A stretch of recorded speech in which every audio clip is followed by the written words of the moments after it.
charging infrastructure within your area, you will always have range anxiety. And I think it's getting better, but as EVs adoption is taking shape, these things will most probably disappear in time to come. So what is the way forward for the EV white paper? As I said, it's not just a DTI paper, it's actually a paper for the entire, for each municipality, for each provincial government. It's a paper for each national department, because the TTIC, we can only do what we can do, and that is to look at creating the environment to produce EVs within South Africa. And so it's a 10-year roadmap strategy. Key milestones, I can clearly say that we've amended the incentive program for manufacturers. We've amended the AIS guidelines. The 150% depreciation allowance have been finalized. And if you have an EV project, what have we done also is that we've worked with the IDC to set up this PMU. It's a project management unit within the IDC. You're welcome to bring your projects to the IDC.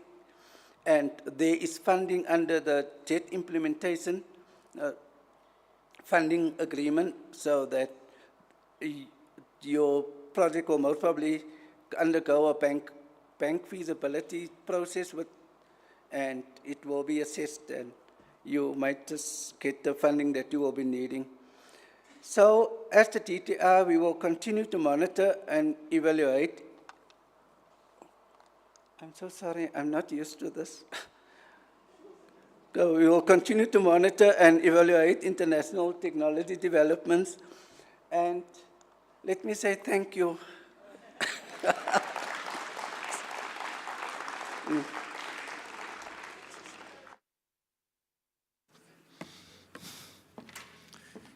Do you want to swap jobs? No. No, you don't.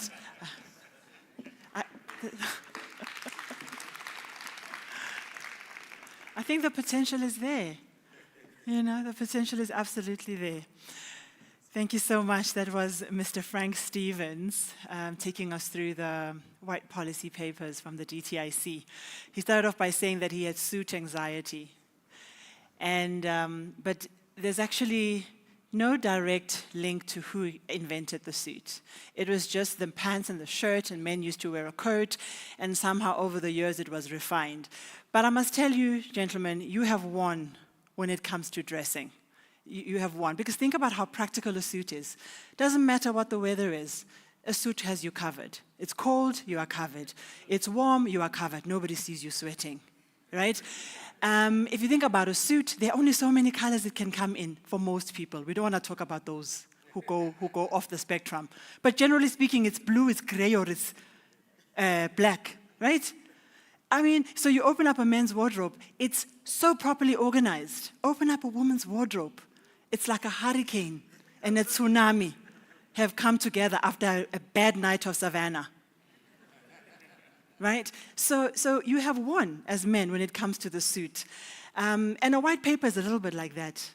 It's a steady document that guides and covers the sector full-time, all the time. And if you follow it and you wear it and you do what it needs to do and you delve deep into it, you will always be covered. So that's the interesting part. But I have something else interesting to tell you. Do you know that heels were generally designed for men? Men initially wore high heel shoes. This is where we lose again, ladies. We lose again. Why are men not wearing high heel shoes today, and we are having to have shoe anxiety? So we need to rethink this and give men back the heels, and we take the flat shoes. We've got it wrong there.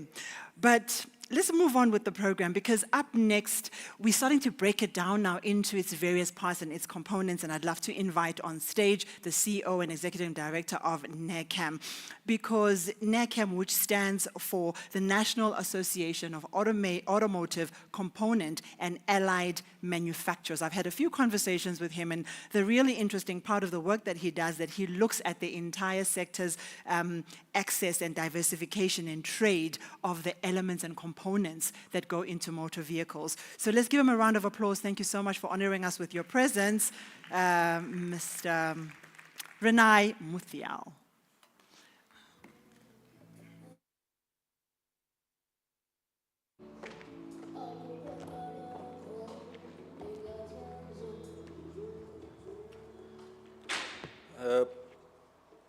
Program Director, thank you for that.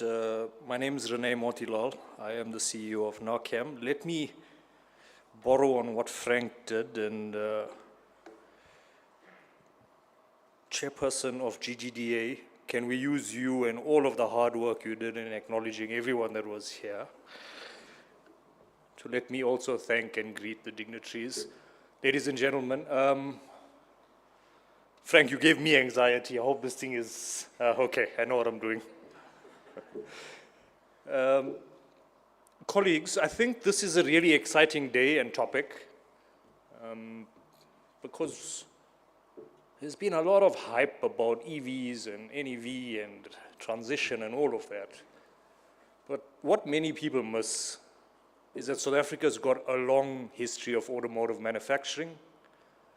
And I think the program director was referencing the full, the kind of encompassing value chain. So let me do my job and start off by saying, let's recognize how strong autos manufacturing in South Africa is. Let's recognize how strong this particular region is in autos manufacturing.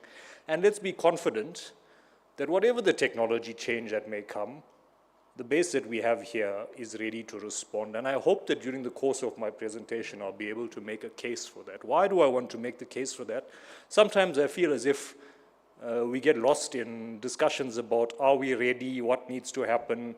There's a lot of good work that has come in some of what Frank has already presented. I may skip through some of it because we are a very close sector, we work very closely together, and we often share views and information. So if there's policy stuff here, I'll go through it quickly. But I think to just close my introductory kind of thinking, let's leave here today knowing that the South African sector is robust. There's challenges. Everyone understands the global dynamics. But I think the sector has responded to many speed bumps over time. And this one is not particularly a speed bump. This is one where there's significant opportunity, and I think as South Africans we can unlock some of that, and I'll share some of my thoughts on it. My own organization is the mandated body for auto component representation in the country. We represent probably around 150 manufacturing members who employ the greatest part of skilled employment in the sector. Upwards of 80,000 jobs found in component manufacturing. And these companies particularly exist to support the local OEMs, export markets, and as well as a level of domestic and global aftermarket. Anyone who has interacted with an industry body over time will recognize the wide range of activities and services that we deliver on behalf of our members, engaging with colleagues on policy issues, trade-related issues, networking, supporting the sector with relationship building, education, best practice advice. A really interesting time for us this year, at least as the component side of the sector, we finalized a 3-year wage agreement with our colleagues in labor, particularly through NUMSA. To have a level of stability for the next 3 years in terms of the wage agreement. We urge our colleagues in the OEM sector to look at finalizing theirs as soon as possible. I believe that's still ongoing. And we would look to our colleagues in labor and the OEMs to kind of get that done without further impact or stoppage in the sector. The sector in South Africa is very big, and I suspect during the course of the next 2 years, you'll get a sense of how wide and diverse it is. I don't want to spend too much of time on this one. I think, colleagues, you've got access to share this, but let me just underline the point. We've got 7 large vehicle manufacturing plants as well as a range of MHCV assemblies. Domestic vehicle production just under 600,000 last year, and one of the biggest contributors to both export or forex earnings as well as capital investment in the sector. Component sector for a long time as a distinct sub-segment has also been a big contributor to those economic metrics. Last year alone, an export value of more than 60 billion rand of components left the country. Let's get into some of today's specific issues. I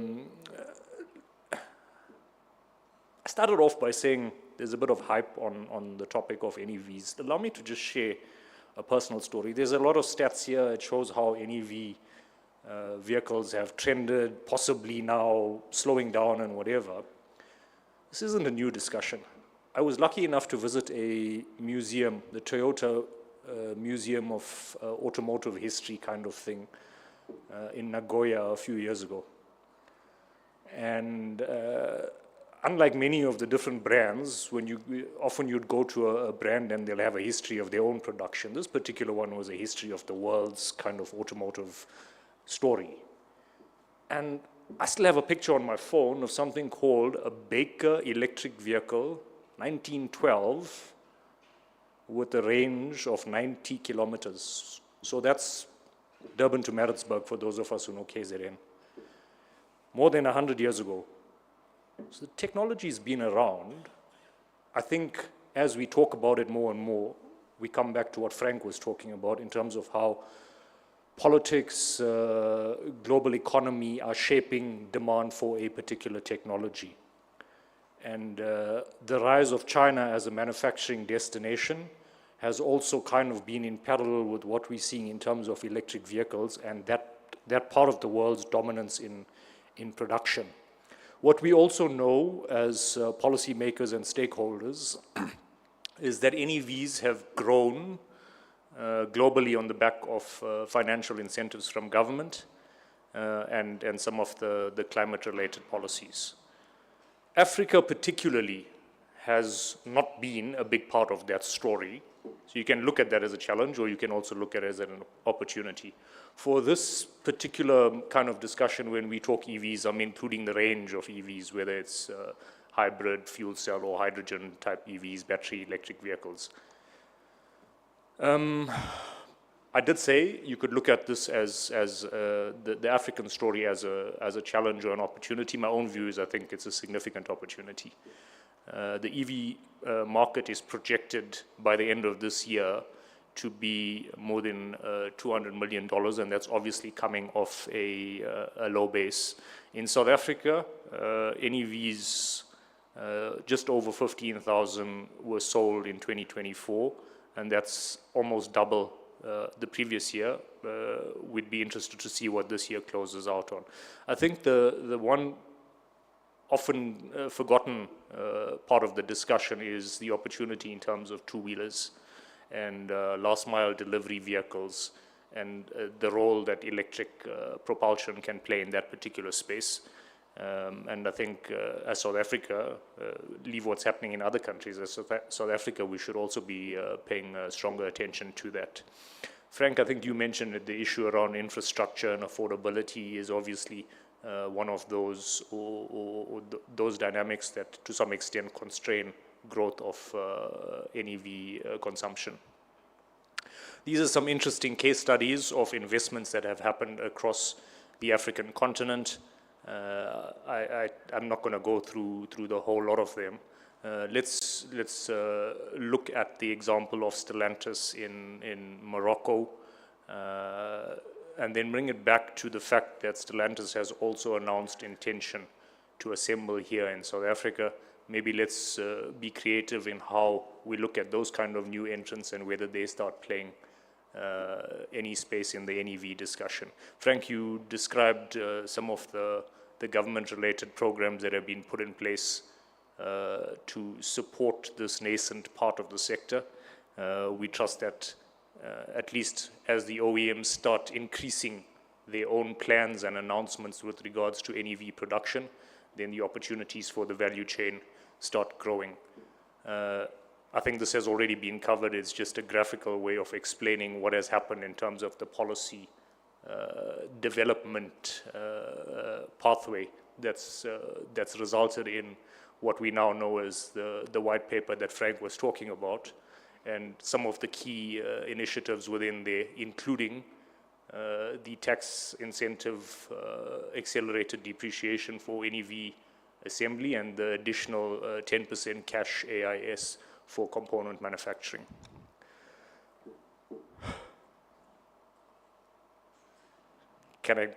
I hope it's the last time I can say, Frank, you also spoke about this. I think you've covered a lot of this. Maybe let me just underscore the point that policy in South Africa has taken a very firm direction, and the direction is support production, ensure that the productive base is supported to transition to whatever technology is needed. And I think it's a really important point. As we're starting to see changes in trends around battery electric, the fact that the South African APDP is to some extent technology neutral says that the policy levers can shift very quickly to support whatever the type of technology is. And I know the DTIC has recently completed APDP amendment guidelines to include some of the hybrids and the like in the program. I think I've made the point already. This is just a summary of some of the sales data. Definitely, we've seen over the last few years domestic OEMs starting to include a range of NEVs in their production mixes. BMW, Ford, TSAM or Toyota and Mercedes all have a variant of NEVs being assembled in the country already. I think the important one is, to what extent do you eventually get a level of full battery electric? Will we get there? I think a large part of that will be driven on consumer trends and how our own domestic market develops in terms of infrastructure and the other supporting dynamics. This for me is the exciting part of this whole discussion. Because the reality is, if as a country we don't extract some of the economic advantages associated with the value chain and the main components of an electric vehicle, then we should rather maybe be chilling over a coffee instead of trying to internalize some of this discussion. Why do I say that? We should not allow South Africa to devolve into a pure assembly destination. The kind of components associated with NEVs are typically high value, and we should be kind of militant or stringent about ensuring that some of those technologies are produced here in the country. What you see over here is just a snapshot of kind of the transition from pure ICE to full battery electric and the kind of different scale of technologies. And for example, if you look at a battery and how a battery has to develop as it gets into either on one side of the spectrum, ICE usage, and the other side being full battery electric. But the point is, the capability exists, the raw materials exist, it's just a matter of ensuring there's sufficient volume and order demand. My own organization was part of various studies to unpack what we think components with quick win kind of localization opportunities or potential exists, and it's our view that at least in terms of electric motor and transmission, or what's known as the e-axle, power electronic subcomponents, high voltage electric distribution, battery subcomponentry and battery assembly, thermal management systems, hydrogen fuel cells and tanks. For a variety of reasons, all of these, like I said, high value assembly opportunities, but also potential to be assembled here in South Africa or produced here in South Africa. The raw material advantage we have, not only in the country but in the region, coupled with the relationships and the strength of domestic component manufacturers, the international technology or license partnership agreements, means whenever somebody, if you read in the paper, we're not ready, the sky is going to fall down, we're going to lose the sector. It's not true. The reality is automotive manufacturing has responded to technology changes every time there's a new platform. Every time the X3 changes, there's a technology change, and suppliers have to be ready for that. So they invest, they bring in investment, they invest in skills. If they don't exist domestically, then it comes in globally through part of their own purchasing structures with the OEMs. And the transition to technology will happen as soon as the volume of vehicle announcements happen. There's a lot of discussion. The EV white paper talks about the opportunity for battery manufacturing. High voltage batteries are somewhere between 30 to 40% on the value of a battery electric vehicle. So if we use a kind of thumb suck figure of 60% localization, if you don't have the battery, then you gotta basically be local on every other part of the EV. And that tells you why a focus on having some level of battery capability in the country is important. So the business case for South Africa, let's recognize that, as I started off saying, it's a deeply entrenched sector, and it's got a long-standing history of government support, both at a national policy level, but including some of the organizations that are part of putting this particular summit together. We cannot underestimate how important things like location advantage, the setting up of proper supplier parks, the kind of utility support that comes through some of these structures. That's all part of a longer-term business case. So we must commend structures like TASES and the Autos Supplier Park in Roslyn for the work that they do in contributing to the overall value proposition. The work that Transnet does, the development of rail corridors, it hasn't been great, but I think some of the deregulation that's happening and attempts to... Sorry, I was lazy. I should have switched this off.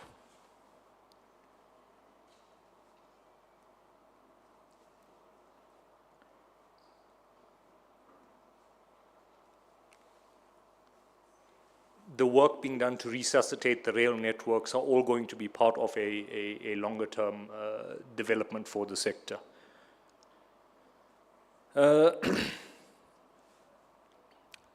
If I haven't made the point already and you haven't worked out, I'm a big fan of component manufacturing in South Africa, and we're already showing a lot of capability in terms of some of these new components, at least on global production or export markets. There's a range of metal-based foundry and forged businesses going into the highest selling one-ton pickup in the US, including the electric vehicle variant. There's already a manufacturer of processed raw material into an OEM that is doing electric vehicles in the US. In this particular province, there's been a really exciting development of a black-owned SMME for high-tech fuel cell and electrolyzing components for what's known as the membrane of a fuel cell electric vehicle propulsion system. I attended an event about just over a year ago in Munich called IAA Mobility, and it was basically focused on electrification. And all of these companies that you're seeing on that slide are already present in South Africa. And they're doing great things in terms of e-mobility and component production to support e-mobility globally. Simple point, they're already here, ready to respond.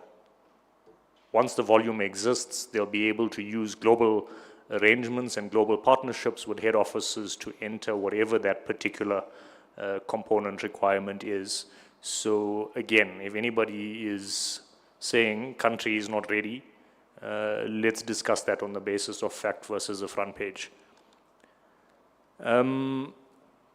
My own organization regularly polls the membership base or the components side of the value chain to understand what's actually important in their own strategic decision making. around a particular technology and transition towards type of technology. The most important, as you can see over there with the red arrow, is incentives for production, and Frank and colleagues have already announced some of those incentives, and demand certainty from OEMs. This is a really critical point. There's a lot of challenges that people talk about in the auto sector, and some of that results in OEMs not producing at the same volume that they may have announced at the start of a particular platform. I mean, everyone has read, for example, of Ford and the coming retrenchments that they're negotiating. That's all on the back of volume losses or reduced volume that their plant is being faced with. So what's really important is that we have a framework and a supporting ecosystem that ensures that OEMs are able to produce at scale and volumes that are being announced, not necessarily having volumes go backwards. And for component manufacturers, as long as you've got that volume, you've got the production incentives, you kind of A for a way in terms of being able to produce. Let me conclude. I think South Africa has the building blocks, the policy support, the capability and capacity to make the NEV transition in terms of the full value chain. And we have to do it for the full value chain. If it's just about bringing in sub-assemblies from another country and assembling it here and saying, hey, we've got NEVs, and it's a waste of time for everyone. With the right measures, we can be a continental NEV leader. To use, for example, I'm not singling out Ford, it just so happens that my organization used this as a case study. It's really exciting that they shipped out their first batch of locally produced plug-in hybrids into those markets already in New Zealand, Europe and Australia, and have recently invested more than 5 billion to upgrade the plant, including NEV battery assembly and modernizing their lines. So I think I've made the point. There's opportunities, the structures exist, the policy exists. Yes, there's a bit of tweaking. We should kind of be holding hands a little bit tighter, but the frameworks are there for us to unlock significant value out of NEV production in South Africa. And let's hope discussions like what we have here today give us the momentum to do so. Thank you very much.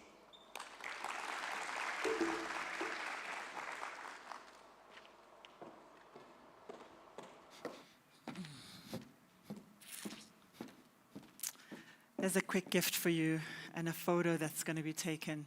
We'll do it later.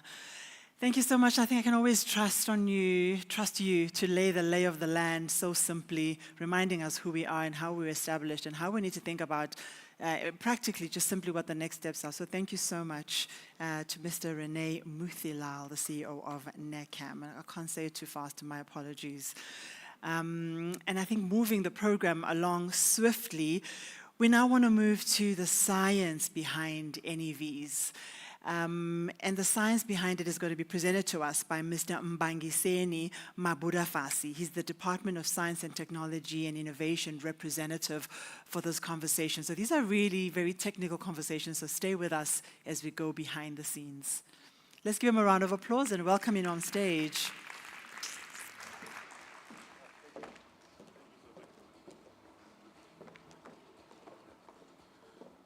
I think everyone was here is taller than me, so let me try to bring it to my level. Good morning to everyone, and thanks to the organizers for inviting us as the department to be here and showcase what we're going to do, what we're doing at the department. So it's the science behind the NEV, but I really lean towards what the department is doing, just to get a feel, or rather you guys to get a feel of what the department is doing. My name is Mbangiseni Mabudafasi, as it said. Unfortunately, I didn't put my title there. The last time I didn't put my title, somebody called me, I was the DG of the department. So let me just, I'm not the DG. I'm the acting director, power, on a unit called hydrogen and energy. I think it's very famous to some of you guys here. our unit, what you're doing. I think it's my second time or third time to be in an NEV summit. The first time was in, I think it was in Durban ICC when we inaugurated that, when we collaborated with the private sector to have this, so it really went well. But that time, I think I was the co-chair of a government committee or task force that really planned this around this.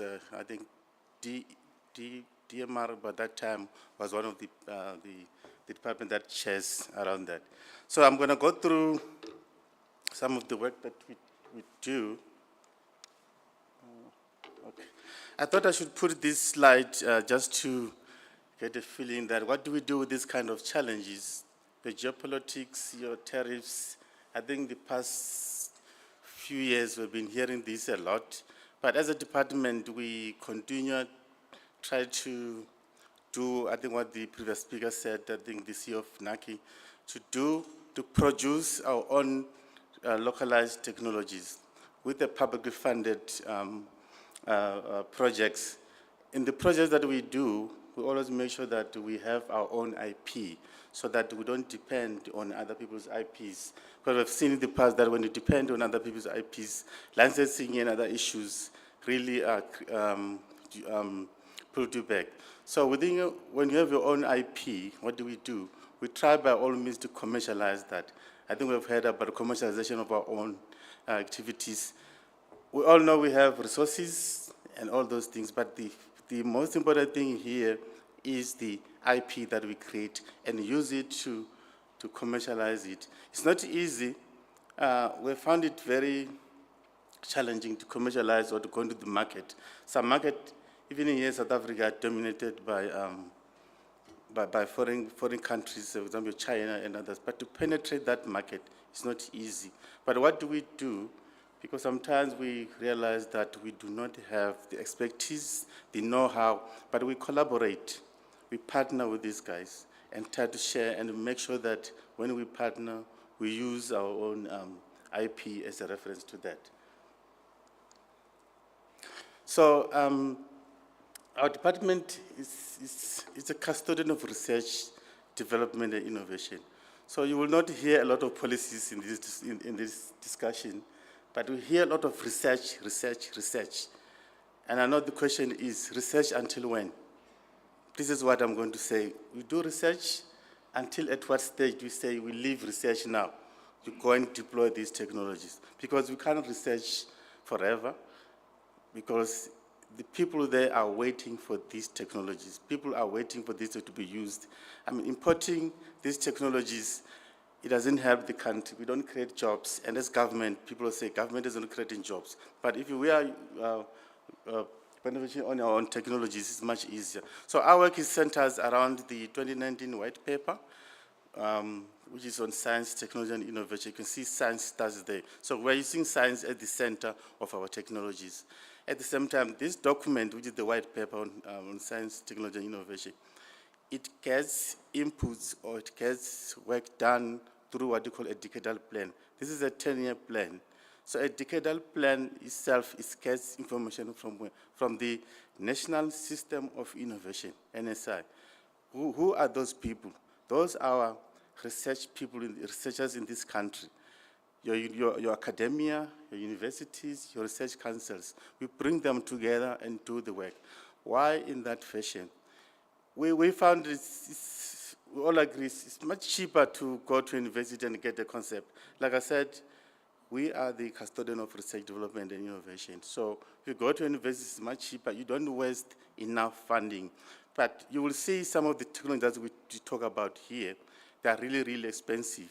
They're expensive in such a way that it really needs collaboration, coming together as government and move forward on that one.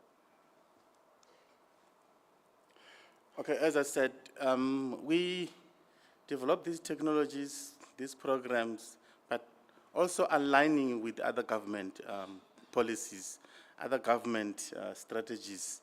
Like, for example, we work with our technology in terms of to reduce or to decarbonize the the environment, or to reduce the greenhouse gas emissions. So this, in all the sectors that we can decarbonize, we use that opportunity to do so.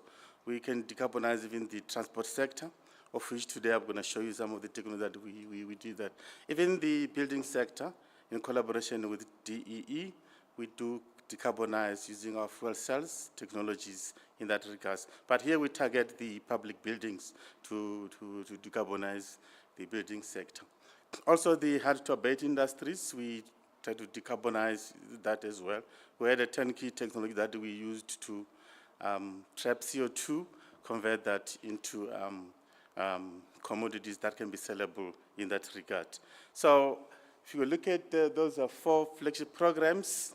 Each program has got a niche area to work on, but mostly you can look at the energy storage program, where we have a consortium from universities, councils, and that consortium, it really does wonders, because the little funds or the few funds we have, we can achieve some of the activities and see how we move that. I'll show you some of the expertise that we have under that. Then we have the hub and spokes, which is around the solar. All you know that if we're looking for green hydrogen, there should be solar in that regard. So solar is really important in this. Without solar involved or any other renewable energy, it's not easy to say we have green hydrogen, but even though other people have got other technologies to produce hydrogen in that regard. Then we have got the Hydrogen South Africa. This is the program that really focuses on here to NEVs, how we produce green hydrogen, how we produce MEAs, how we produce electrolyzers and other stuff, all the competencies we have until we, then this, the coal CO2X is the one that I said is a technology that we can trap to that abate industries and use that CO2 to convert it into some salt that can be converted into fertilizer as we move forward. If I may move on to, so these are some of the expertise in the energy storage that we've developed. I didn't bring more than one slide on the battery storage technologies because I see it was about NEV, but however, we do have quite a number of those activities. So we do have some expertise. In this regard, we have expertise in the universities, science councils, as I mentioned. We produce some of the technologies that we feel that can assist the country. Our former DG, who was Phil Mujwaka, has, before he left, I think he sat down with me and my colleagues and said, guys, as a country, let's see how we can influence, or rather we can be part of a solution to the country, because you know the country does not have its own battery. Is it possible that the country can have its own battery? So the research we're doing here, we're trying to show the country that at the end, is it possible for South Africa to have its own battery? Is that possible? So the answers will come from this research, because as I said, we can't just do research. So this research must inform either the public or cabinet to say, here we are, it's possible, we've got these minerals, we've got these technologies, we've got this expertise, we can produce the battery. So the first thing is to beneficiate our own minerals, the manganese mineral. I think all of you are aware of that from Northern Cape. But we do have a facility in Mpumalanga. So all of that has been transported from Northern Cape to Mpumalanga. Some of that we have it. We collaborate with a company called MMC in that regard. So in this facility in Mpumalanga, what are we doing there? We are trying to develop a cathode material. We're trying to develop a cathode material. So those materials, we call them, because of this manganese, it's the lithium manganese oxide. That's a cathode material that we're developing in there. That material on its own is not really strong. It gets corroded easily with the battery electrolyte. But we didn't stop there. we realized that we can't leave, this is our opportunity there. So one of the aspects, I think it's from US, Mike Tegar, he advised us to say that if you go to Nexa, this is the nuclear industry, but they have expertise and a system that they can use. So if we fluorinate that material, by the way, any fluorinated material is chemically inert. That has to be fluorinated. So at this stage, where are we? We have fluorinated that material. We have had a testing laboratory facility which is based at UWC. So UWC will assemble this, test it, whether is it strong enough as we are anticipating. So they've tested it.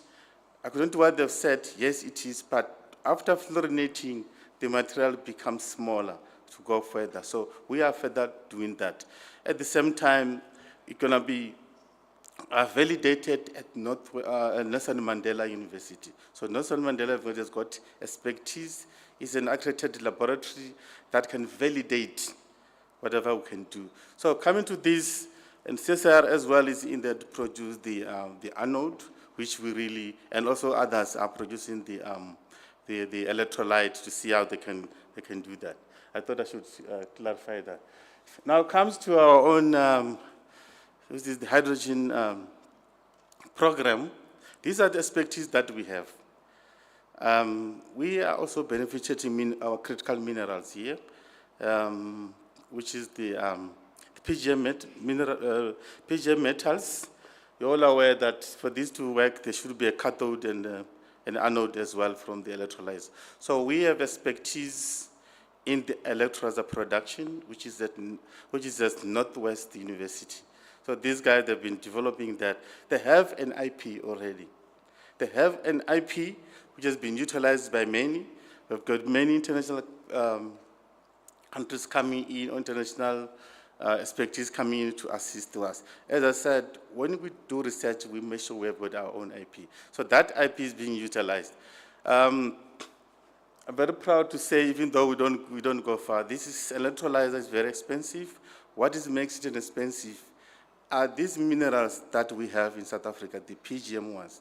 The platinum, which is on the cathode, and the iridium, which is on the anode. So those are two very expensive materials. But we do have them here in South Africa. 75% of it is still here. So we can do that. But however, this construction of this is really, really expensive. Of course, there are other methods for hydrogen production. You've got an alkaline, which is different. But we as government, we're trying to beneficiate what is in our country and use that effectively in order to So the capacity where we can go at the moment is very small, 5 kilowatt. Can you imagine 5 kilowatt? When are we going to reach a megawatt, let alone a gigawatt? So for massive production, we all talk about gigawatts. It's not only us who's challenged, the world wide is a challenge. Those who've got financial muscle, of course, they can go to gigawatts. But the thing is, we should be able to do our own in this country. If you go to UCT, they've got an IP on the MEAs. I think Renee spoke about MEAs production for the what? For the fuel cells.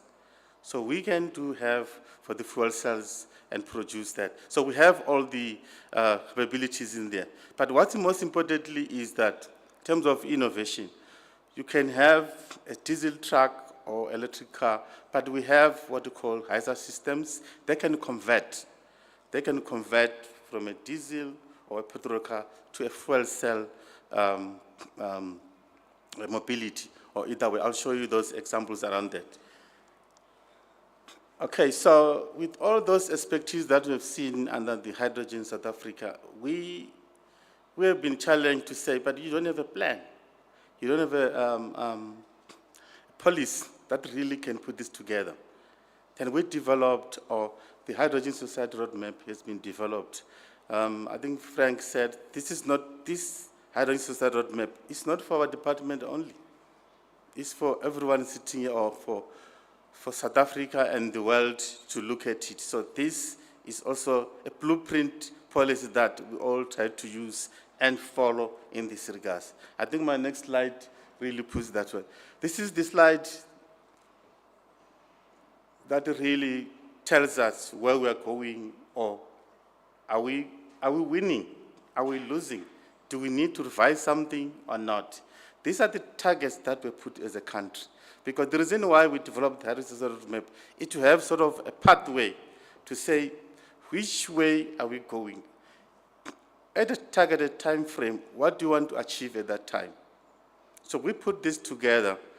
In that heritage roadmap, we had other government departments coming together. Your DTIC, all the departments that you know, they are in that heritage road. Each department is a key enabler to play, or the key milestone to play in that regard. But if you look at from now to 2024, look at those targets in there. Have you achieved them? That's the question. I can say no, we didn't achieve them. Why? Because I think some of the things was about the challenge that we had, the upscaling, and also the financial around it. But we did something around that. We did something in that. We targeted that by 2024 we should have 100 buses and trucks converted or using hydrogen. Are we in there? We targeted that some forklifts from the mining industry that we targeted. Did we have that? Yes, we did have a collaboration with those, but we didn't reach the target. But now, if we didn't reach that target, is the next target going to be the same, or are we going to reach the target? That's what we are trying to do here. This is the reason why I'm happy to be here to present this to everyone, to say, this is not only for us, anybody else can do this. I mean, the NACAM CEO is really put into space in terms of the outlook to say, this is what we need as a country. If you were to benefit, if you were to create jobs, this is where we feel the target is. If you look at around the second target, 2025 to 30, there's a lot of projected jobs to be created in there. Are we going to be able to get those jobs? But if we don't produce those things, these jobs cannot be reached, and our young people who finish the school level will not have jobs, or rather will be jobless as we move forward. Okay, thanks. I think the product, my 15 minutes is up. So this is one of the initiatives that we put, the intervention, where we put the problem up there. What are we doing as a department? We put this as intervention to say, we established a corridor from Mogalakwena, Gauteng to KZN. That corridor, what is the aim there? The aim is to start by decarbonizing the heavy-duty vehicles in that regard, including your buses and other trucks. This is where we felt fuel cell can play a greater role. We had consultative meetings with some OEMs, and they advised that for hydrogen fuel cells, it's best you concentrate on heavy-duty vehicles. Let passenger cars for battery, for EVs. So we let passenger cars for the batteries. That is affordable. So we move from this. You can look at we have a number of activities, industries along this corridor. One of the entities that we have got MOUs is our Airport South Africa. Airport South Africa has come forward and this MOU to say they will try to decarbonize their fleet. Not only that, we go to KZN, they also have the airport in King Shaka to decarbonize their fleet as well. But if we look at the dotted lines, it's dominated by KZN also, and also Gauteng. But my province, which is Limpopo, has got only one dot. So I think I have to work hard to make sure that my province also gets something there, because the CEO of Airport South Africa said they are revitalizing the airport in Polokwane in that regard. So there's quite a number of jobs that can be created as well. Let me quickly, this is just to give an example of, as I said, you get a fleet and you convert them to fuel cells. This is what HISA systems at UWC can do. So what they do here, this is a collaboration with Post Office, that was 2019. These were electric scooters. What these scooters did was they will go, I think they had a range of 70 kilometers to go. They will go and deliver mail, but it was difficult for them to come back. So what they do, the post office did, they will send a truck which is using diesel to collect the scooter and the driver. You see, that is where the problem was. So it didn't solve any issue. So we converted this to about 270 kilometers, the range. So we increased the range of that. Here's the forklift that I spoke about in here, in collaboration with the platinum. So this forklift has been converted from diesel to use fuel cell, as you can see. Those are some of the legal that we can do. So here, I'm not showing that we are producing a Toyota Mirai. What I'm showing there is that refueling stations. People will say, what will come first? Is it refueling stations or the hydrogen cars? Which one will come first? I don't know whether the chicken and egg situation. How do you bring a fueling station where there are no cars to refill? Or how do you bring a hydrogen car where there's no hydrogen fueling station?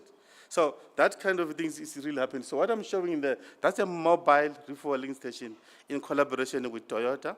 Toyota, I think they put a lot of money than us in that regard, but they came and used our expertise in our IP.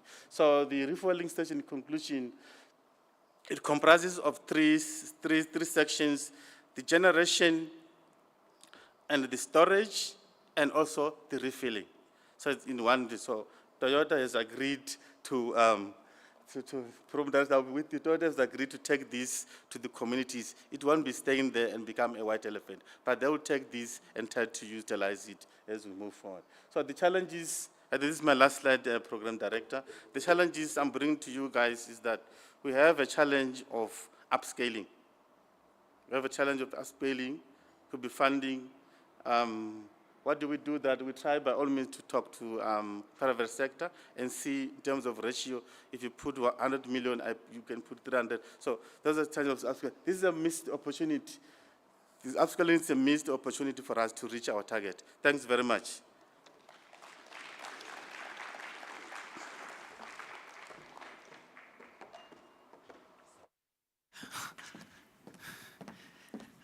And I did let him go over time because I was fascinated by his passion and the work that he's been doing and the clarity of thinking. And something has got to break. I mean, you've got these incredible innovations. I don't know if you spent some time outside with some of the exhibitions that we have, where these electric vehicles can transform into anything, and they can solve for so many needs of the young people that are coming into society. You know, for businesses, coffee stations, working in agricultural sectors, the scooters that need to drive around in complexes that don't need to be noisy. There's so many solutions that are waiting just to have the right kind of funding, the right kind of people, and the system just needs to be broken. And as we've done so many times before, as the world has evolved. But I also find it so interesting that our fellows in very technical spaces can also be so funny in small ways. So thank you also for, I'm sure it wasn't intentional that there was so much humor behind your presentation, but thank you, Mr. Mbangiseni Mabudafasi from the Department of Science and Technology and Innovation. Quickly, Ubheka Zulu has been on the road, Mr. Ubheka Zulu has been on the road, really having a conversation on so many platforms around the work that we are doing. We pulled up a quick video of his, for him to be able to say a few things to us. And if the video is ready, can we play it? For us, South African history in manufacturing cars spans over 100 years. So we, as a country, we've been in the game of manufacturing. And this experience has been critical in preparing us for what's upcoming. The new energy vehicles are a reality. And as South Africa, it's what, as a country that has focused on the automotive industry for a number of years, we currently have more than 60% production capacity in Gauteng. Also, as a country, South Africa is ranked amongst the top leading automotive manufacturers in the continent. So the positioning of South Africa has not come at a better time. I'm saying better time in terms of some of the requirements of these new energy vehicles. We are blessed as a as a country, also as a continent, Africa, to have all these mineral resources that are required as part of the key components in manufacturing the battery components.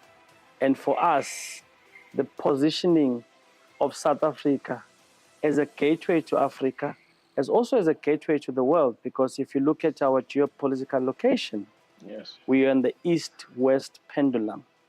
And the Cape Horn, with the traffic that's coming in from a logistics perspective, position us to be a more strategic country to host the new evolution, the new changes that's coming in, so that we are able to then to be the hub and spoke to the rest of the world. And also having strong trade connections in Europe, in the US, in China, in India, and in Brazil. Part of that makes us to have even a better footprint within the vast continents, or the continents that are strategic for us to actually grow in the sector.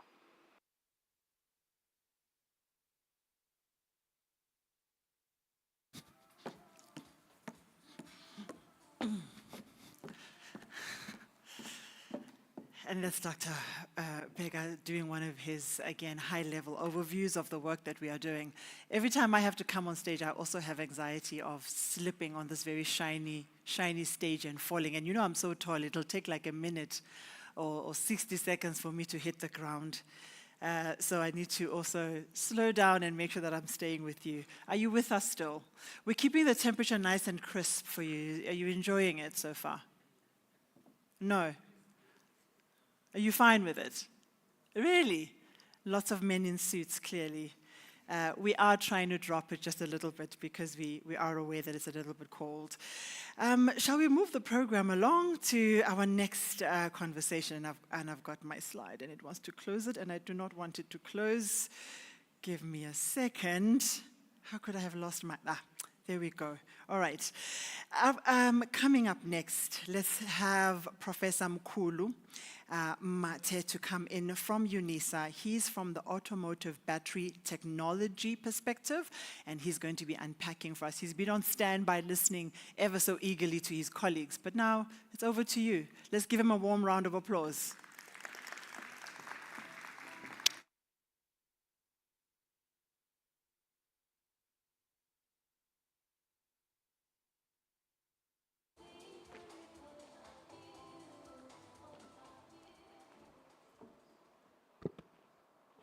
Good morning. And starting with the culture of greeting and all the observation, I will take you from the speakers who came before me and say all protocol observed. And I would like to thank the organizers for the opportunity to come and share my time with you here. I'll start by saying we see the outline. Maybe I should go back to the title, New Energy Vehicles and Critical Minerals. It's going to be a summary or just a tour on what you already know, but to bring it home. So let's start by saying most people know about UNISA, and we would say UNISA is the University of the Land. It is the oldest, and we do have a science campus which has the College of Science, Engineering and Technology, where we train electrical engineers, chemists, and then we also have the College of Agricultural and Economic Sciences, where we have other people working on energy-related matters. We are approaching a number of 1 million alumni to date. So I thought I'll start by talking about the headlines that relate to the critical minerals, as it were. But I think what is of note significance is the last one, where they say Australia, US, they've signed a critical deal that reshapes the future. And as we are thinking about critical minerals, somewhere in the talk you will understand what they are and the current useful definitions. So we have to ask, are the critical minerals going to be a curse, a blessing? Are we going to see Africa change, and will we realize the time of Africa, as we say, the time for Africa is now? More important, the skills required in the batteries. We think only scientists or physicists, but when we look at statistics and computer science, we now have to say we have to expand our training to ensure that more people can be able to contribute, and we also enrich our ecosystem there. I know people are not going to be happy with this slide, but I will limit it to two things. Batteries. When we talk of electrochemical energy storages, we have those three categories. But we have heard a lot about fuel cells. But what is interesting is that fuel cells date back to 1800, but we are still talking about possible commercialization thereof. So when we are looking at ambient temperature lithium-ion batteries, these are the batteries that we have seen them get into commercialization, as we have seen the first batteries coming into the cell phones around 1991. You'll see more about that history as we go forward. So the history of EV battery evolution. More and more, we will hear that people are going to cut down or are going to stop use of lead-acid batteries. They are going to transition from ICE to HEV and other combinations. But we have to say, we moved from lead-acid batteries to lithium-ion batteries. And with lithium-ion batteries, we have seen that the advent of load shedding in the country has seen an infusion of LFP batteries into the market. But we see that the future is going to lithium-ion battery alternatives, especially solid-state lithium metal batteries. To get to that stage, we have to say there has to be cost competitiveness, that we are able to say this is where we are going and what advantages are we going to get. The previous speaker from DSTI talked about fluorination, which goes to your liquid electrolytes that are in the batteries. So when you are using solid-state batteries, you are losing solid electrolytes that are ceramic, that are going to be reducing danger in terms of explosions, because they are not easily okay. So when we talk about the timeline of EV battery development, we can see that from 1800 we had lead acid. We are here and we say what is going to happen into the future. On this slide, we have to say Stan Whittingham, who first invented a lithium-ion battery in 1976, became a recipient of a Nobel Prize in batteries jointly with Goodenough and Yoshino. You can see it would have taken about 43 years, but we see that it was only in 1991 when we had the first commercial lithium-ion battery. And we can then say, due to nanotechnology and nanoscience, we have seen miniaturization and acceleration of developments. So what we have to know in terms of what we should do or what we could be doing as a country, we talked about ability to make cells. And when we are making cells, you have your anode, you have your cathode, and on the cathode, that's where you have your manganese. But moving from the cell to the battery module, we would say CSIR has an indoor test bed for battery modules, so that all the modules that come into the country can be tested for performance and reliability, because we know that people buy cells and they make modules.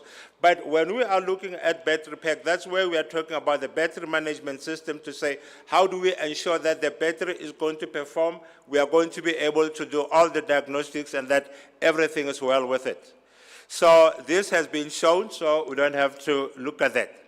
But also, when we are looking at this one, when we are talking about opportunities and we are talking about new materials and then going to the cell, going to battery module, what we have to take as important, the ability to make cell means that you have to have good quality trained people, because that is the crux and the competitiveness of where things make a difference in terms of profitability and all those things. But what we also have to appreciate, refabrication, resell, recycle, reuse. The critical minerals, in that they are not infinite. The people will do stockpiling and the people will do recycling. And therefore, we have to say, along the value chain, we would have to get to a point where we are also doing recycling. We have heard about critical minerals, and I think here we'll say the economic development and national security are descriptors that make critical minerals necessary. But we know that the people are moving away from using cobalt due to self-induced political instabilities when we are talking of geopolitics. And we have to also say the abundance of manganese and other minerals in South Africa, what danger and what risk do they put? This is one slide that I would like for everyone who is here to have it. Because on one slide you have African green minerals on a page.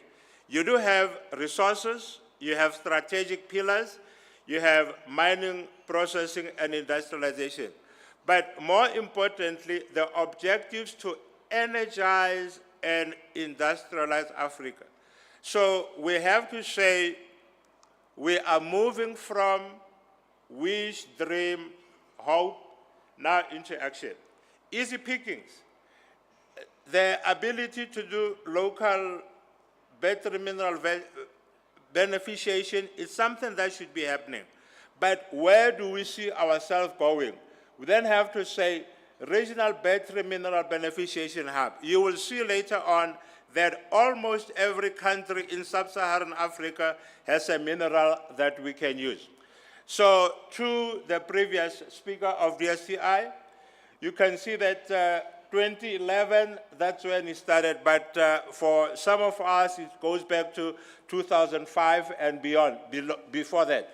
But you can see that this is the progress made to date. So there has been investment, but we had to have R&D as a precursor to where we are going. This is very important. We have seen key challenges and potential solutions from other portfolios. But when we are looking here, when you look at technical skills, we have limited domestic expertise in battery material processing. So we need industry education partnership, those scholarship programs. So the presence or the introduction of companies as BYD, you say it's opportune because already we are working with Central Southern University in China, which is one of the leading universities when you come to batteries. So on this one, maybe I must just jump this one, go to this one. The cost breakdown is very important because when you are looking at the positive active material with the negative, they account for about 42%. And when we are looking at how expensive a battery is, those are some of the things that we have to know. So to the NACAM presentation, in terms of components, he will like this to say, okay, find your niche area and make sure that you are making an impact. But I'm going to run through that. I have 3 minutes. I'll be flying to say, 1, battery manufacturing map has nothing for us. But what do we know? South Africa is one of the top producers. And when we get there, we can see that South Africa is producing or supplying about 93% of iridium.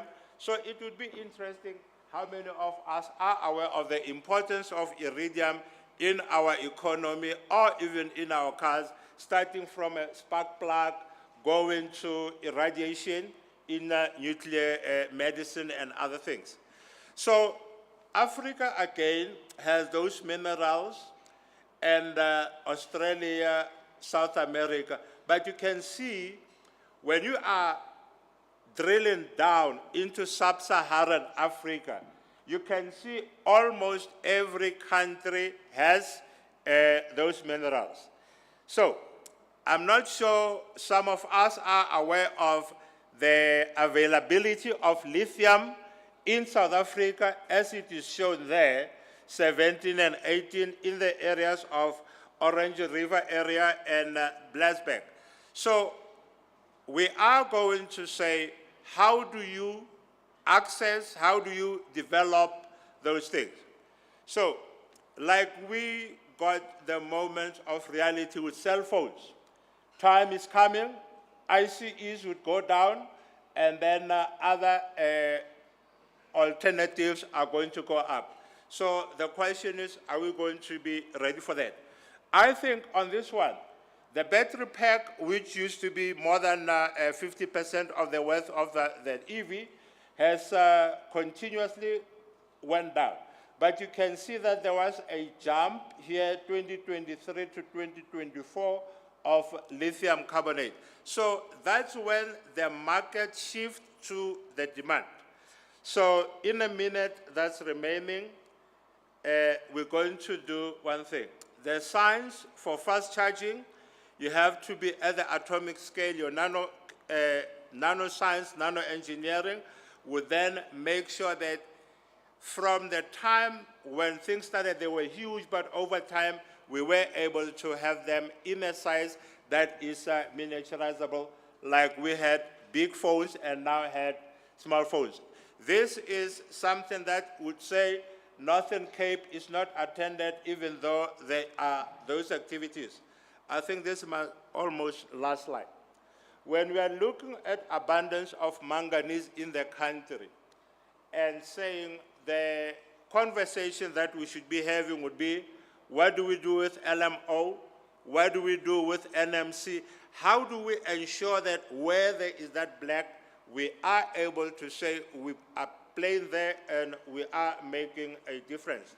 So quickly, the opportunities are in cell development, cell production, application, and then also digital services, because you would have to have aggregators that would make sure that we are able to share the energy that we are not using whenever we are having it being spent. Remember this slide for one thing. As South Africa, we do have energy storage activity similarly with Nigeria, but we are missing in other areas. So we have to say, along the value chain, how do we ensure that we are having a presence?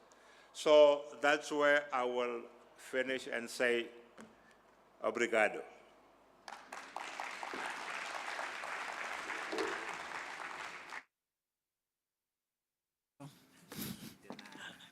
Tito Bem. Tito Bem. Like a seasoned professor, he's on time.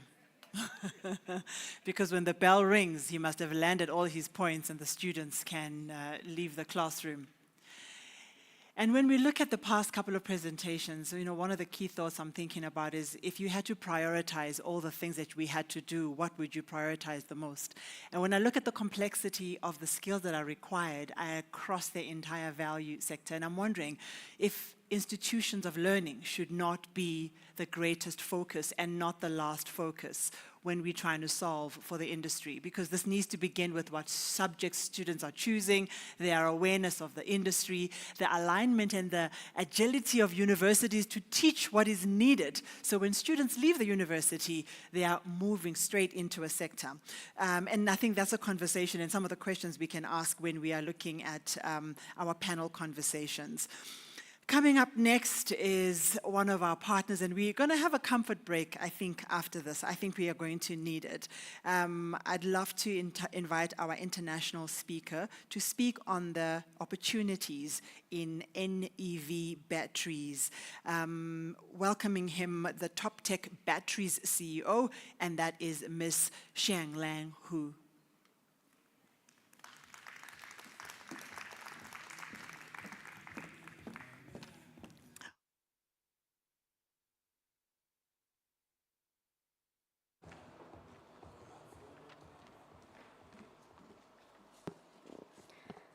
Good morning, everyone. All protocol observed. Thank you for the warm welcome. It's a really pleasure to be here in the beautiful reborn nation, South Africa, and to be part of this important conversation about the future green energy. My name is Xianglang Hu. You can call my English name Flora. And yeah, it's really difficult to remember Chinese name, yeah. So you can call me Flora, more simple. And here I represent Top Tech here, which is a leader of a clean battery energy storage integrated system solutions, what is from 1 kilowatt hour to over more than mega kilowatt hour storage. We all understand the situation. South Africa has incredible sunshine and wind, a true gift of nature. But we also know that the sun doesn't always shine and the wind doesn't always blow. This is the challenge of renewable energy. So the big question is, how do we capture this clean power and make it reliable for homes, business, and industries? The answer, we believe, is simple: battery energy storage. Think of storage not just as a battery, but as the bridge. A bridge that turns this abundant but intermittent power into a reliable, for 24 hours, 7 days source of energy. For South Africa, this bridge leads to 3 key places. First one, energy security.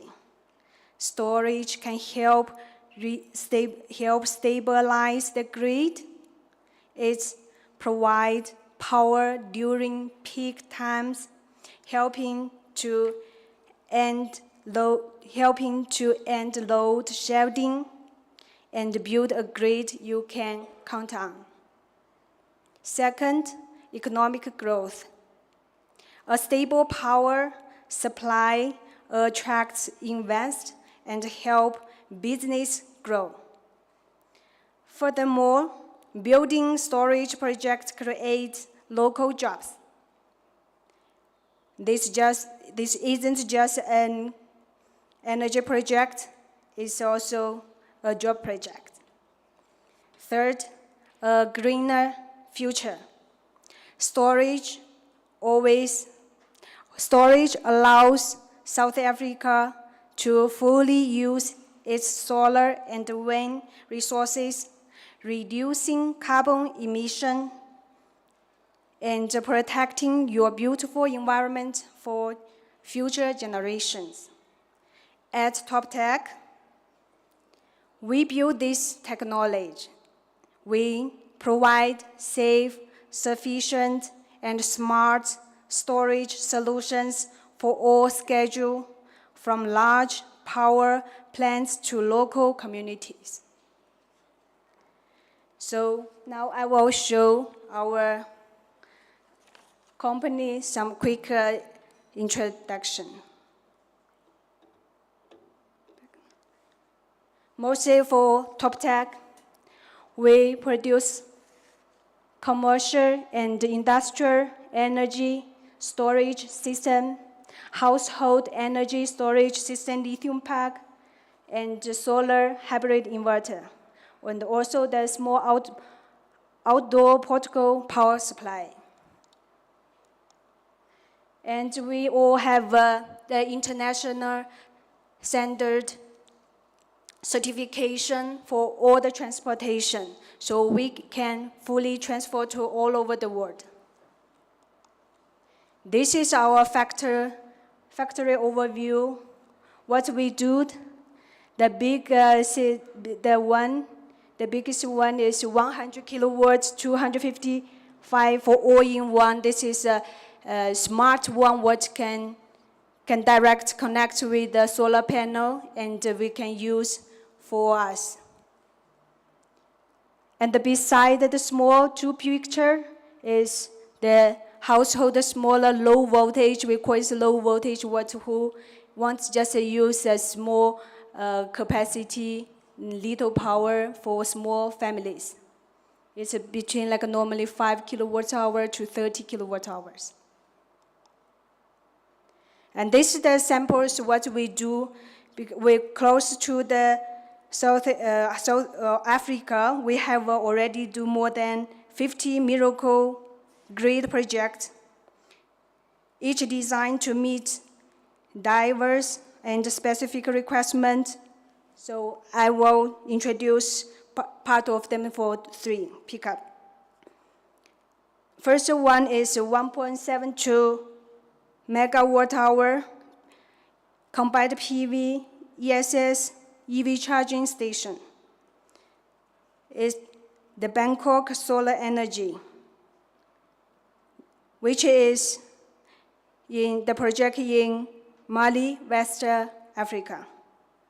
Officially commenced grid-connected operation on July 30, 2024.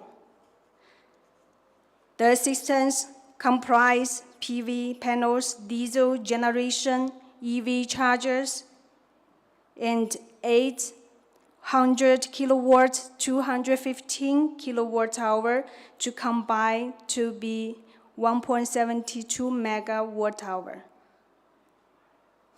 And we use the smart energy storage cabinet to let them work together, operating in both on-grid and off-grid mode to provide a reliable and stable green electricity for the whole buildings, and also support for 4 DC fast charging piles.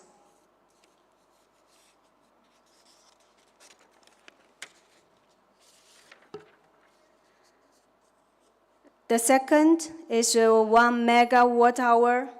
This one is, this system is a miracle off-grid project, which is a combined 500 kilowatt PV panels, diesel generator, and 1 megawatt-hour lithium-ion energy storage system in Bamako also. The main purpose is to provide continued and stable electricity power for the factory producing line, which is bringing greater convenience to users and significantly reducing production costs. it has been highly recognized by users. This one is, this system is for clients in N'Djamena, Chad. We implemented an off-grid project, combining also solar, lithium battery storage, and diesel generators. But what the difference between the second one? This is a standard out feature is by a DC coupled configuration. This setup channel energy via highly efficient MPPT solar controller mode, charging solar power directly into battery storage. It's without inverter. By this channel, can minimizing conversion losses and boosting the entire system more efficiency. So, how we capture the power from the solar is we can show from this picture here. From the solar panels go through to the inverter, and we go to the integrated control cabinet, and then we already got the AC grid. Because as we know, the solar panels is DC power, so we need to use the transformer by inverter. Then once we got the AC power, then we can transfer to the load, what we use. And the rest of the power, we can keep inside of the battery. And once at night, then the battery can discharge the power to the load also. And after the battery power finish it, then we will automatically to switch to the diesel generator. Generator will continue to support the loads. What is really smart working by the energy management systems. It's all automatically.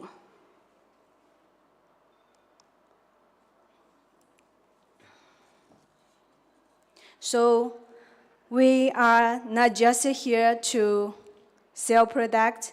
We just here to build partnership, top tech plan to establish a manufacturing facility and add multi-operation maintenance service points across Africa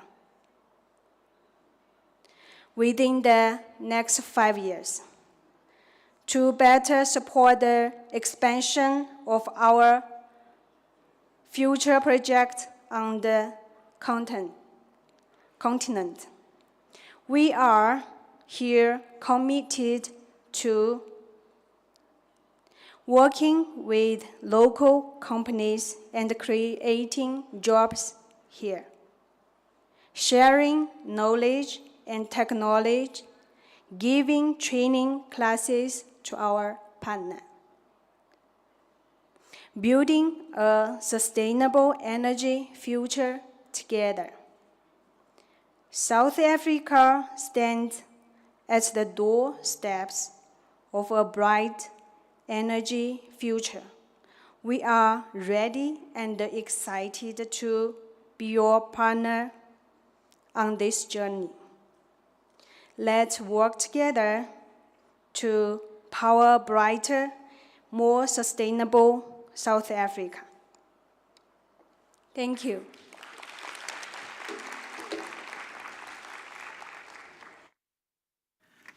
Thank you so much.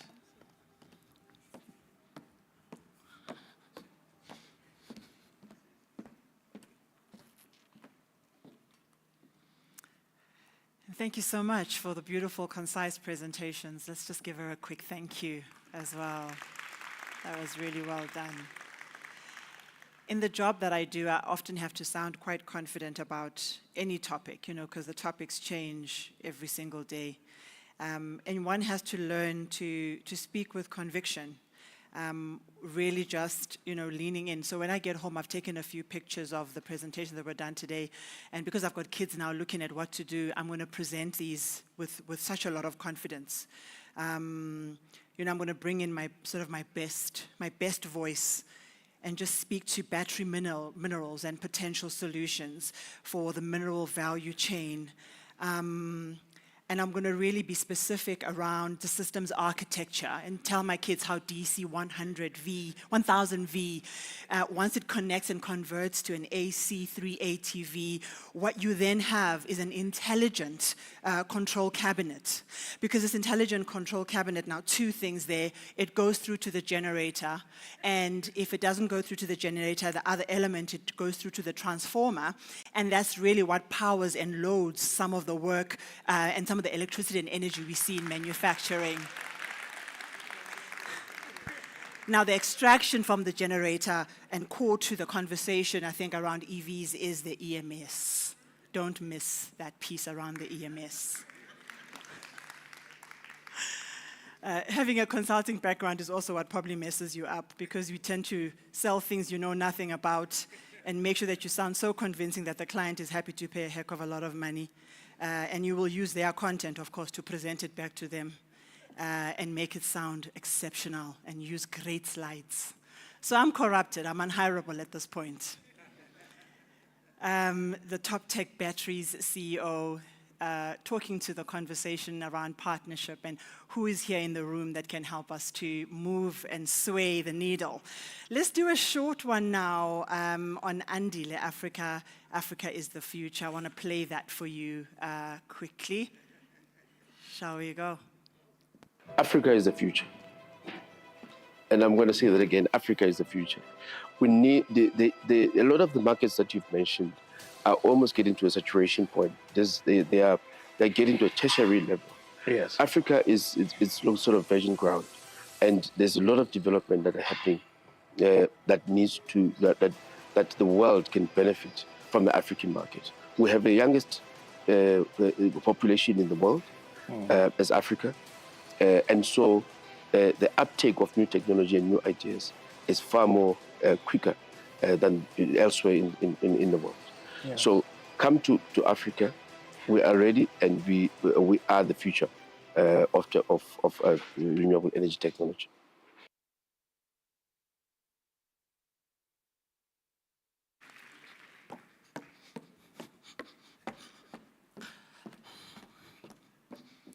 It's part of my workout as well. I'm clocking the hours. One more presentations, and for me, all of them have been highly fascinating, and I'm looking forward to hearing the Principal of Industrial Engineering, Chanel Skuman, come on board and also speak to us about a study that was done in this sector. After the study, we are going to take a comfort break, but let's dip into this one. Let's give a round of applause. Thank you.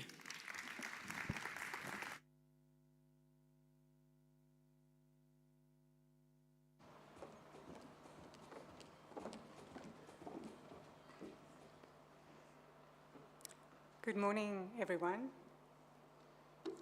Just sorting out my presentation on this side. So I am Chanel Skuman, as mentioned, and this presentation really shares the outcomes of a collaborative study that was undertaken by CSIR together with the AIDC and funded by Gauteng Department of Economic Development as well as the CSIR, with the intent to chart a roadmap for Gauteng's transition to new energy vehicles. The work was carried out in 2024, and the study was accepted earlier this year. So I'll briefly talk you through the key findings. We'll start off with global and national context, shaping the Gauteng's position, capturing both the industrial as well as the socio-economic dimensions, and then we'll look at some key insights that were validated through a workshop that will arrive at a strategy The strategy then transfers into a roadmap where we identify 5 themes that are of importance. Can you hear me better if I do this? Does this work? Let's see. Okay. The strategy then was broken up into 5 themes that we'll go into. Those 5 themes are underpinned by 9 programs, and that really leads to actionable program that Gauteng can take up to drive the NEV transition and lead in Africa. I'm just learning this. Give me a moment.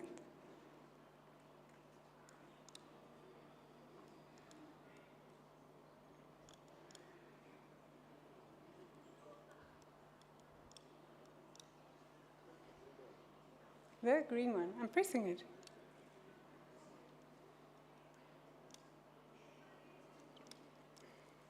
I am an engineer, but it seems like I've got issues with my equipment. Thank you.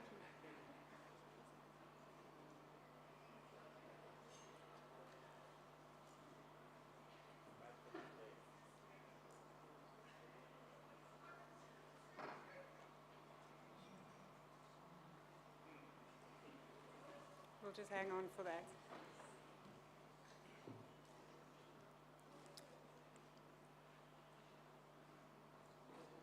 Any jokes from the audience? Play with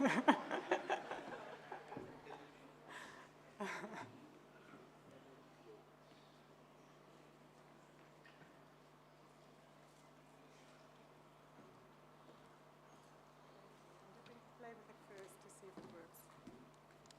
Ah, much better.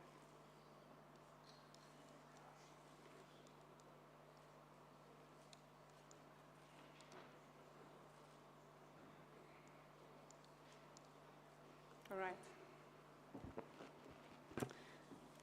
Right, the study followed a very structured evidence-based process, and it was designed to move from insights to actionable strategy. We began with a contextual review, which was really a literature and policy scan that we did, looking at both the global and the local contents and how Gauteng is positioned within that. To understand emerging global shifts as well as critical success factors for Gauteng to transition in the NEVs. Then from there we undertook a value chain analysis where we looked at various value chains spanning from battery to vehicle manufacturing to fuel cell to micromobility. And looking there at we utilized a Rodner framework there, which was really designed at looking not just at the financials, but also at the infrastructure and the socio-economic context behind it, as well as the empowering ecosystem that's required in order to do this transition. These insights then fed into a positioning and a synthesis phase where we assessed Gauteng's strengths and weaknesses. We looked at opportunities for it going forward, how we can, which are the localization opportunities that might be presented, and intervention and collaboration pathways going forward. Then we then convened an industry and stakeholder workshop to get feedback from industry and to help us package this. That went into a vision and a mission and objectives and a whole strategy with all the programs and the roadmap behind that. So I'm going to present some snippets, and I think I might have, no, I didn't skip a slide. I'm going to present some snippets here just from the study work that we've done to give you an idea of the findings before we get to the strategy itself. So this was basically looking at the global context and the key drivers of the NEV transition. Now, this should not be news to anybody sitting in this room, but critically, it's the environmental sustainability of and the energy security that kicked off all of this. Together with that goes the support of international regulations and the whole spiel around transport decarbonization. That in turn cascades down to aligned market demand, where consumers are now looking for NEV-friendly vehicles. That leads to technology developments by industry, and that in turn has impacts and shifts on economies, employment, as well as infrastructure. So across the world, NEVs are no longer kind of optional. It is now central to industrial competitiveness, and for Gauteng, this transformation presents both risks to the traditional ice manufacturing, as well as a once-in-a-generation opportunity as a clean manufacturing leader in Africa. This is just a brief extract from all of the policies and strategies, and as well as papers and research documents that went into the contextual assessment that we did. And here we provide a brief overview of the key global and local context aspects to take into consideration. Globally, the NEV transition is accelerating very fast. Battery and plug-in hybrid sales are catapulting, and this is driven by strong policy commitments.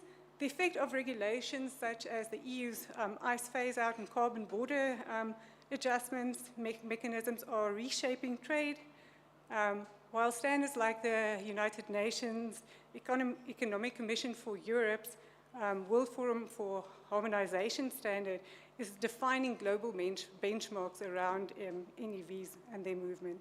At the same time, there's billions of dollars being invested globally, and it's flowing into NEV production, batteries, and infrastructure, alongside advances in AI-driven manufacturing and circular battery systems. Similarly, from a Gauteng perspective, Gauteng hosts more than 200 component manufacturers, a number of key OEMs, and we've got all the skills and the research infrastructure here, testing facilities as well. There's a strong reliance on export for the Gauteng industry, and this presents a risk given the global move to NEV vehicles. So there are also some constraints in that we are mostly ICE vehicle manufacturing focused, and we want to move over to be in line with a global initiative.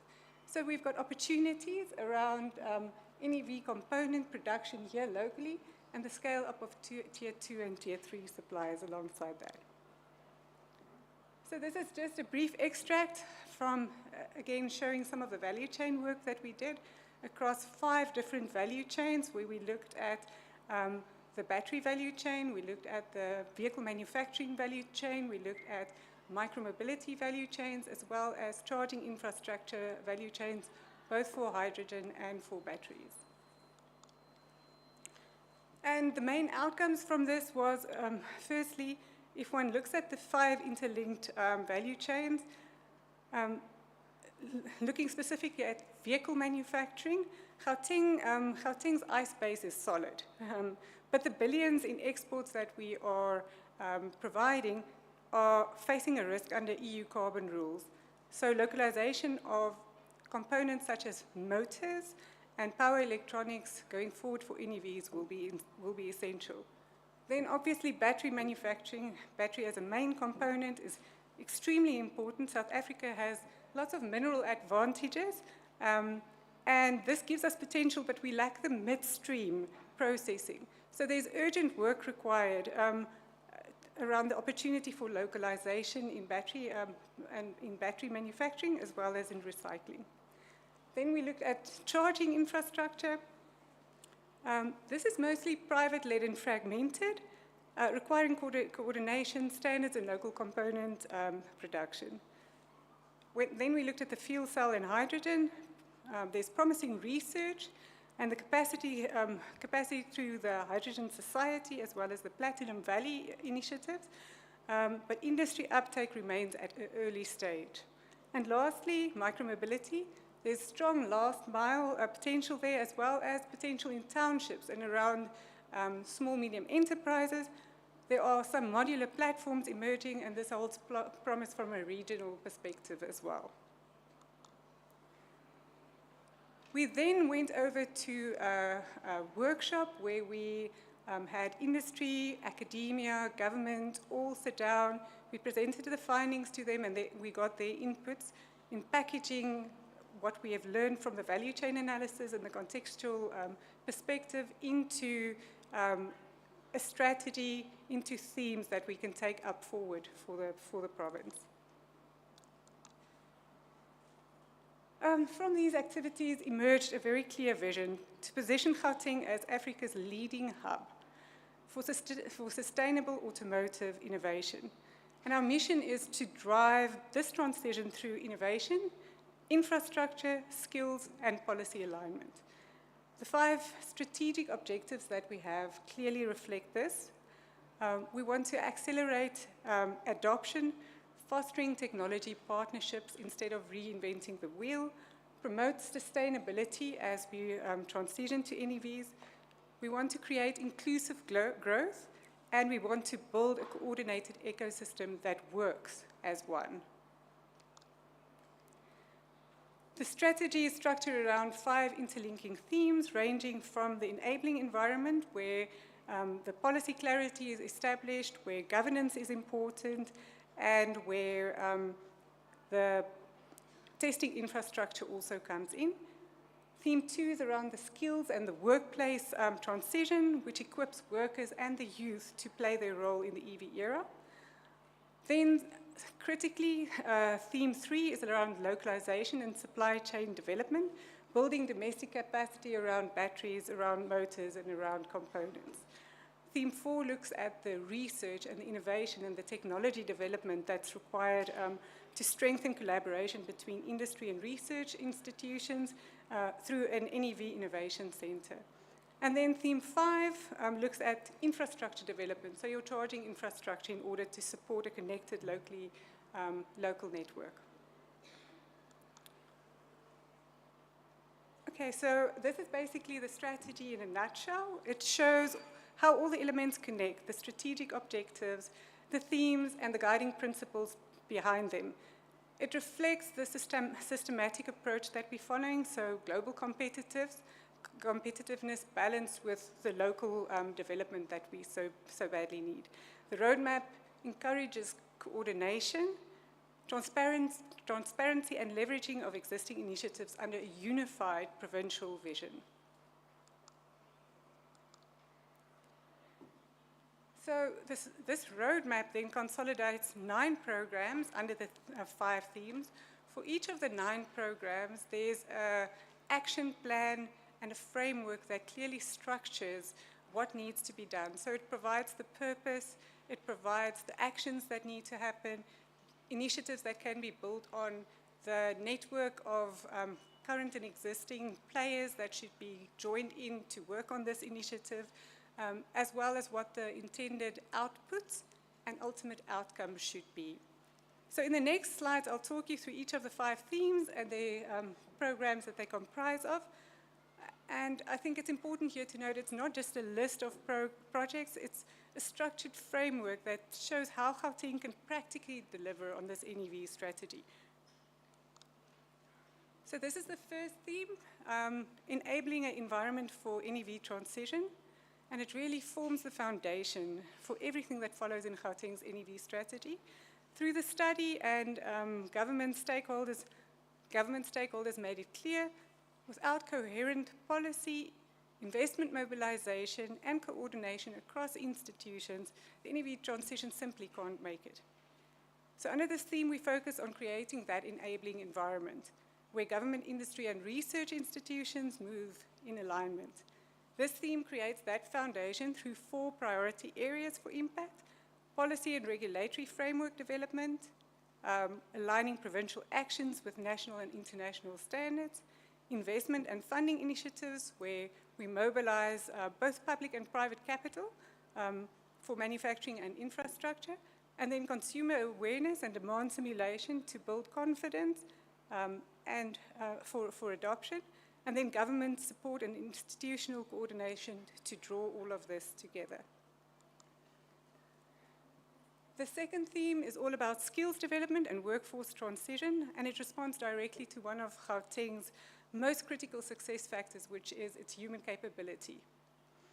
Through the study, we identified that while Gauteng holds a strong base of automotive and engineering skills, they are still aligned to ICE technologies. This theme therefore charts a strategic pathway for transition, a clear framework to guide future direction. Program 3 proposes a structured approach to developing NEV-specific skills and pathways, ensuring that training institutions, curricula, and qualifications evolve with the global EV technologies. It highlights the need to upskill existing workers, reskill those in at-risk ICE roles, and equip new entrants through work-integrated learning and practical programs. It also looks at the kind of infrastructure that's required for this, and make sure that there's collaboration and coherence so that we work in harmony. The third theme goes to the core of Gauteng's industrial competitiveness, localizing and expanding NEV-related manufacturing and supply chains. From our studies of automotive, battery fuel cells, charging and hydrogen, as well as micromobility, one insight stood clear: localization is the lever for industrial resilience and inclusive growth. Gauteng's manufacturing strength gives it a solid base, but dependence on imported EV technologies limits value add and exposes the sector to global shocks, as we've seen with COVID. This theme therefore provides tools for building a self-sustaining, future-ready manufacturing ecosystem, serving both domestic and African markets. There are 4 themes or 4 programs underneath this, this theme, and they range, as you can see there, from a focus on the battery manufacturing value chain to the local production of critical NEV components, micromobility as a focus, and then optimization of Gauteng's logistic and supply chains. Theme 4 focuses on one of Gauteng's strongest competitive advantages, its concentration of world-class research and innovation institutions. The study found that Gauteng already hosts significant assets, from the CSIR to leading universities to the innovation hub and testing facilities. Yet these capabilities are often fragmented. This theme proposes a coordinated approach, bringing together the strengths of each of these institutions under an NEV Innovation Center.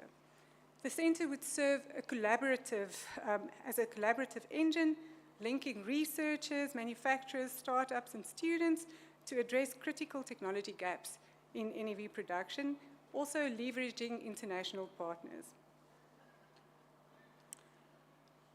It would also help commercialize innovation, providing prototyping, testing, and technology transfer platforms that move local ideas from the lab to the market.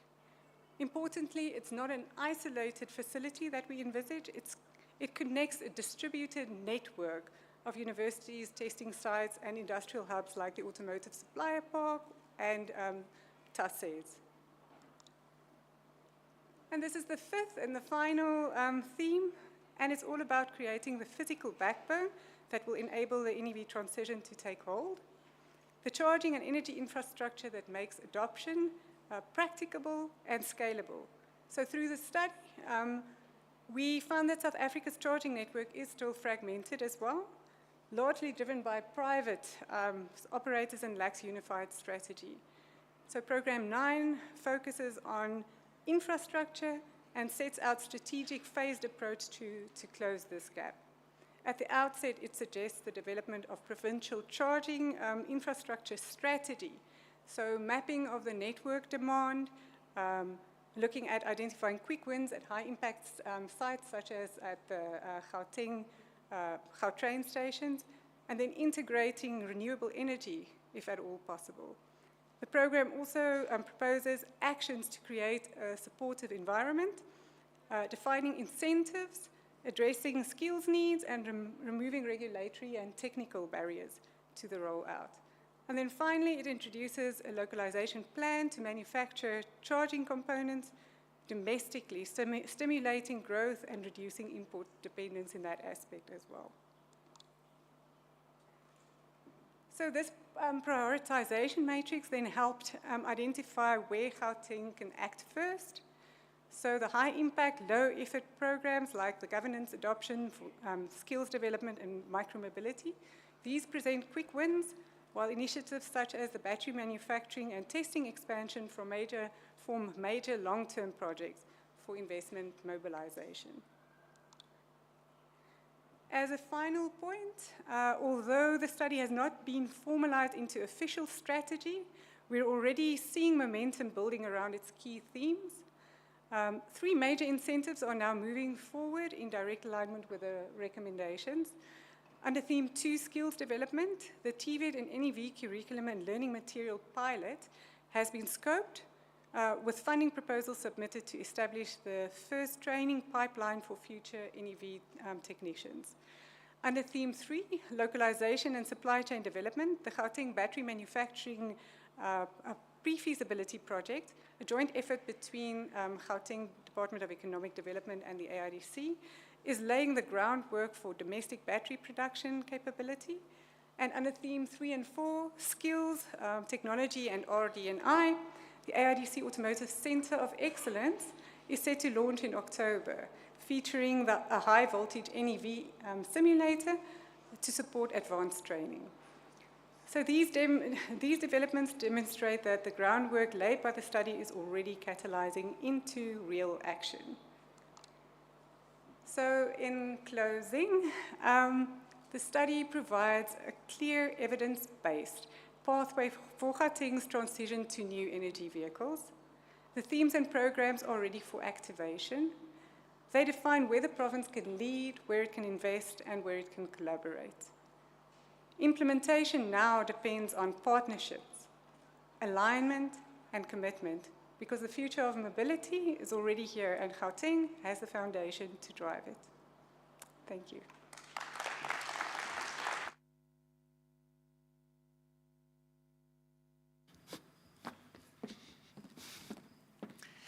The future of mobility is here and Gauteng has the foundation to drive it.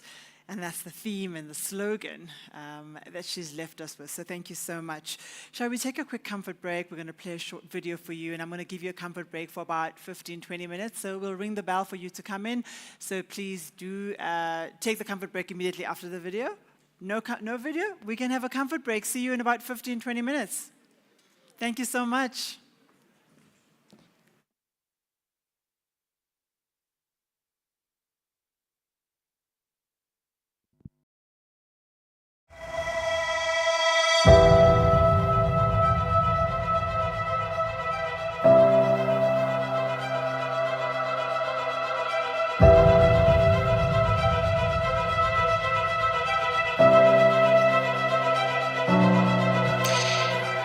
This is BRICS Africa Channel, in conversation with the CEO of ATC, Mr.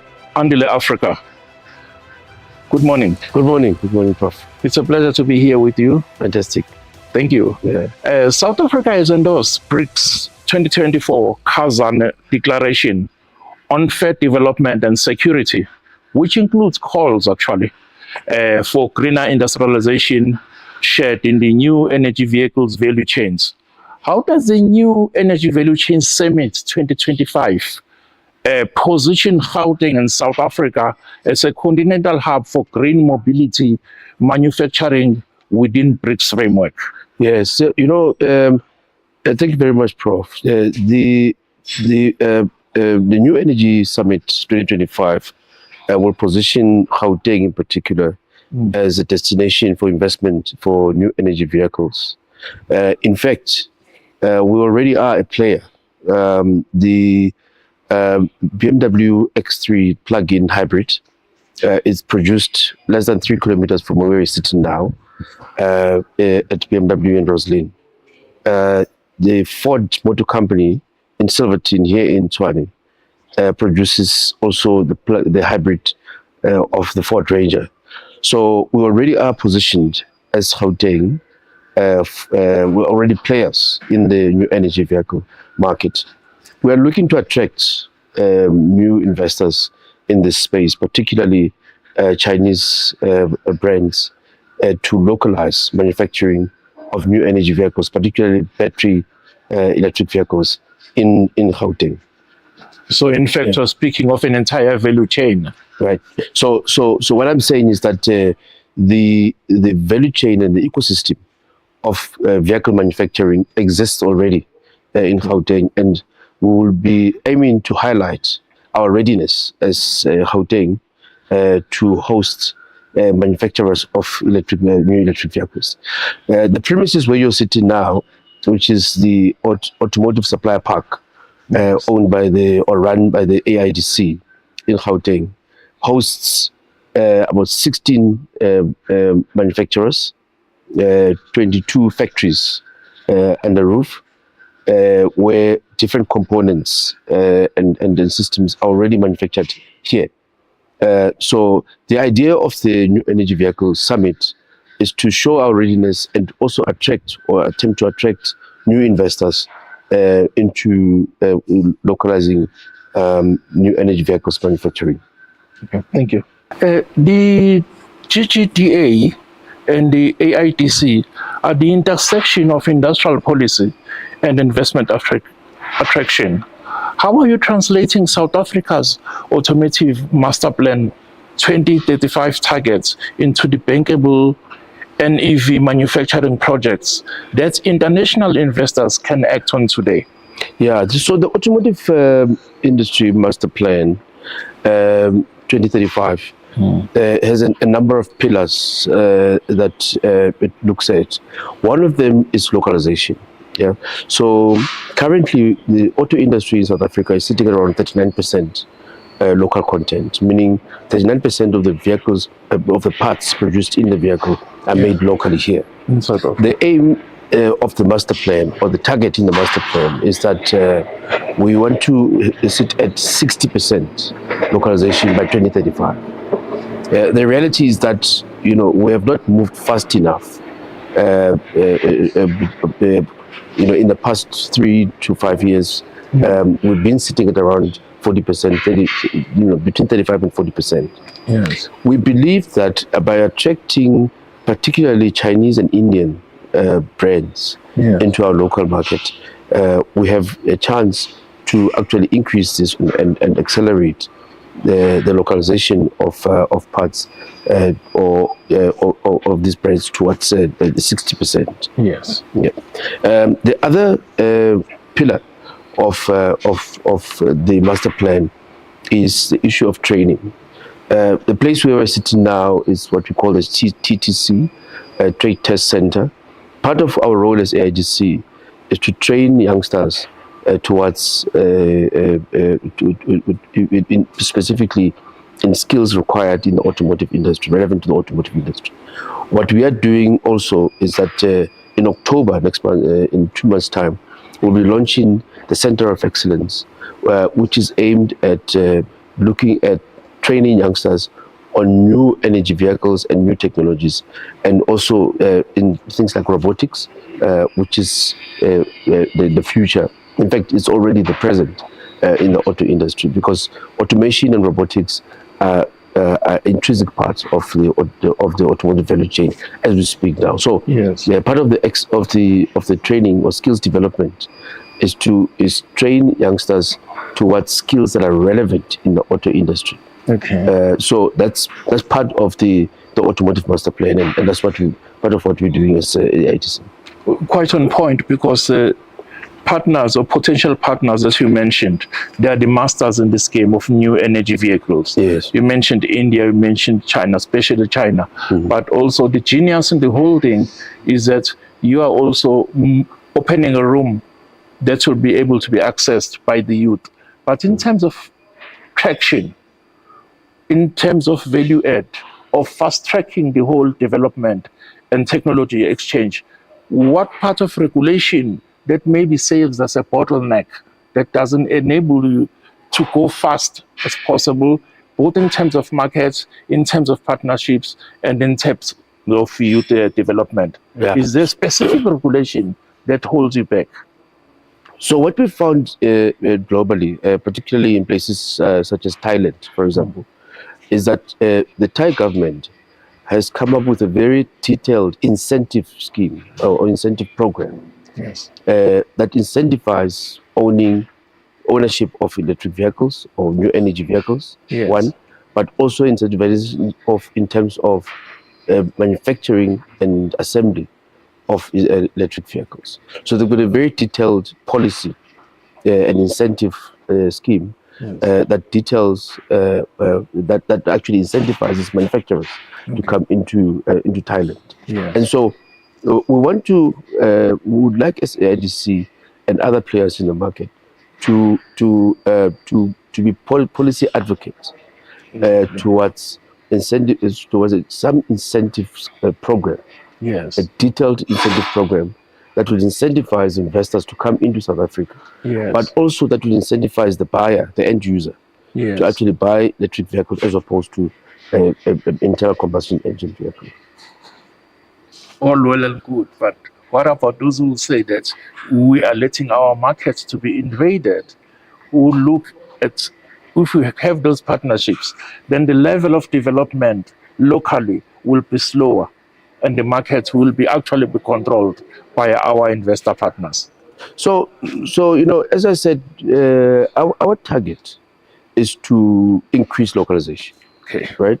So as I've said, we're sitting at 39% now. Our aim is to eventually end up at around 60% localization. What's interesting about, and I'm going to use Thailand again as an example. Exactly. Thailand does not have their own Thai vehicle particularly, but they actually produce mainly Japanese and other OEMs from other countries.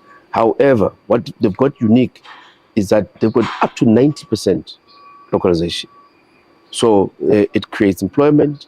It's highly skilled jobs. Yes. And it also is supported by a very strong R&D, research and development wing to it. So I'm not concerned about getting foreign investors. The only concern I would have is the level of localization. Yeah, and that's what we are trying to drive, is to increase localization. We can have technology from outside, but the production must be done locally.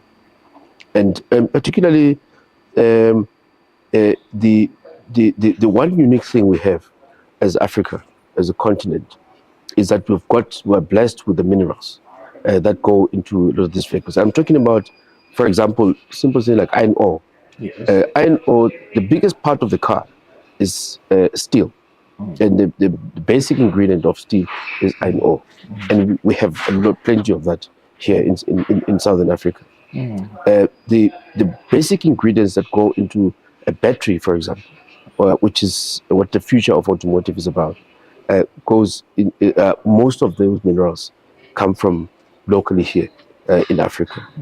The difference that we would like to make going forward is that we want to beneficiate those minerals locally here and not export them raw and buy them back as a processed components or raw material. Thank you very much. Let's talk about innovation and technology. China leads in solid-state batteries, India in affordable e-mobility, Brazil in biofuel hybrids, Russia in nuclear-linked power tech. How will the summit showcase this cross-pollination of these BRICS nations? Yes, there's two things that I think I would like to talk about in terms of innovation. One of the things that we've seen a big boom in South Africa has been what we call micromobility. Yes. Micromobility basically is scooters. Yes. Yeah, and particularly the last mile. So you take a lot, your Uber Eats, and so forth. And that proliferation in the micromobility presents an opportunity for us to actually start to also localize and build locally built or developed solutions. There are some companies, for example, there's a company called Merovan. Merovan is based in Stellenbosch. Yes. They produce a fully electric, 100% South African designed and manufactured three-wheeler. And companies such as Spa already are using these for local deliveries. There's another company called Green Scooters, also 100% South African innovation, also fully battery operated scooter developed here in South Africa. So we're looking at developing and growing that micromobility space in South Africa. The other, as I mentioned before, I think a very unique part to all the countries that you've mentioned, China, Yes. Brazil, and India, and so forth, is that we are well endowed with with minerals, especially precious metals. So, so we need to leverage, and part of what we will be discussing at the summit is how do we leverage our endowment of these with these PGMs in South Africa. Well, also on that point, combining all these technologies that are within the BRICS member states, what African innovations you see that we can fast track in adopting the new energy vehicles? Yes, as I mentioned, you know, one of the things, and I'm going to go back again to micromobility. You know, scooters are very well used in the African continent. You know, in some countries such as Kenya, for example, scooters are actually used as taxis. You know, so there's an opportunity for us to cut ourselves that niche market, to manufacture locally scooters that we can export, and particularly electrically driven scooters. So I think that's one area that we can leverage on, given the use of micromobility in the rest of Africa. Yes. Although you've touched on this point, but let's take it to a higher level. Sure. With all the event feature, African developed solutions in battery recycling, AI-driven vehicles, diagnostics, and smart grid NEV integration that BRICS could scale. Is the presence of BRICS making that faster for us, or could we go it alone? Yeah. So we've partnered with the CSIR in this conference. Yes. And in the summit, and the CSIR is our research body in South Africa, and we've conducted a number of interventions with the CSIR particularly on the electric vehicles or the new energy vehicles. Yes. There's a number of other innovative ideas. For example, the use of LPG, liquid petroleum gas, is another way of it's another form of new energy vehicles. So that's why we've actually coined our summit New Energy as opposed to Electric Vehicle Summit. Exactly. Because it's not only electric that is a solution to the reduction of carbon emissions. There are other forms of energy, such as LPG, for example. Particularly in trucking, we can use other technologies such as CNG, which is compressed natural gas, to actually power this. The idea of new energy is the reduction of carbon emissions. Right? That's really the whole point of moving from diesel or petrol-driven vehicles. Is to improve, is to clean up the environment and move towards lesser carbon emissions. And so there are solutions in South Africa. South African innovations in the areas of CNG, LPG, and battery manufacturing. Any global NEV investors look for global new energy vehicles investors look for regulatory certainty. What the NNV import tariffs, tax, credits, and localization requirements are being negotiated to de-risk entry into South African markets and continental markets. Yeah, as I mentioned earlier, there's been a number of white papers that were published and regulations that were published by both the Minister of DTIC, Minister Pakistan, and even his predecessor, and also the Minister of Finance, Minister Kodongwan. Our feeling is that these regulations have been helpful, but particularly on the manufacturing side. But where the sort of vagueness and we need more certainty and more details in terms of policy is on the end user, so that the end user is incentivized to actually move from an internal combustion engine vehicle to a new energy vehicle. There needs to be some kind of incentive to the end user. Currently, the new energy vehicles or electric vehicles are more expensive than the petrol or diesel-driven vehicles. And so a policy regime or an incentive regime would assist if you can incentivize the end user to move from an ICE vehicle to a new energy vehicle. Okay. Given the BRICS stated support for regulation and harmonization, are you engaging with the AFTA bodies on harmonizing the new energy vehicle standards, charging protocols, and incentives across African markets? Yeah. So there is there's been a bit of a challenge across the the continent in terms of harmonization of policy and protocols. You know, for example, in other African countries, it's totally legal to import second-hand vehicles. In South Africa, our regulations are such that you can't import second-hand vehicles into the market. So part of the engagements that we're having through AAAM, which is the Africa Automotive Association of Manufacturers, is to actually engage with the other countries to start to harmonize policy. Because if we're going to promote localization, then we need to defend, we need to protect our markets by stop the dumping of second-hand vehicles into the South African market, and so or into the African market. South Africa is quite advanced in that respect. There's been some huge policy changes in countries like Nigeria. Morocco, for example, has moved quite fast.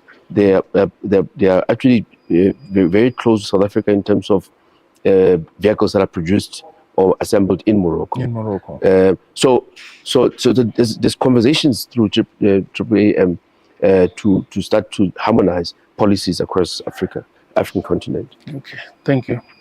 Let's go to the point of sustainability and social impact. BRICS policy documents consistently stress just transition. How will the New Energy Vehicle Summit show evidence that South Africa's NEV boom will also protect jobs, reskill workers, and open opportunities for township and rural youth? Yes. So the interesting thing is that, as I've said, in October, we will be launching our Center of Excellence. Part of what we will be teaching at the Center of Excellence is conversion of mechanics, meaning petrol and diesel mechanics, from that to EV, mechanics. So in this building that we're sitting at now, we will be training youngsters, converting them from traditional mechanics into electric vehicle mechanics. So that's one intervention in terms of ensuring job retention and ensuring lack of job losses. But also incrementally, we are looking at also attracting unemployed youths into the center to start to teach them on EV technology. Not only that, we also have some courses on artificial intelligence. And what do I mean by artificial intelligence? Artificial intelligence in our context means, for example, quality control. So traditionally, in the production line, if you're producing, for example, a metal part, you would rely on an inspector to look at the part and see whether it's the right quality or not. Now, we are introducing, for example, the camera technology, where a camera would look at the part and decide whether it's a reject or not. So there's a couple of application of artificial intelligence in the manufacturing processes. Those are some of the things that we will be teaching or teaching youngsters on in the Center of Excellence. Center of Excellence. So yeah, we are very big on the reskilling agenda. Yes, Mr. Africa, may you outline how the sector integrates new renewable energy generation, circular economy principles, and carbon reduction targets into the new energy vehicle productions and usage models directly supporting South Africa's net zero commitments? Yes. So I mentioned earlier on that we in this premises here we've got about 22 factories that we're running. And we've been getting a lot of pressure from the OEMs that we support to say that there is no point in producing a zero-emission vehicles using dirty energy, so to speak. Exactly. So what I mean by that is that the lights that you see here, the power that powers these 22 factories that I'm talking about is currently coal-based, Yes. right? So what are we doing about that? We are investing, and we will be investing in rooftop solar to convert to clean up our energy mix in the park here. Same thing at Tazes. We're also looking at using rooftop solar with battery storage to clean up our energy mix. The drive throughout the automotive value chain, from components manufacturing to vehicle assembly, even our dealership network, is that throughout that value chain, we need to be using a cleaner energy, and we are well on our way towards doing that. Thank you very much. Finally, for an investor deciding between attending the industry expos in Shanghai, Mumbai, or Sao Paulo, what is your single most compelling reason they should come to South Africa's New Energy Vehicle Summit on 2025 and not miss what's happening here? Africa is the future. And I'm going to say that again, Africa is the future. We need a lot of the markets that you've mentioned are almost getting to a saturation point. They're getting to a tertiary level. Yes. Africa is sort of virgin ground, and there's a lot of development that are happening that needs to that the world can benefit from the African market. We have the youngest the population in the world as Africa, and so.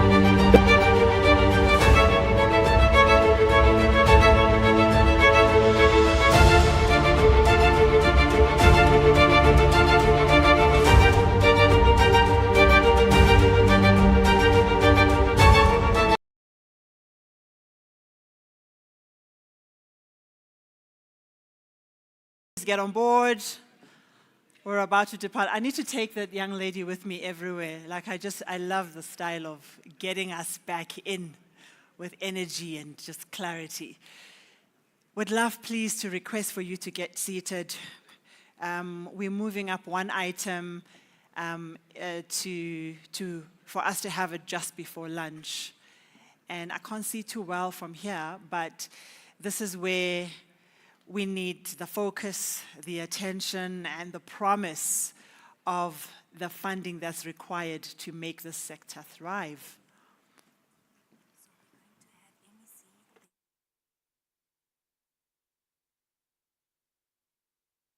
Okay, all right. So while you're getting seated, we're going to just do a short video just to reset the context, and then we'll be having the honor of the Honorable Lebogang Maile, the MEC for Finance and Economic Development. He's arrived and gracing us with his thoughts around the journey that we are undertaking. So let's take a quick video, and then the Honorable Minister will, the Honorable MEC will join us. Are we ready? From TESA's perspective, what strategic partnerships are you most keen to forge through this summit, and how do you envision them shaping South Africa's long-term new energy vehicle strategy? Collaborations are important. For us, we have developed at TASES because we've collaborated with a number of investors that are coming from different countries. And part of the SEZ strategy, TASES strategy, is to attract investment from the different countries that we have partners with. In changing the landscape, we want to leverage on the existing partners that we have. We have got BRICS, where we have Brazil, and which is a strong partner in the fueling systems, in the biofuel and other, clean fuel resources that Brazil has been able to harness over the years. We've got China. China is one of the leading battery manufacturers in the world, with different NEV manufacturers We visited one 3 months back, which is BYD, which part of BYD, as you know from history, they've been developing batteries, cell phone batteries for a number of years. So for us, collaborating with people that have been in the game is one of the core strategies. That's why we went and fostered this relationship with BYD to say, when we go into the NEV space, we want to go with people that have been part of that. So China is one. India. Also, if you look at the new cost-effective NEV vehicles, India is one of the core countries that are leading in that segment. So we want to then say, how do we then collaborate within the BRICS and bring in these strategic partners and the companies? And when we bring in a country, we bring in partners that we're going to collaborate with, different partners that are coming from different countries. Russia in the material science, innovation, and other technologies also will come into play. So we're looking at the whole value chain of partners that we currently have and saying, how do we leverage from the partners? And I know now BRICS has expanded to attract more other partners. So BRICS will be one area of where we enforce collaboration. And if you look at the summit, some of the pipeline of the speakers, the participants are coming from those countries. We've invited also OEMs that are across the world. I mean, we've gone as far as inviting quite a number of them to come and be part of this collaborative effort to make sure that we are able to then transition to our destiny and also achieve some of the objectives with ease. As you know, in our tradition, it takes a village to raise a child. So we've called the whole village. Let's form a formidable force that will enable us to actually achieve the broader results of the summit, of the future of 2030, also the 2050 strategy which African continent has in achieving some of the greater objectives within the logistics and other value chains.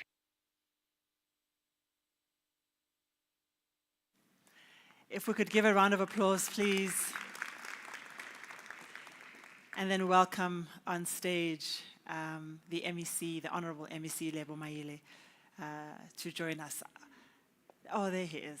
Shall we give him a round of applause, please, and welcome him on? Thank you,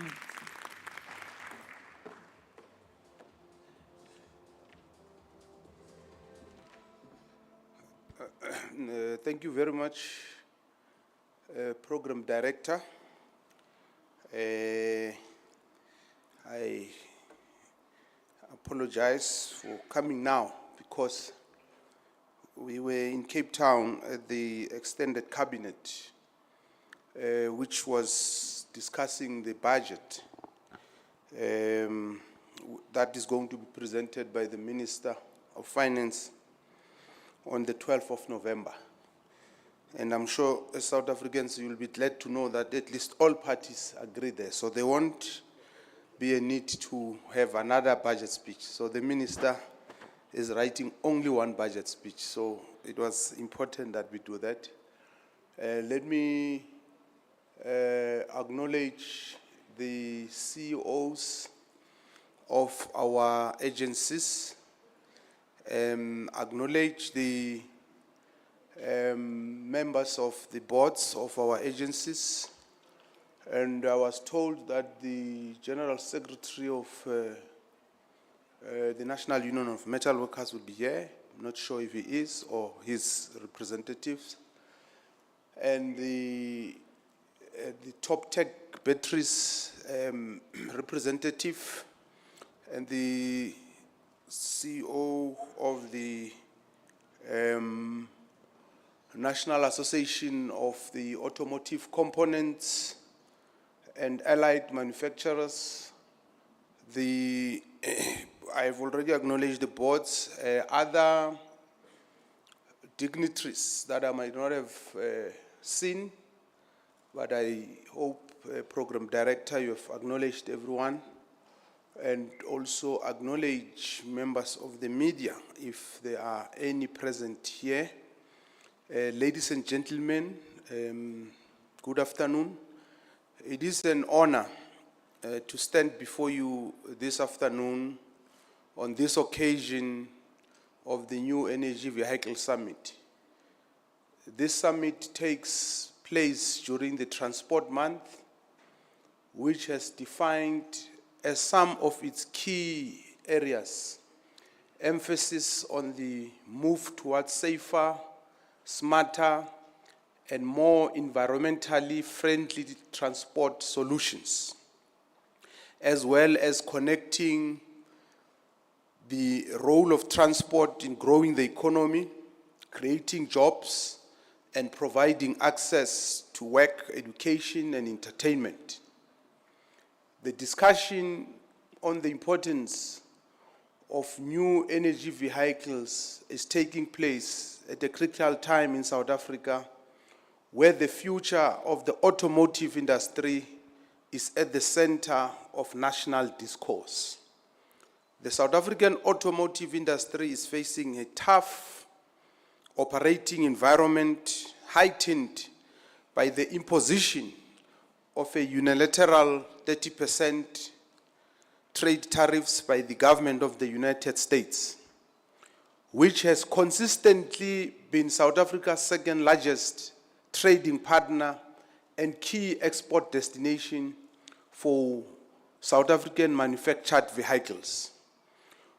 On the manufacturing side, original equipment manufacturers also face mounting challenges.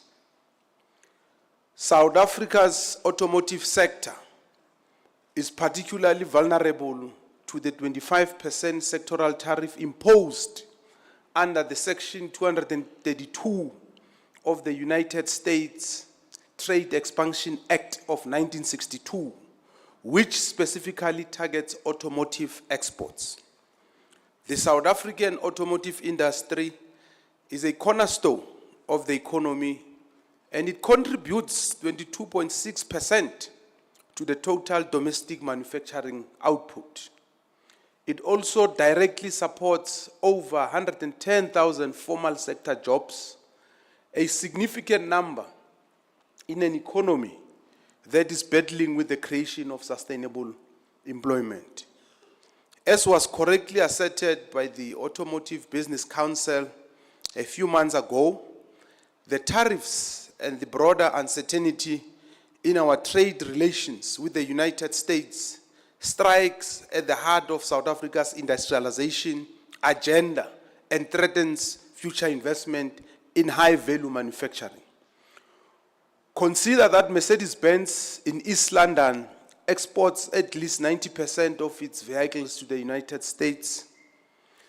The devastating consequences for the East London Special Economic Zone are thus evident.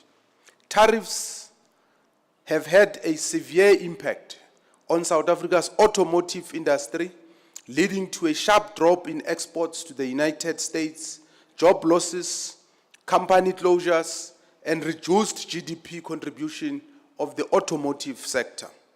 As things stand, vehicle exports to the United States have fallen drastically, with one report noting an 82% drop in the first half of 2025 compared to the previous year. The industry has also experienced layoffs and job losses, with thousands of positions under threat to companies losing contracts and reducing production. At least 12 company closures have been linked to these pressures, impacting the component manufacturing sector and its over 80,000 employees. I thought Mr. Jim would have been here, and I'm sure he would have agreed when we said the threat to communities posed by these tariffs are huge. Communities like East London and the broader Eastern Cape province, which are heavily dependent on the automotive sector, are at risk of economic destabilization. Beyond job losses, NUMSA as a union has already highlighted the risk of short time that has been introduced at 26 companies in the Eastern Cape. many based in Gallagher. Various economists have identified 3 structural challenges that are currently confronting the automotive industry, specifically navigating South Africa's exposure to tariff barriers in the United States as outlined, the dangers of dumping, and adapting to the global shifts towards energy vehicles. But while these are real challenges with far-reaching implications, critical interventions can transform them into opportunities, particularly in relation to new energy vehicles. Ladies and gentlemen, new energy vehicles are crucial for South Africa's future as they offer significant economic and environmental benefits, including reducing greenhouse gas emissions and lowering fuel costs, while supporting industrial growth and job creation through local manufacturing and infrastructure development. New energy vehicles produce significantly fewer greenhouse gases and pollutants compared to internal combustion engine vehicles, which can help in combating urban air pollution and climate change. Here in Johannesburg, air pollution has already proven to have catastrophic consequences. A report by the Clean Air Fund indicates that in 2019, around 5,300 premature deaths were attributed to air pollution in Johannesburg. At the national level, air pollution-related deaths stands at 29,830, exceeded premature deaths caused by tuberculosis, which stood at 19,784 in the same year. Air pollution produced by industrial and power plants, biomass fuels, and road transport, as well as seasonal smoke, could damage tourism and investment prospects as the city grows. The impact on public health is also significant, particularly as the public health system is confronted with structural challenges that includes a growing population in South Africa's wealthiest province.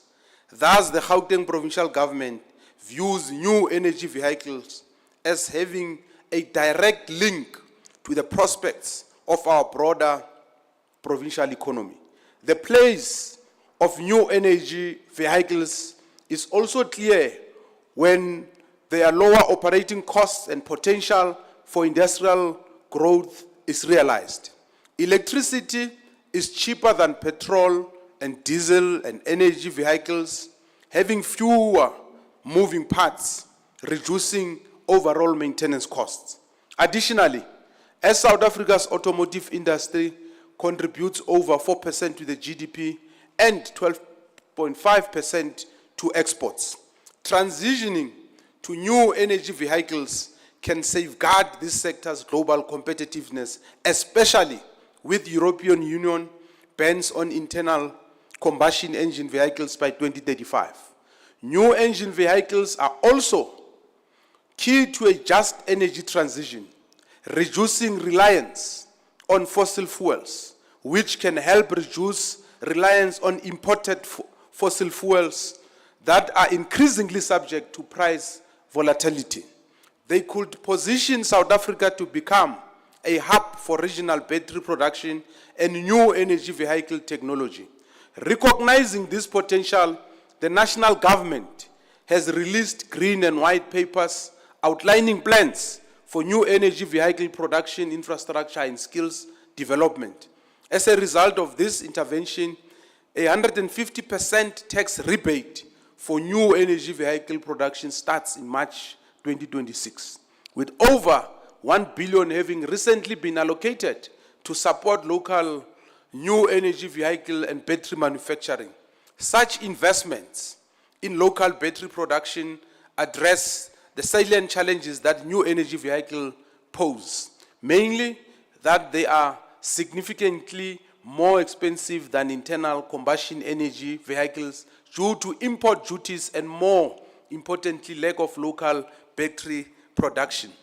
The national government is currently finalizing a strategy to secure supply chains for critical minerals like cobalt, lithium, and nickel, which are essential for battery production.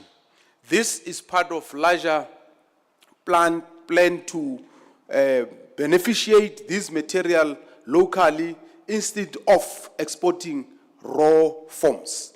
This is in alignment with the Gauteng Provincial Minerals Beneficiation Strategy that focuses on adding value to raw materials by transforming them into higher value products with a key role in refining precious and base metals. We are aiming to leverage the province's economic strength and infrastructure, including special economic zones, to support industries like diamond and gold processing, as well as the manufacturing of components for renewable energy technologies such as batteries and catalytic converters, contributing to the green energy transition. Just a few months ago, we launched the jewelry manufacturing precinct located in OR Tambo Special Economic Zone, Phase 2, at OR Tambo International Airport. The manufacturing precinct is Africa's first such facility designed to process and add value to minerals extracted in South Africa by bringing together companies for diamond cutting, polishing, and jewelry manufacturing, aiming at boosting exports and create jobs. Developing local battery manufacturing capacity for new energy vehicles and mineral beneficiation broadly will address our economic diversification, ensuring that we move beyond raw material extraction to create a more value-added mineral economy and to retain more wealth within the province and the country broadly. Furthermore, such interventions will address skills gap through partnerships with universities and other institutions to ensure a qualified workforce for research, development, and skills manufacturing. At the heart of our strategic approach is developing and strengthening public-private partnerships, which must necessarily be central to the engagement at this important summit. Program Director, I wish to conclude by drawing the link between energy, new energy vehicles, and the ongoing challenges of energy security in South Africa, and especially in Gauteng, which is the nerve center of the regional economy as well as its manufacturing hub. New energy vehicle technology, particularly vehicle 2, everything can play a crucial role in helping to stabilize the grid by allowing energy vehicles to act as distributed energy storage units. This is especially beneficial in urban areas with unreliable power. We have witnessed the devastating effects of energy insecurity to households and businesses alike, and the impact on the national economy has been severe. By investing in new energy vehicles, we have the opportunity to turn the tide, while also reaffirming the importance of the auto industry to South Africa's economy. We would like to wish you well in your deliberations. Thank you very much, Program Director.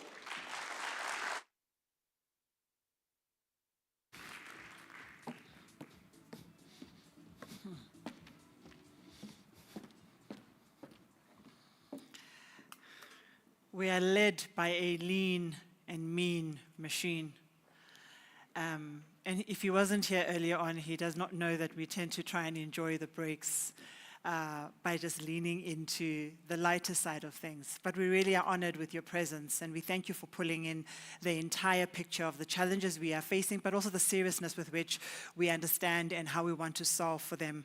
So thank you so much. What we do want to do after that is perhaps take lunch. We are at a time where we can do a lunch break right now and come back and be ready for our panel conversations. And I'm on track with that, Lerato. Is that fine? Okay, perfect. So once again, ladies and gentlemen, thank you so much for coming to our honorable guests, to all who've just made this event what it is today, and of course to thank our keynote address by the MEC and him prioritizing this conference for us. We are grateful. Round of applause to everybody. Shall we take a lunch break?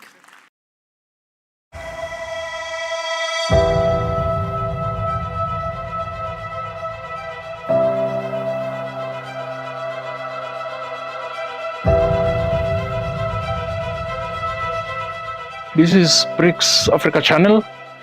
We are here at the testing center with the objective of having a conversation with Dr. Pega Zulu.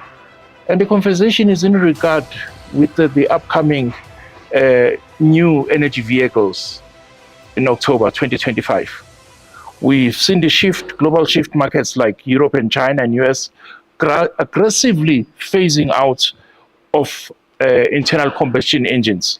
South Africa is positioning itself in this fast-changing global automotive landscape through the Nev Summit.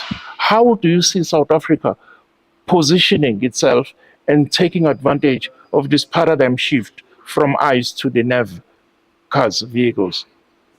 Thank you for welcoming to your channel.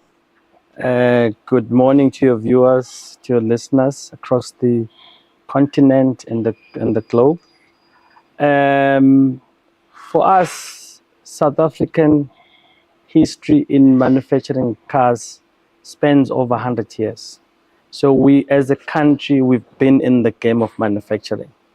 And this experience has been critical in preparing us for what's upcoming. The new energy vehicles are a reality. And as South Africa, it's what, as a country that has focused on the automotive industry for a number of years, we currently have a more than 60% production capacity in Gauteng. Also, as a country, South Africa is ranked amongst the top leading automotive manufacturers in the continent. So the positioning of South Africa has not come at a better time. I'm saying better time in terms of some of the requirements of these new energy vehicles. We are blessed as a country, also as a continent, Africa, to have all these mineral resources that are required as part of the key components in manufacturing the battery components. And for us, the positioning of South Africa as a gateway to Africa, as also as a gateway to the world, because if you look at our geopolitical location, yes, we are in the east-west pendulum. And the Cape Horn, with the traffic that's coming in from a logistics perspective, position us to be a more strategic country to host the new evolution, the new changes that's coming in, so that we are able to then to be the hub and spoke to the rest of the world. And also having strong trade connections in Europe, in the US, in China, in India, and in Brazil. Part of that makes us to have even a better footprint within the vast continents, or the continents that are strategic for us to actually grow in the sector. Yes, I understand. But having had such a long history of car manufacturing, Yeah. How do you see the transition from ICE to new energy vehicles taking place? Is that not going to be disruptive somehow when we look at earning power of South Africans, earning power of our neighbors? So how is that transition going to take place in the real sense of it? You know, disruptive innovation has been the cornerstone of any industrialization, because you need these disruptive innovations for us to change into the new avenues. You know, I always say people are always scared of change. Yes. We're always fearful of change. People are saying, what if this change comes in and we're not ready? What if this change moves our cheese, Exactly. so to speak? So I'm saying, as a country, we are ready. Yes, it might be a painful process. Like any plane, when it's taking off, you might experience some turbulence in terms of the supply chains that we're used to. But the reality is that NEVs are reality. The whole global dynamic, or the global change, is moving towards energy vehicles. Our biggest trade partner, China, has embraced new energy vehicles. And I think from a population perspective, we need to look at as Africa as a continent that could be consumers of these new energy vehicles. Yes, it will come with challenges. Infrastructure is going to be one, from charging stations, and also sourcing of mineral resources that are required from a logistics perspective are going to be a challenge. But I think part of us as the Tshwane Automotive Special Economic Zone, we've already engaged with some of our partners in the SEZ space. We are part of the 240 plus SEZs that exist around the continent. And part of our discussion has been, let's find a way of harnessing this change. Let's have bilateral agreements, trade agreements, and green lanes that are going to have seamless movements of the commodities or the minerals that are required for this disruptive innovation.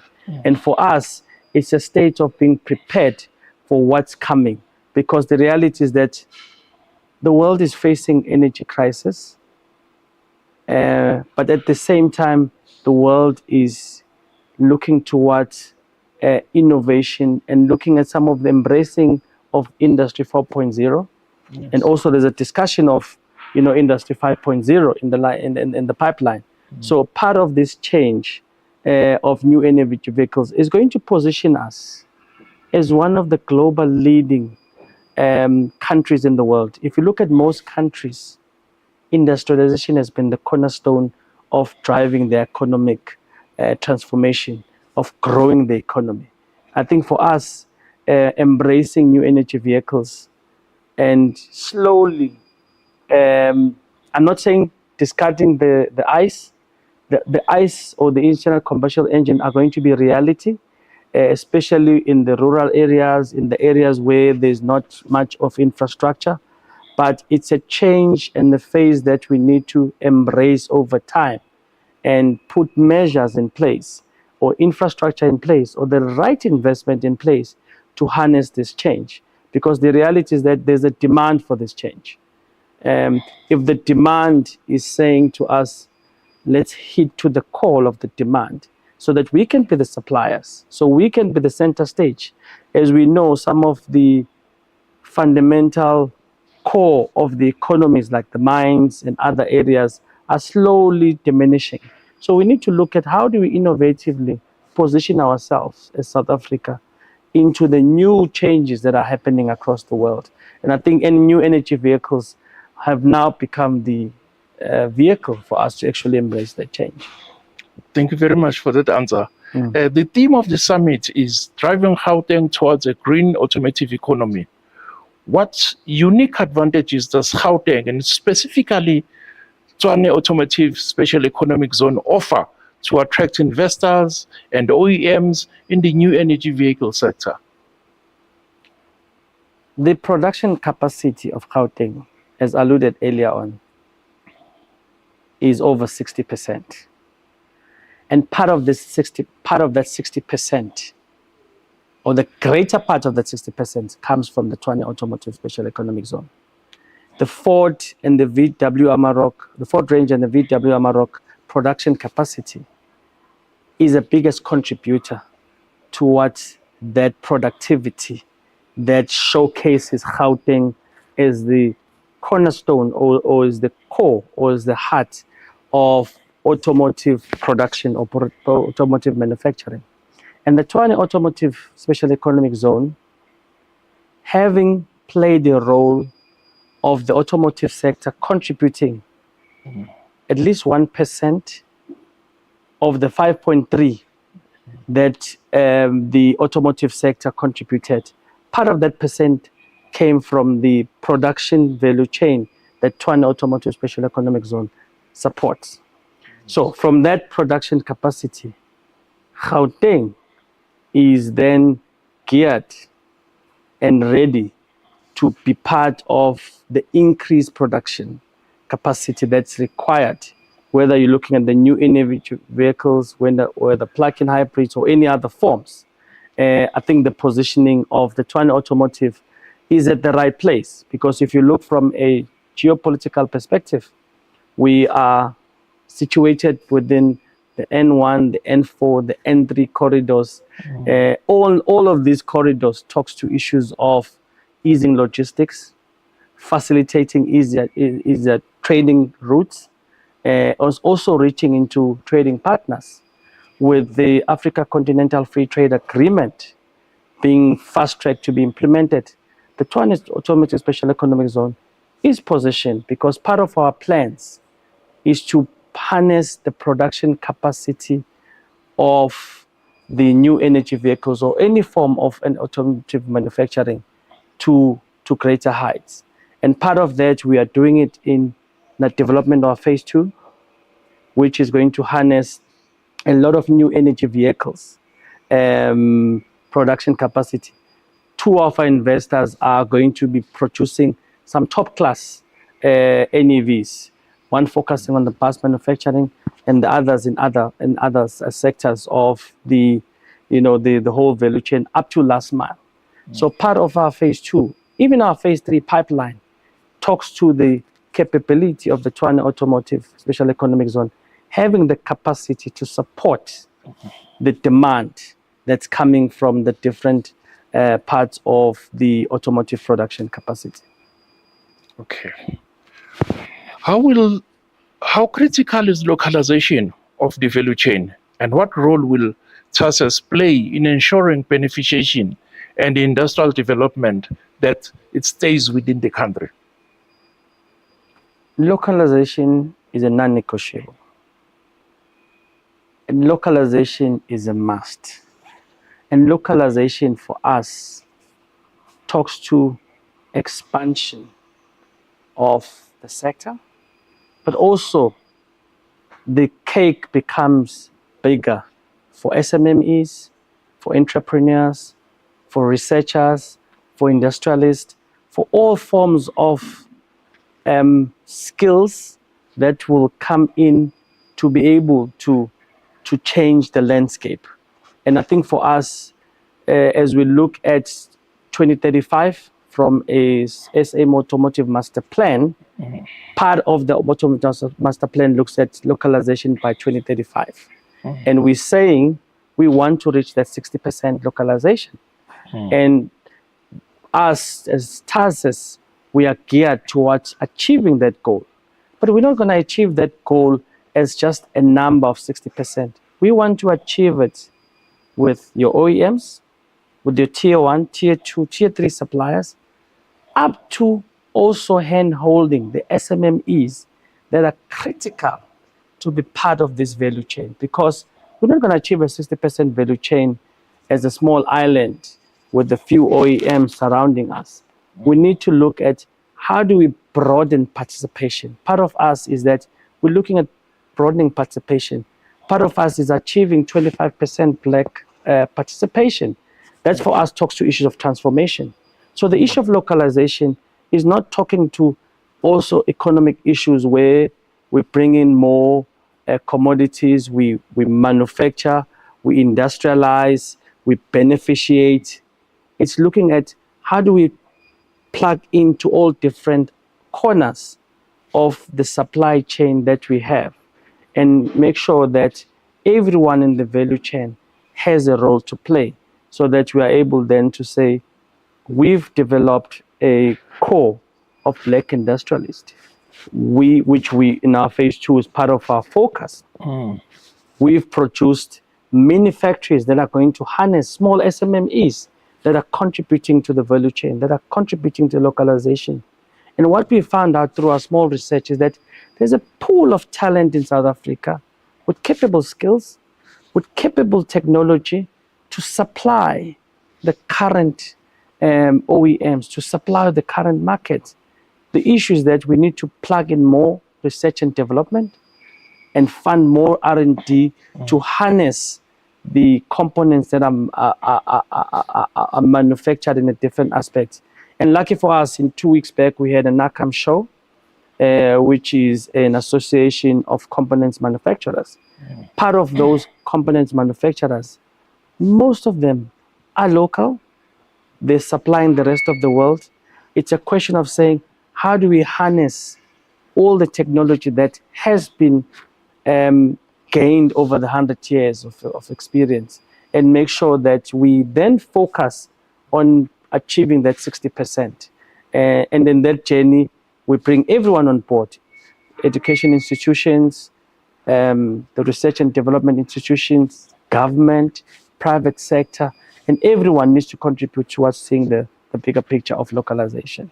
That is a holistic ecosystem, Yes. so to say. And Including it speaks to the entire notion of the fourth industrial revolution and the Correct. development of AI and other technologies that are coming up. One of the key objectives of the summit is youth and skills development. How is TASAS working with its strategic partners like the AIDC to ensure South African youth and SMMEs are equipped for opportunities in the new energy vehicle supply chain? Skills development and SMME development, it's in our hearts, it's in our core. And I'm saying in our core because with our sister entity, the IIDC, as you see where we are, Yes. part of where we are is a testing facility. And this testing facility is aimed at harnessing the right skills that are going to feed into the energy vehicles. And as the theme of the summit, our focus is on skills development. And luckily for us, between ourselves and AIDC, we have invested time and resources in ensuring that there is a pipeline of relevant skills that are going to feed into the energy vehicles. And I think for us as TASAS, we have learned from the history when we onboarded the investors that we had. Part of the biggest challenge was to match the skills of the investor that is coming from a different country versus the local skill that they require to make sure that the productivity happens with speed, on time, on a 24-hour basis.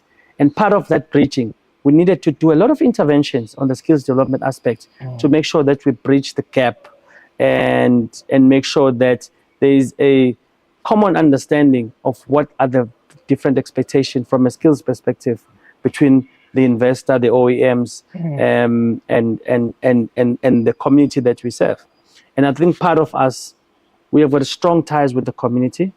We've signed a social compact which has committed us to say, we've got a standing agreement with our community. We have got different deliverables and different pillars of deliverables, and SMME development, skills development, enterprise development, preferential procurement, socioeconomic development are part of that core social compact. And I think those are linked to your triple BE transformation agenda, which we want to harness also in our journey. But also, SMME development, SMMEs are future big business. I always say, they call it now MSMEs. That's a new terminology that they use. But I think it's important to understand that if we harness the SMMEs, they are going to mature to become bigger business. And I think for us, it's a core focus because that's where we're going to achieve the issues of employment, because employment is part of our passion. We are passionate about getting South Africa employed. We know of the youth unemployment in this country, and part of our focus is to curb and decrease the youth unemployment. Women is our focus as well in this NEV Summit. We want to see more women. And as recent as 2-3 weeks back at the NECAM show, we signed a partnership agreement with a women organization called WASA, which is Women in Automotive South Africa. So these women are technical experts, they are managers, they are engineers, they are the core of the women transformation that we've signed partnership. And we constantly do that. And also part of what we'll be doing is to look at how do we bring in also the element of skills development and advancing the women. As you know, less than 5% of the global executive, less than 5% are women. So we need to change that number. We need to see more women going to executive leadership within the automotive sector. And it is a global problem. It's not a South African problem only. So we want to also use the summit to drive those agenda. We're focusing on gender, youth, and the disabled. We want to bring in this disabled onto the table and say, as disabled societies, you're part of this industry. You should be here. You should be contributing towards this economic transformation. And part of that is us ensuring that we skill. As we know, we've got a pipeline feed of training about 5,000 youngsters every year. It's our target. And as TASES alone, and TASES with partnership with AIDC, it's what we constantly drive year in, year out. And as you see, both TASES and AIDC have established academies that are focusing on different skilling that are required to focus on the SMMEs, the youth, the disabled, so that we are able to then tackle all corners of skills development and bring them into the core so that we build the future pipeline for NEV evolution. Thank you. The move towards new energy vehicles requires not only a vehicle production, but also supporting infrastructure like battery plants and charging networks.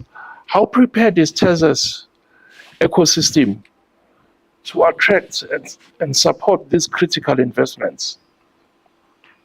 TASES has been focusing and investing, one, on energy mixes for starters. Part of our focus is looking at how do we find different energy mixes? How do we define different microgrids that feed into the system? It's a compliance issue by 2035. As you know, there's a 2035 hard stop for carbon footprint in the production system. And part of decarbonization and net zero carbon achievements is looking at how do we find innovative ways of supporting carbon-free environments. So the charging station is also part of the infrastructure that we're sourcing from different partners. We've got different partners that are actually, as we speak today, I was driving from a meeting that is looking at partnering with us, TASES, in advancing the charging stations across the Gauteng, across different aspects of infrastructures that will require expansion of the charging station. Because, as you said, rightfully so, yes, we can have these new energy vehicles. The issue is that do we have infrastructure to harness what the demand that is going to be coming, or what we're going to be supplying to the world?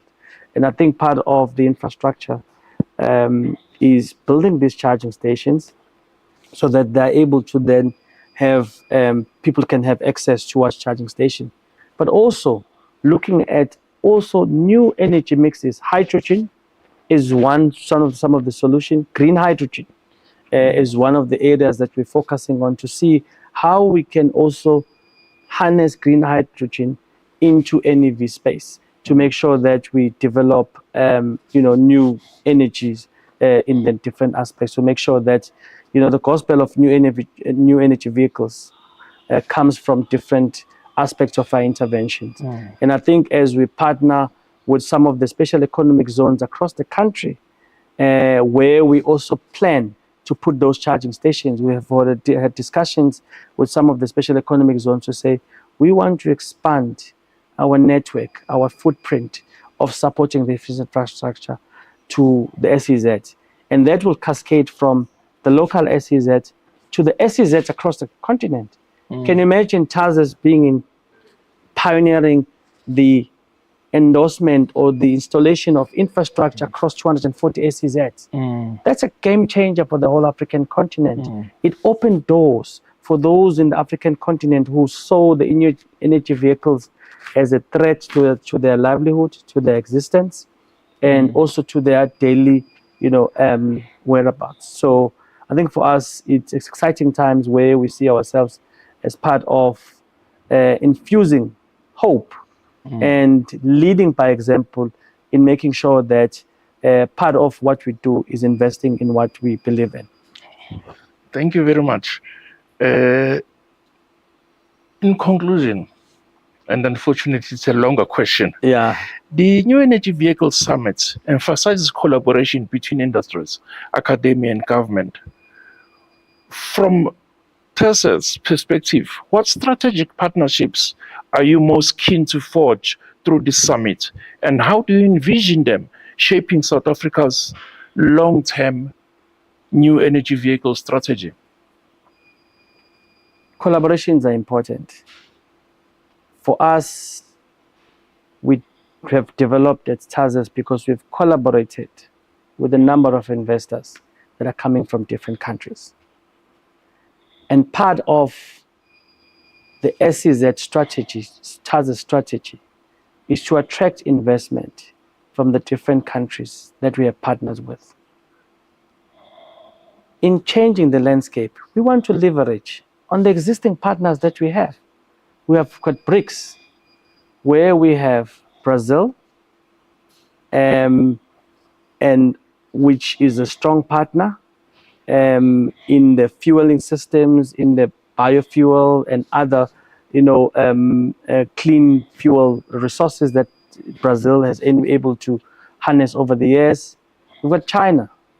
China is one of the leading battery manufacturers in the world with different NEV manufacturers. We visited one 3 months back, which is BYD, which part of BYD, as you know from history, they've been developing batteries, cell phone batteries for a number of years. So for us, collaborating with people that have been in the game is one of the core strategies. That's why we went and fostered this relationship with BYD to say, when we go into the NEV space, we want to go with people that have been part of that. So China is one. India. Also, if you look at the new cost-effective NEV vehicles, India is one of the core countries that are leading in that segment.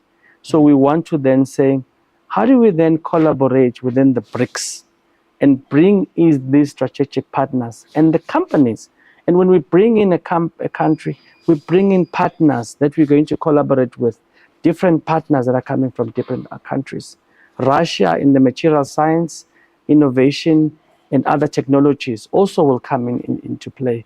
So we're looking at the whole value chain of partners that we currently have and saying, how do we leverage from the partners? And I know now BRICS has expanded to attract more other partners. So BRICS will be one area of where we enforce collaboration. And if you look at the summit, some of the pipeline of the speakers, the participants are coming from those countries. We've invited also OEMs that are across the world.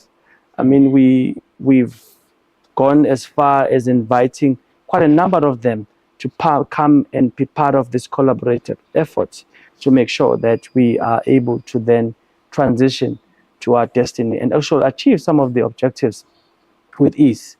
As you know, in our tradition, it takes a village to raise a child. So we've called the whole village. Let's form a formidable force that will enable us to actually achieve the broader results of the summit, of the future of 2030, also the 2050 strategy which African continent has in achieving some of the greater objectives within the logistics and other value chains. Last question, or rather a comment. You mentioned something very interesting, national collaboration here at home. Yeah. Observing the type of regulations that we have in the development of new energy vehicles, is there any part of the regulation that might be deemed in the industry as a bottleneck, and which will be that one? And what will it facilitate if we removed that bottleneck regulation? Yeah, I understand there's quite a number of regulations that a lot of OEMs, a lot of the industry, let me say the industry, has been having a view on. But I think from a TASA's perspective, we harness those views, and from a policy advocacy, Yes. We advocate for policy changes. And luckily for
office block that once stood vacant for a few years has been repurposed to now accommodate over 700 National Student Financial Aid scheme-accredited students enrolled in institutions of higher learning in and around the Braamfontein precinct. Having commenced operations in the second semester of 2025, the laboratory building has had a gradual uptake, housing about 500 students from nearby technical and vocational education and training colleges and universities.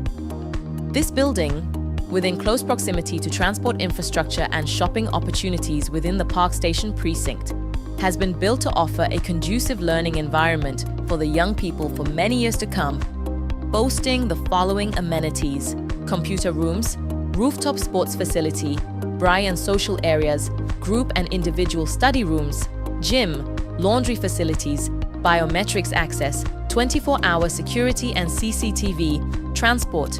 PRASA is proud to showcase this development as well as its rail and property strategies, which aim to grow revenue to 2.5 billion rand by 2035. The City of Johannesburg's first citizen was on hand to declare the building officially opened.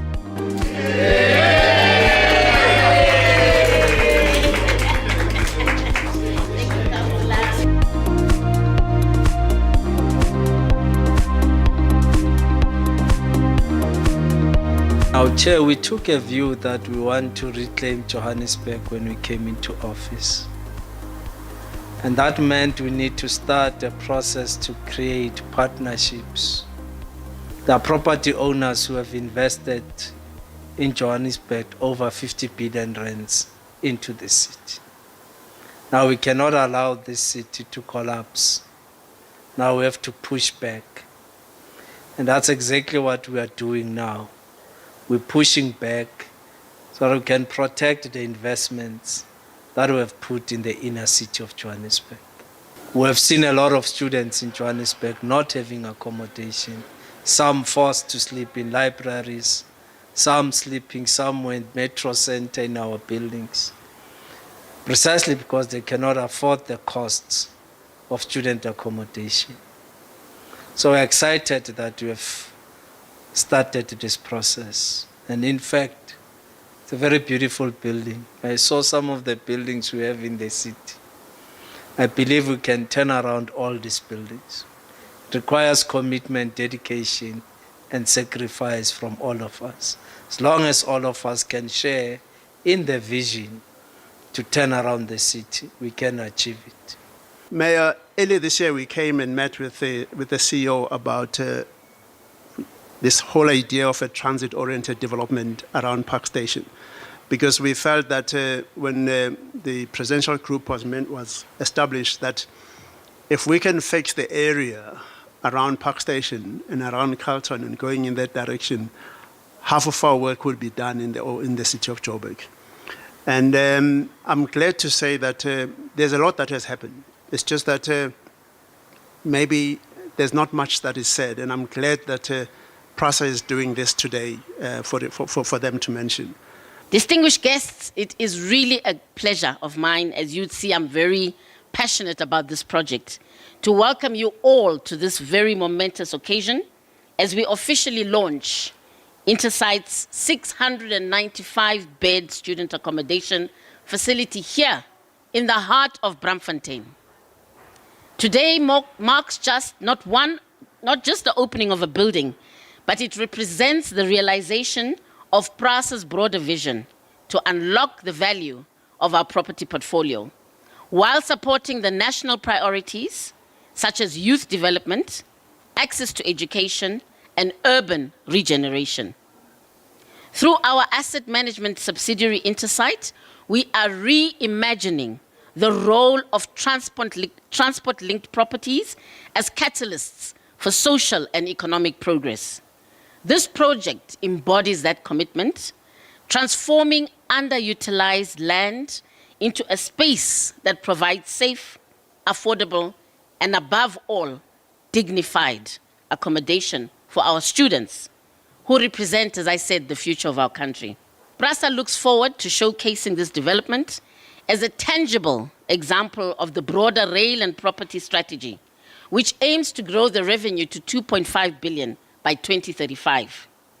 These strategies are anchored in property development, co-investment with partners, lease buybacks, and station precinct modernization, among other initiatives that promote financial stability.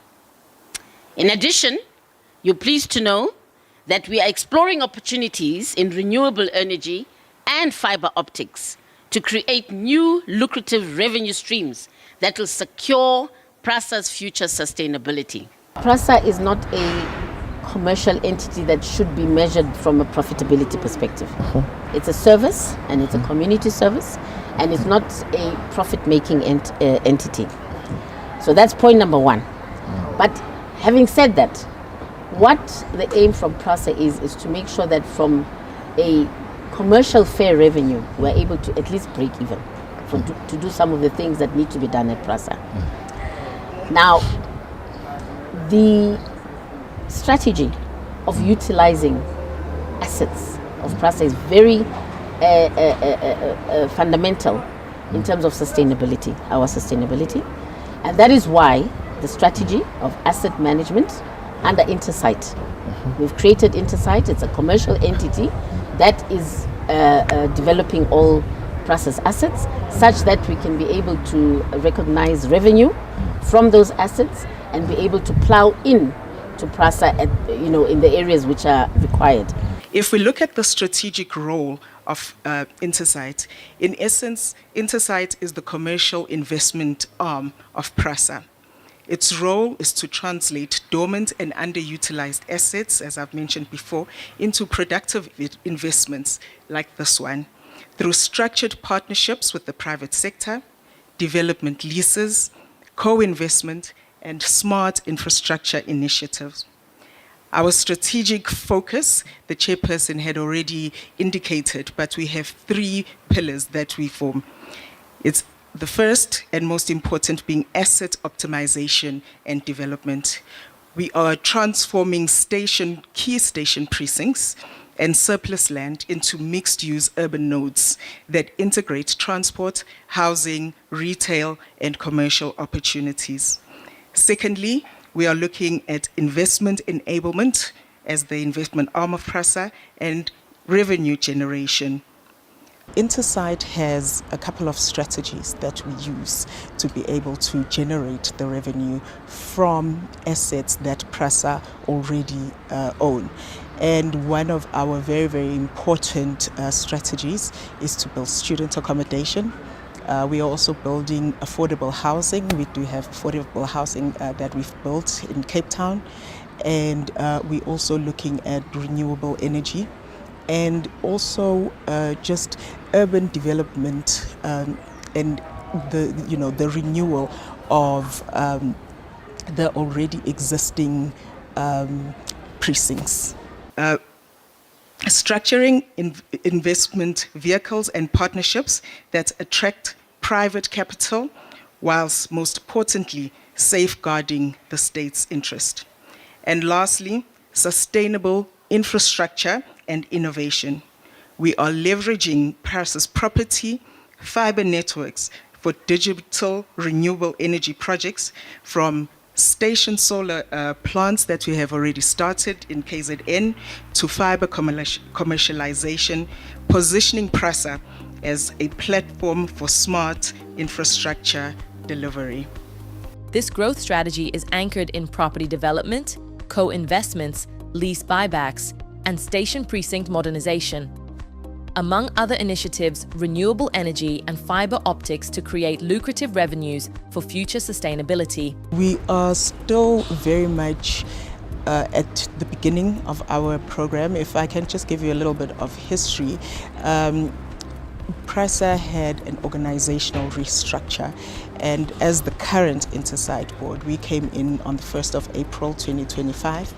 And that's when we were given the mandate to say that, these are the assets in form of land, in form of buildings, in form of fiber. We need to come up with a strategy to be able to generate revenue.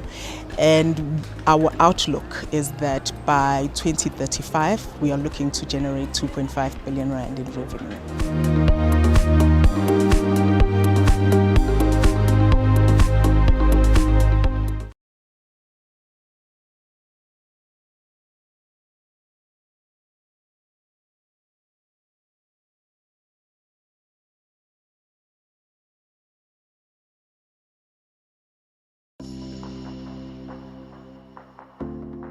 The future of mobility is here. South Africa is driving towards a greener future with the EV Summit 2025. Join us in Gauteng as we bring together global leaders and investors, industry experts and pioneers, academics, innovators, and the mining sector. Participate in the EV components manufacturing and mineral beneficiation. Connect, collaborate, and invest in the electric vehicle revolution and be part of shaping South Africa's next chapter in automotive innovation. Register to attend the Electric Vehicle Summit and purchase exhibition space to showcase your electric vehicle solutions. The EV Summit, driving Gauteng towards a green automotive economy. Let's drive the future. Register now.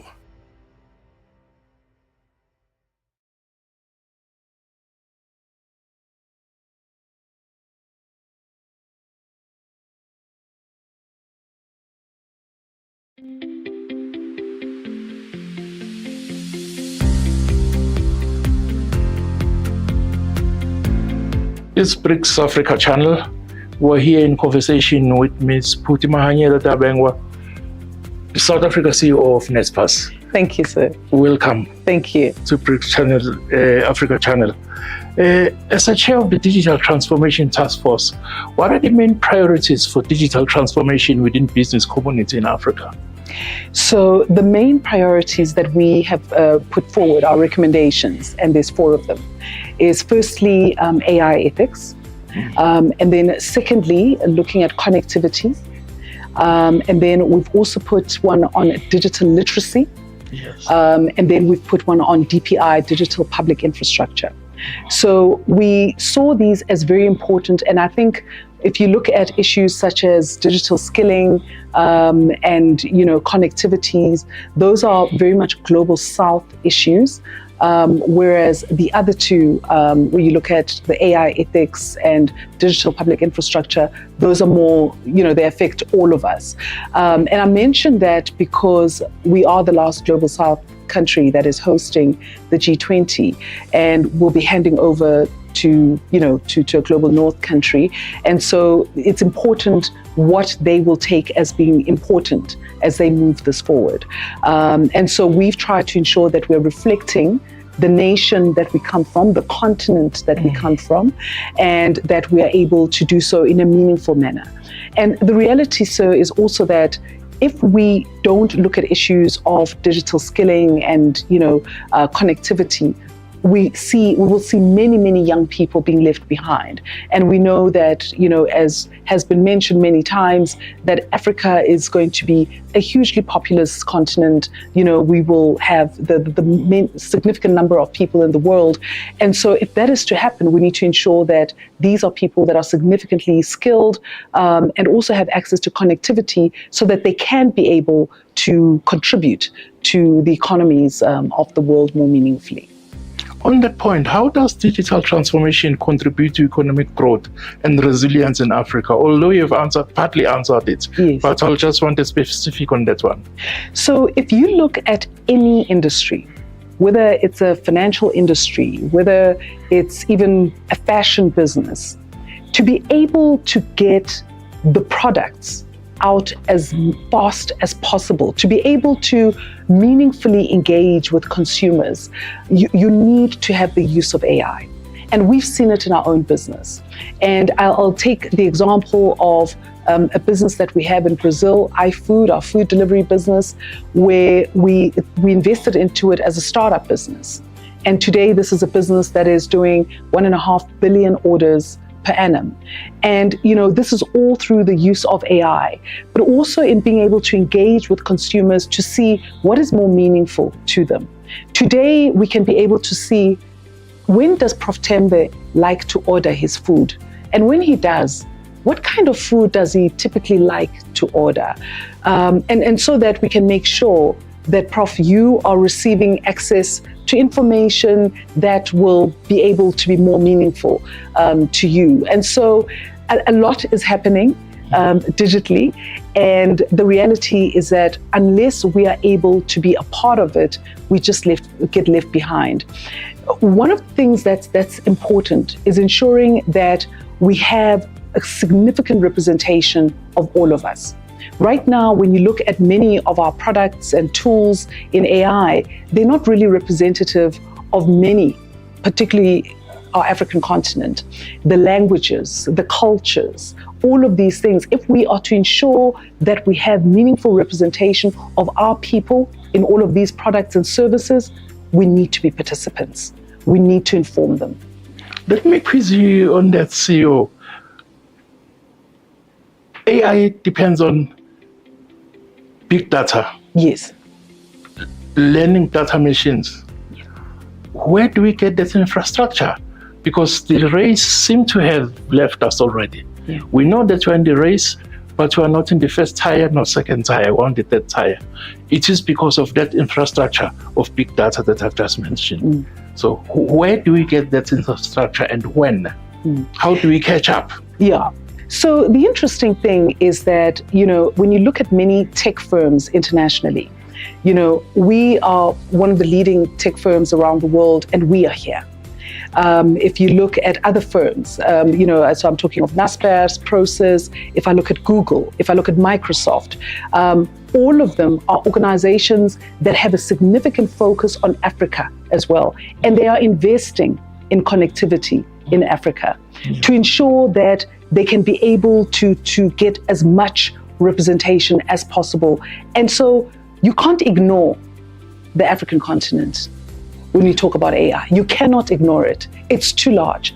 And so if we are to make sure that our populations are as productive as possible, we need to be doing it right here. And that is why we are finding that all of these brands who could just focus completely on the global north are focused right here.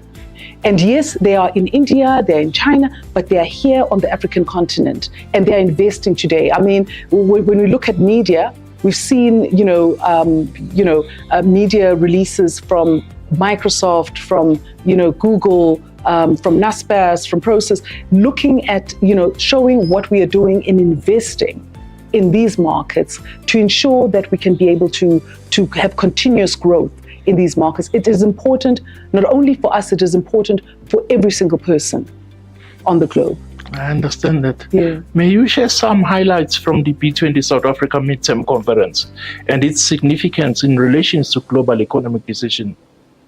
So what I can say was some of the highlights was seeing the fact that firstly, we had knowledge partners who were very committed to the work that they do. We also had co-chairs who were also very committed, and these are co-chairs who represent many firms around the world. So on my task force, I had 10 co-chairs representing leading organizations around the world in tech and in mobile telephony. And so, being able to receive access to information from them and perspectives from them, for us to be able to get to the 4 recommendations that I named initially, it wasn't an easy process, because we all come from different parts of the world, we all have different experiences, but we were able to get to that point of being able to agree on these 4 recommendations.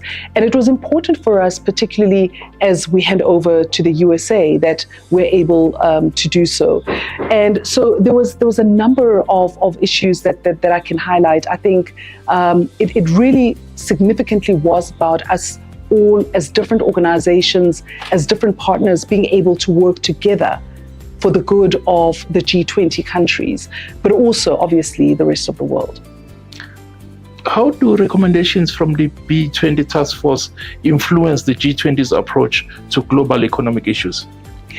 I think they influence the global economic, approaches, because when I look at the B20 here in South Africa, we are handing over to the G20. One of the key issues has been alignment between our recommendations versus their recommendations. And I'm very happy that as the Digital Transformation Task Force, we've worked very well. We've had, a number of advocacy events that we've shared together with the G20 digital work stream. And when I look at the recommendations that they have put forward, they're very similar to our recommendations. And this is through separate, they've got their own knowledge partner, we've been working separately, and yet we've come to similar conclusions, which tells me that we've really been able to focus on issues that are of relevance both to the Global South and to the Global North. And so I think from that perspective, as the G20, given that the G20 is a significantly populous and significantly fast-growing part of the world, that will have an impact on the rest of the world. And so from an economic perspective, it has a significantly important role to play in terms of how we move our economies forward. So in what ways can digital transformation foster greater inclusion and opportunities for smaller businesses in Africa? Small businesses in Africa are of significant importance. And it's one of the reasons why we came up with a legacy project, which is actually going to be focused on funding of small and medium-sized enterprises. What we've seen is the fact that whilst you have capital available for medium-sized and large enterprises, it's very difficult to find capital for startup and early stage businesses. And so that's the legacy project that we have put forward. And so it's been important for us to be able to really have meaningful projects that we can say will have a long-term effect even beyond the B20 that South Africa has hosted, so that we can continue to see the impact beyond 2025. What I hear, part of it is synergy between public and private sectors. How do you envision collaboration between public and private sectors in advancing digital initiatives in Africa? It is critical that we see that synergy between how the public sector and the private sector engage together. Because when it comes to connectivity, we need the public sector. And we need also the private sector. When it comes to AI governance, all of these issues, digital literacy, we need both of us to be able to work together. Because it's not just about regulations, but it is about investment. And it is about being able to ensure that we're able to have meaningful solutions for society. So we need to make sure that we have both the public and private sector working together. And I'm very proud that the Digital Transformation Task Force worked very well together with the G20 digital workstream. Both as CEO of South African Experts, yes, and as the leader of the Task Force of Digital Transformation, what message would you like to convey to business leaders regarding the importance of digital transformation for Africa's future? The message that I would like to leave is that it is important that as businesses, we embrace the fact that AI is a part of our presence and it is a part of our future as well. And so in looking at our businesses, looking at our business solutions, we need to be looking at AI and how we can be making sure that we are getting our solutions through the use of AI. We need to ensure that we are supporting young people to have access to STEM skills, to be able to have access to digital literacy, and to become real participants in the digital world. Because if you're looking for solutions for businesses to grow and for our economies to grow, and our GDPs to grow, we need to ensure that we are starting with the youth of the African continent. And that is what will take us forward. Thank you very much for your time. Thank you, Professor. Thank you very much.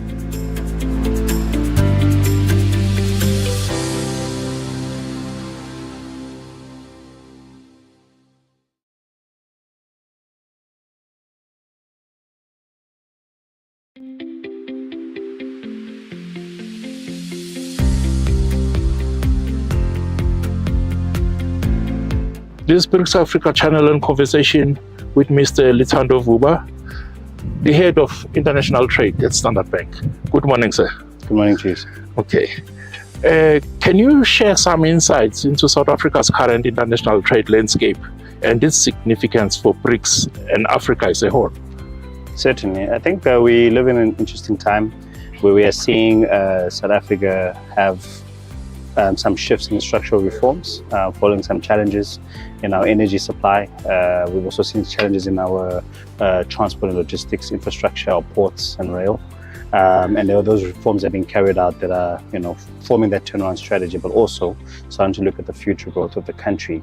And I think those are structural, elements that are very key when we talk anything, South Africa's trade. There's been the tariff shifts with US policy shifts since the new administration that we also have to observe. However, with all these headwinds in geopolitics and also infrastructure, we still have this very opportune market, which is the African market. And I think South Africa is perfectly poised to be really an instrumental player in furthering and growing that intra-Africa trade. Intra-Africa trade currently sits at 15%, of Africa's total trade. That's arguably very low if you compare it to the likes of the European bloc. Obviously, they have 30 years of having the EU bloc. Yes. But I think aspirationally and the maturity in some sectors that South African economy has really puts it in a very key position to be a dominant player that grows this intra-Africa trade. So I think we have headwinds. There's some, some structural challenges. Some are still, a work in progress. I think we really need to rapidly move around playing a more key role also in the energy sector, not just in the country, but in the region. Yes. Zambia's had some challenges. Zimbabwe continues to have some challenges. And we know that, the Chinese are also investing in some of these spaces. And I think South Africa, both in its private sector landscape, but also just in terms of our development finance institutions, can play a key role and a strategic role in that. So I just want to elevate that whilst all these headwinds are happening, there's very key pockets of opportunities that we should be considering in the region and the rest of the continent. Beyond the continent, what are the specifics or the specific role of BRICS that you foresee in the upcoming future? I think with BRICS, it's important that it drives very specific but strategic, bilateral initiatives. You have, the core BRICS countries that are now expanded. And I think what is very resonant for emerging markets and developing economies is how we increase and there's better flow of finance into key infrastructure projects. Any economy to develop and grow needs critical infrastructure. It needs strategic infrastructure. Critical infrastructure is to ensure that there is water provision, there's energy provision, and there's roads to actually move the goods. Strategic infrastructure is ports, where you locate your ports, It is, do you do inland ports if you're a landlocked country, What are those strategic investments that then attract, more foreign direct investment? So I think a balance of that being a very clear mandate of BRICS countries would be one that shifts the dial. If you think about some key projects that could be done in, say, an African country that has, bears promise, if you then have whether it's through a policy, that is ratified by BRICS countries, or it's through a special purpose vehicle, that's a fund that can mobilize that, it can certainly, accelerate some of the projects that could be done in the space of infrastructure, owing to those, whether it's strategic or critical infrastructure. And I think that's for me one of the things that just always comes to mind when I think of the BRICS countries. The other one is you could look at trade policy. We've had beneficial policies, with different bilaterals. If you look at AGOA, what it's meant for African countries, China recently announced that it's moving 53 African countries to tariff-free. Why can that not be what BRICS puts in place? Whether it puts in place for BRICS countries or it puts it in place for African countries that are trading with BRICS countries, etc. And I think that's another one that could be a strategic initiative that really shifts things and its relevance, but also the impact that BRICS could have. And then when it comes to then financial markets related to financing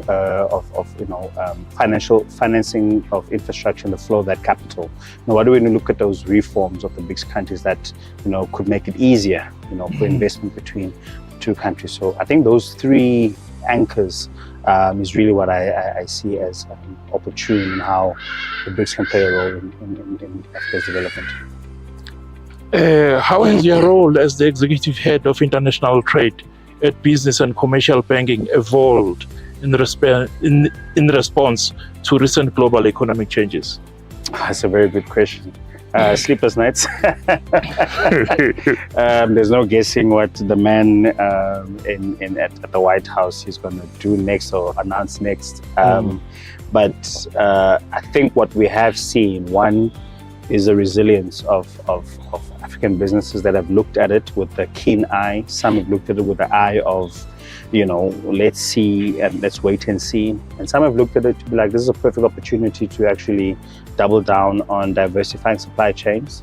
And on that, intentionally looking at, the region, so I've done a range of consultations of our clients that are looking for opportunities in the rest of African markets, that are looking to expand to other African markets, even if it means that, they're not exporting, they're not getting their goods exported at the margins that they're enjoying from, the European countries or the US. It's just a very intentional shift to say we'll look at, intra-Africa trade as their long-term strategy. That's been one. The other one is we've seen the tariffs, and policy changes announced, and then there's a revert. So the other thing that it's done is, though it shocked the system, is built that uncertainty.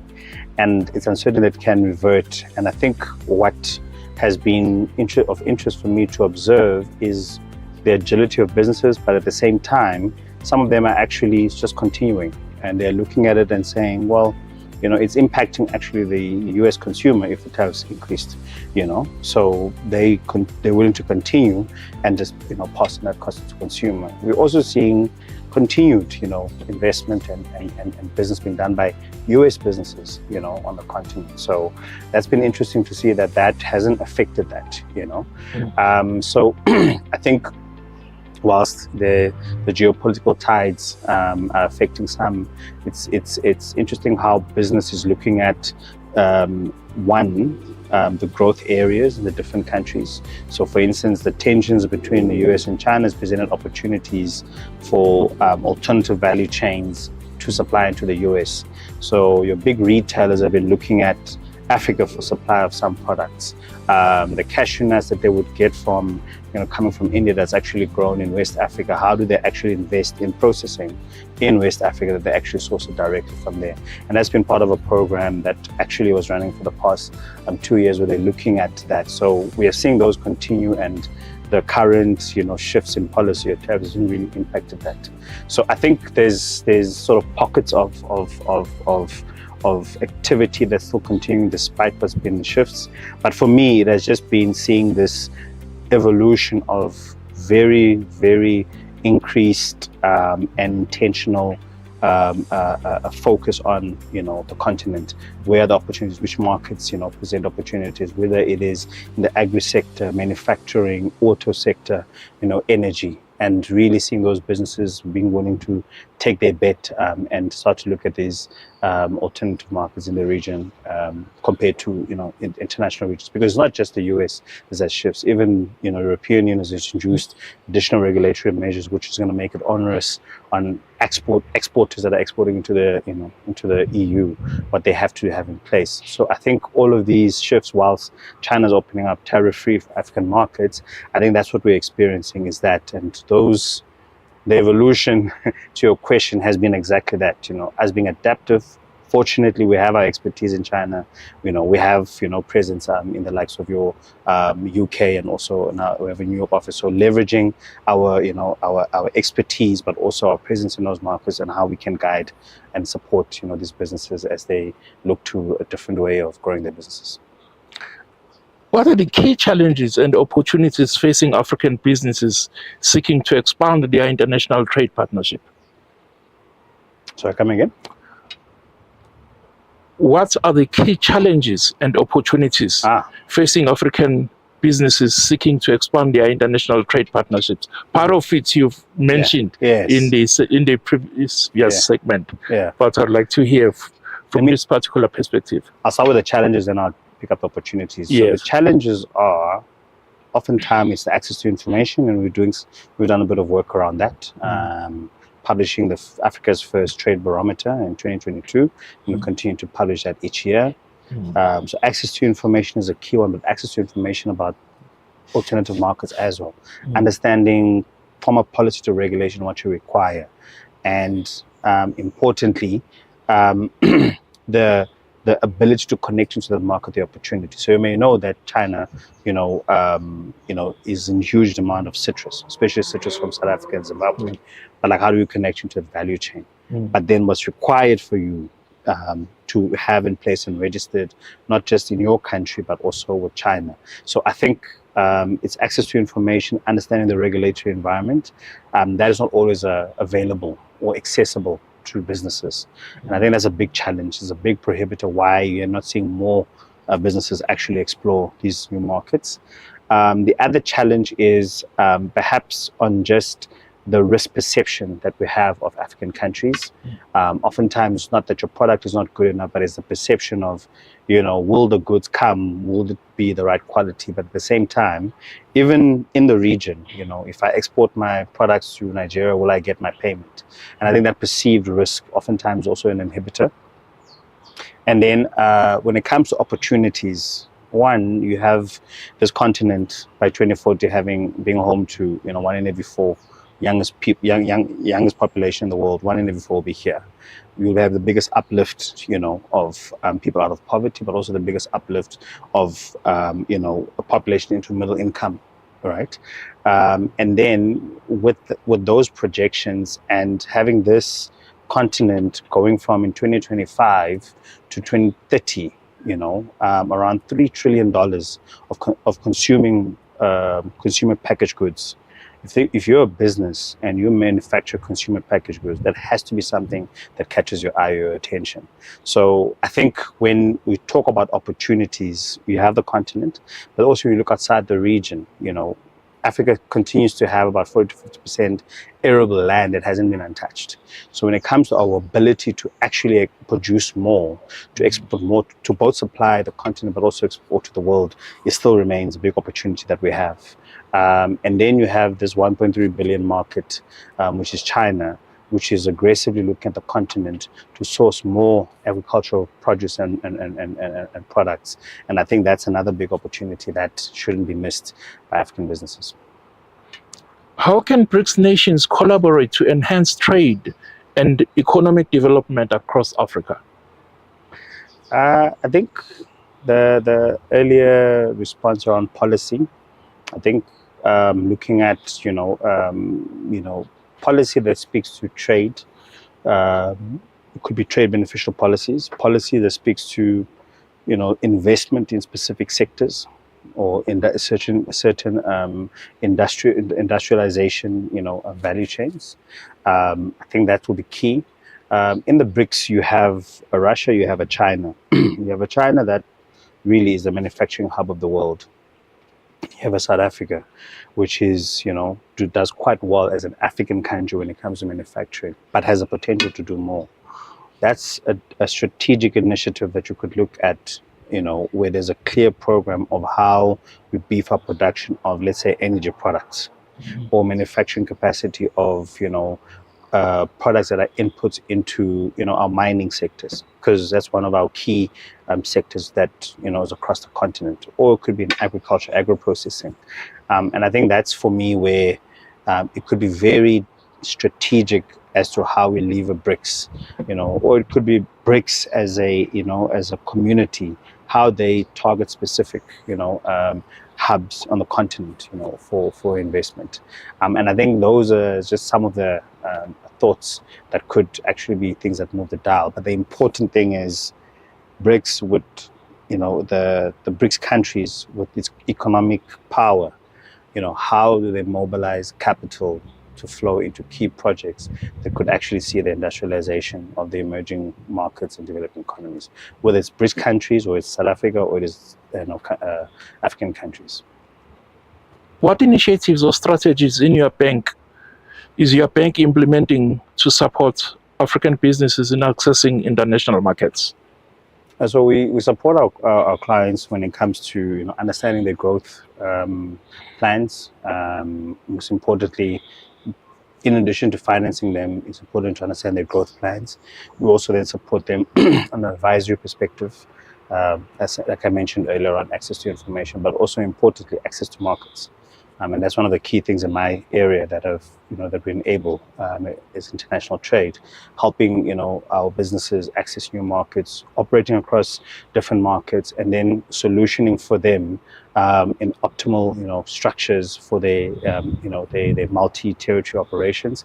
And then importantly, if you're working across different markets, you need to be able to manage foreign currency requirements, etc. So we also provide solutions around that. So that's really how, not just solution, but we partner with our clients to help them operate across different territories. In your view, what role does digital transformation play in advancing Africa's international trade capabilities? I think it has a big role to play. I think if you look at just what M-Pesa has done in East Africa, particularly in Kenya, when it comes to Africa and solutioning for Africa's problems, I think M-Pesa is a very good example of how we have an African solution for an African problem. And I think there's learnings to be taken from that. But for us not to miss, that when it comes to the movement of money, Africans, the simpler the better. So digitization is a good example of the role of digitization. I think in how African countries, African businesses start to trade with each other, it will definitely play a role. It will definitely help with even the concerns around the risk perception, or who the counterparties are that you're dealing with. And certainly when it comes to digital, it can help Africa actually leapfrog some of these development steps when it comes to trade, when it comes to doing business across borders. So I think it has a very key role to play, and certainly something that we harness at the bank, where we're ensuring that when it comes to transacting, whether a client is paying, or they're sourcing forex solutions, or they're looking at trade finance instruments, we are digitizing and digitize those capabilities, so that we also are ensuring the service part, but also the scale and efficiency is built in. I think those are the nuggets that digital transformation offers for the continent. How do you see the future of trade between Africa and BRICS countries evolving over the next 5 years? I think Sub-Saharan Africa trades quite a lot with China, and Brazil and Russia, probably pockets of some of the Sub-Saharan countries. But I definitely see that evolving. There's quite a bit that North Africa is also beginning to do with China. And I think with the broader BRICS community, it's one that could be actually a formidable partnership over time, owing to what I mentioned earlier on, just Africa's capability to really become dominant when it comes to the agricultural sector globally. Its potential to be able to produce more to both the region, but also outside. And I think that's a big opportunity for the BRICS countries. It could be a strategic one. The other one is you have to look at the automotive sector.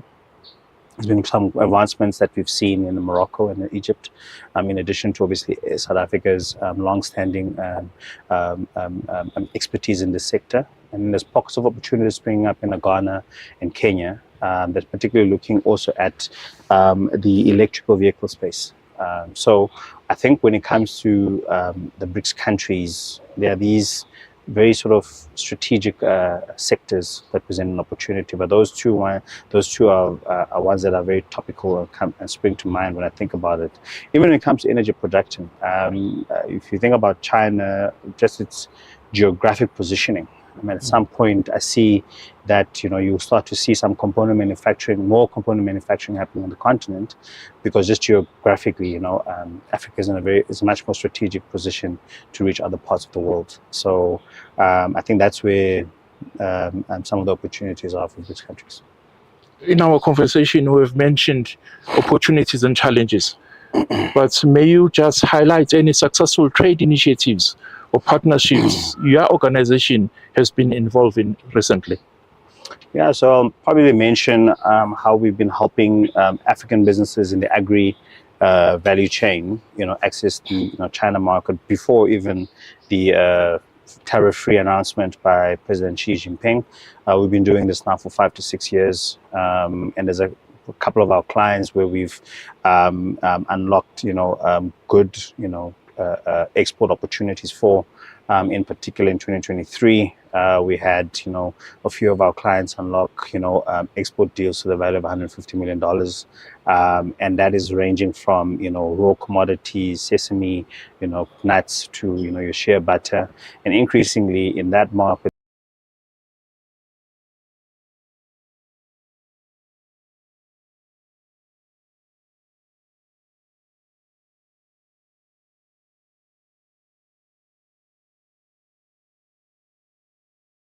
Nelson Basoch, Managing Director at CRISNEL SA. Shall we have you come join us? Shall we give them a round of applause, cheer them on? I hope you didn't have any carbs, that you're coming up with energy. There you go. Zinia, you'll start us off.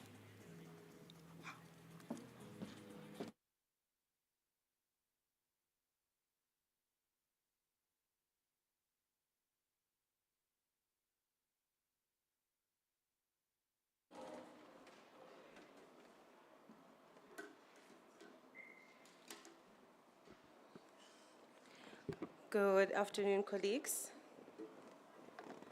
I hope I'm audible. My name is Zenia Punyula. First of all, thank you to the program director, and thank you to the team for the invitation. And as indicated, we come from Uyilo, and we are hosted in Nelson Mandela University. In currently now, that we call it Gallagher now, so in Gallagher in the Eastern Cape. So when the team reached out, they had asked that we speak more around why skills matter within the NEV transition. And you see, as indicated in my presentation, that my overview will not only align to our course offerings at the moment in terms of our efforts as a program, but they'll also align into current and future skills within the space.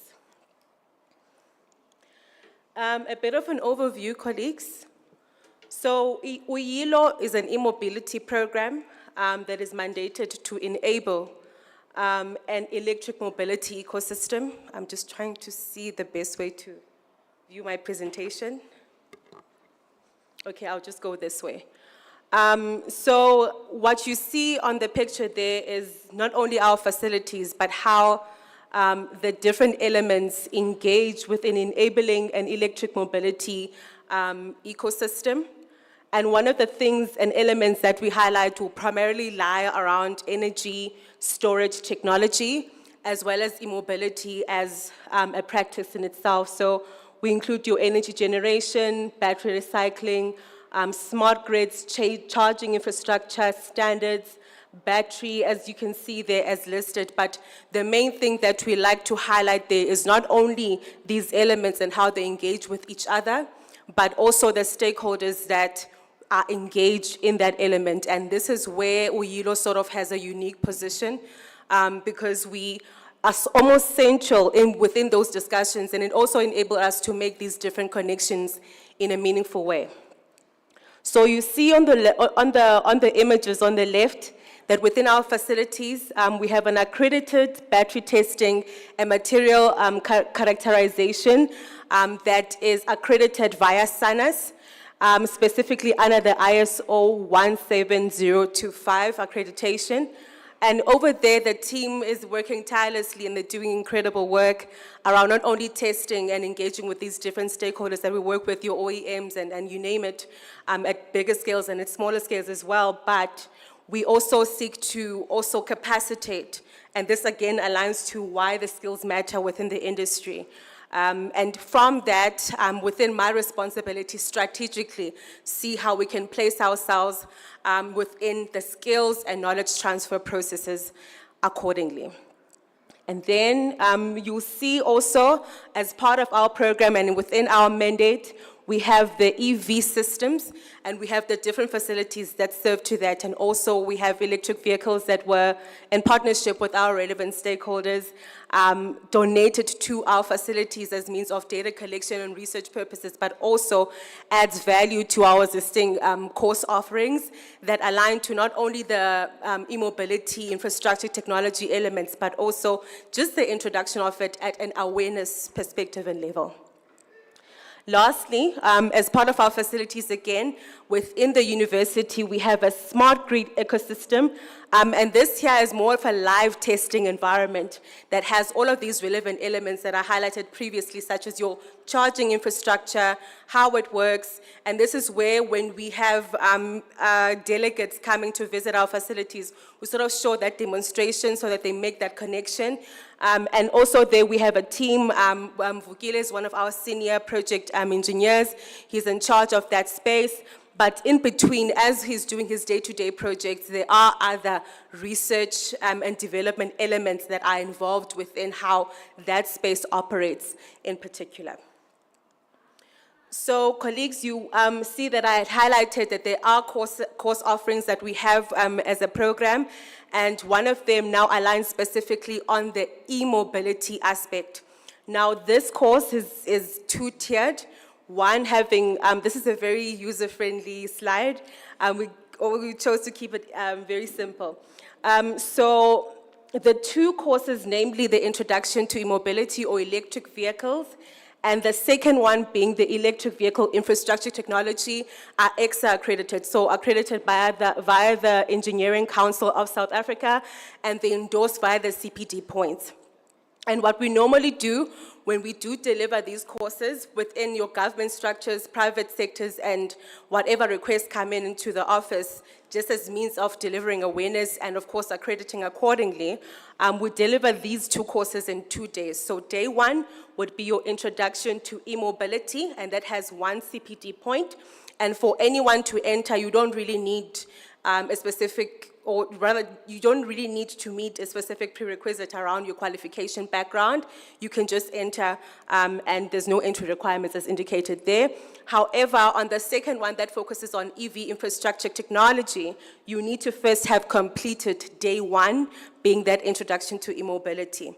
So what is very interesting within these engagements when you enter into the class is, at least from my perspective on a strategic level, under skills development, it's to at least see what the engagements look like, what the anxieties are around this NEV transition, what are the concerns, and this really helps us to polish up the quality of the delivery of not only the course itself, but how we evolve the curriculum of these course offerings.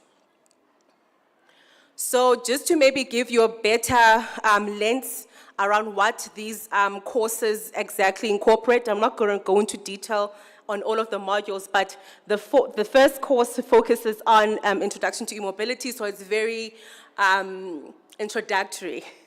It's very introductory, and this is when, because we don't really, the main thing is not to, when we're creating awareness, come under the assumption that everyone is aware of what this is. So this sort of helps everyone in the room to all be in the same page. So module one focuses on the need for electric vehicles rather, and this is where we sort of get the conversation going. What is an electric vehicle? What are the considerations around it? What are the safety measures that you need to consider? And what is your role as a stakeholder within that process? And module 2 focuses on the transition to e-mobility, 3 on the key components on electric vehicle driving, an electric vehicle in terms of the vehicle efficiency. So here what we like to do is to do different case study comparisons, not only focusing on South Africa as a developing country, but also empower with the other developed countries, specifically within the industry. So this also helps to give like a better picture of what kind of environment are we exactly trying to play into as we're transitioning towards NEV vehicles as a country, or industry rather. And then the second course focuses on electric vehicle infrastructure technology, and that has 3 modules.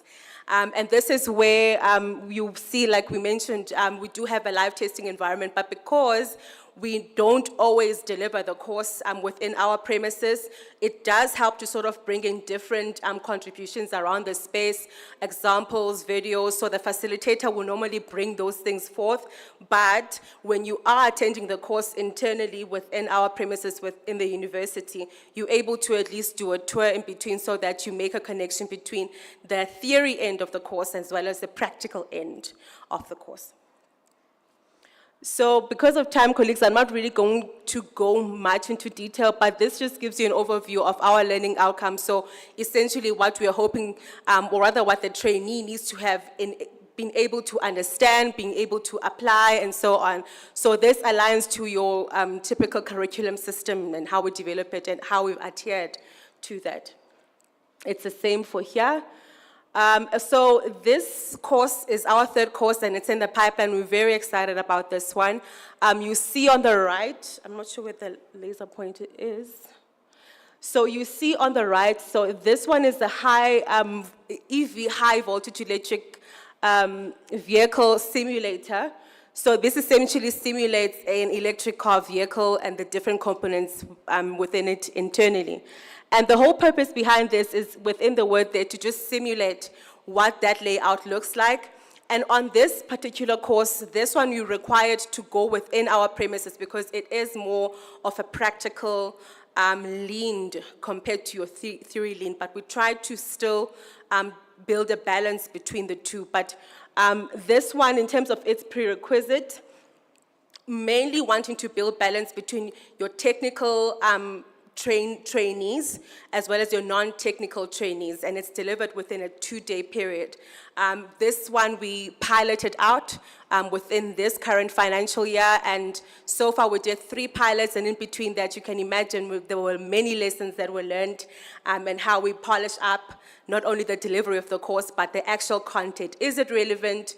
And when the trainees are done with the training, those insights are very critical for us, especially for the facilitator that's delivering the course. So those insights have also helped us to see, is there a need for us to maybe split the training to maybe have a non-technical group and then split the other ones to have a technical group. So these are still under discussion. However, the benefit has been around having this diverse group within one room, exchanging, so having essentially skills transfer and knowledge transfer exercises happening within the classroom.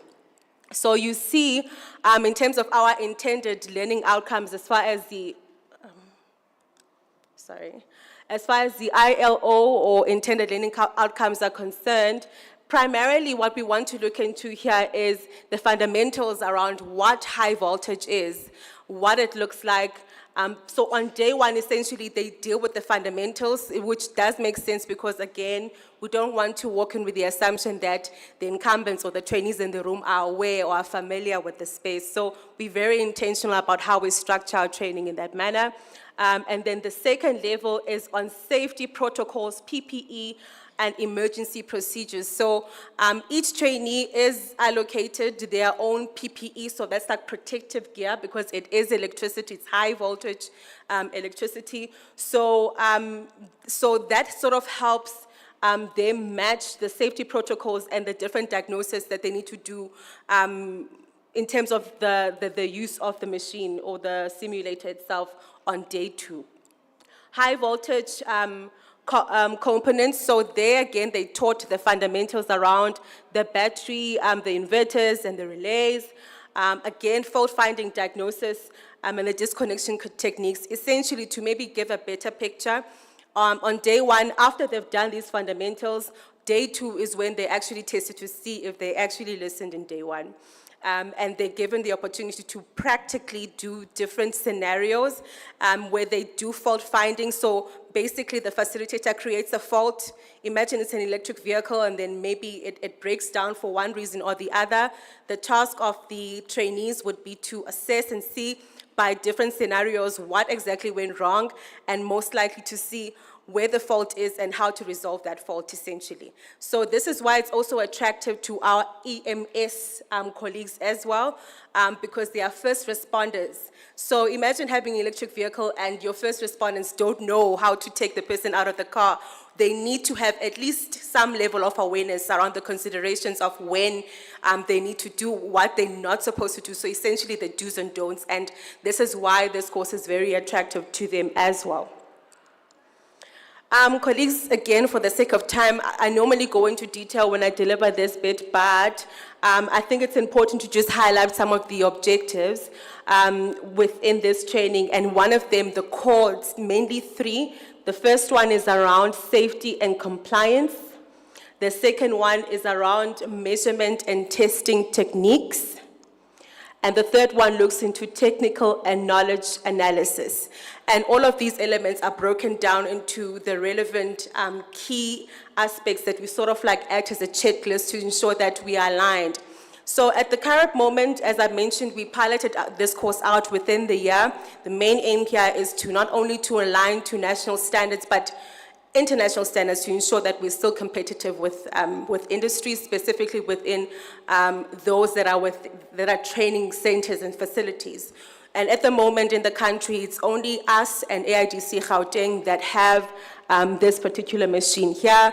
And what we also saw within our discussions is opportunity for us to do another level of skills and knowledge transfer. And the reason why we still need these skills is because not only is this space new to us, as an industry, in particular the country, but also helps with capacitating the train-to-trainer interaction. So this becomes another opportunity at a different level now that you don't only capacitate your EMS colleagues or industry, but you also want to capacitate those that train the trainees. So maybe to give perspective, the trainees are assessed. Okay, just 2 minutes, thank you so much. The trainees are assessed, and the aim here is to ensure that there's a level of assessment of their competence after the course. So there's one exercise that's done in the classroom, and there's another exercise done. It's done as a multiple choice type of question to test their competency. And the purpose of this slide here, I'm sure it might be familiar to some colleagues, is the SAQA NQF framework. And the reason why we felt it was necessary to highlight, or at least on a skills development matter and why skills matter at this level, is for us to participate not only within the band of the QCTO, and what's unique about Nelson Mandela University is because it emerged from a technical institution, so we are able to play within that space, but we're also able to play within the CHE space. And my colleagues, that is essentially my last slide. I would apologize for my pace because of time, but if anyone has any questions, we're still here. Thank you.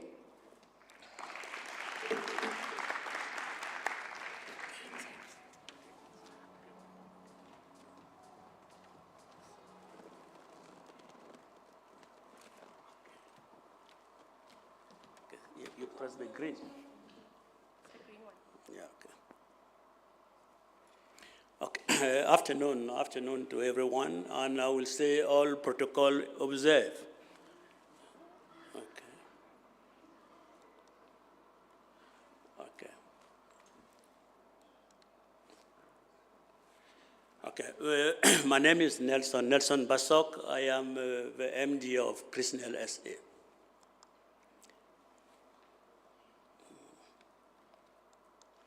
Okay, I think I will just take you through. It's always good that, okay, you start speaking when you have here whatever, the colleague that have been here have been talking about. I think it gave an idea of what you need to be talking on. I will skip some of the parts that, okay, have been spoken to and just focus on what exactly. Okay, I think that is the essential for us today. Building capacity, transitioning from where we are to the new energy vehicle is based on people, their ability, their capacity, on the skill that you give them for them to be able to participate in this particular transition. So for us, really, people are at the core of what needs to happen. And if we don't, provide the appropriate skill that are aligned to international standards that are accepted by the OEM, we run the risk of not participating in this particular revolution. So as we say that transition to a new energy vehicle is really happening. and everything is changing. Like every 1 year, I have said, the vehicle are changing, the energy source, the component, the diagnostic, the maintenance, and the safety.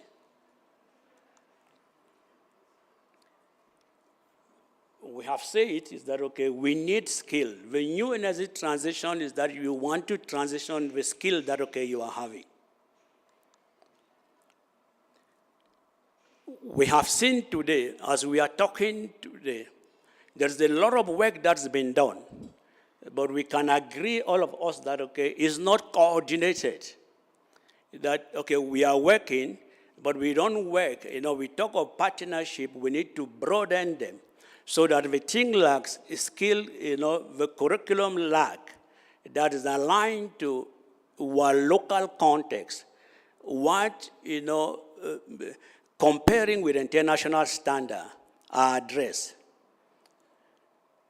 That we bring TVET onto the mix of what we need to be doing.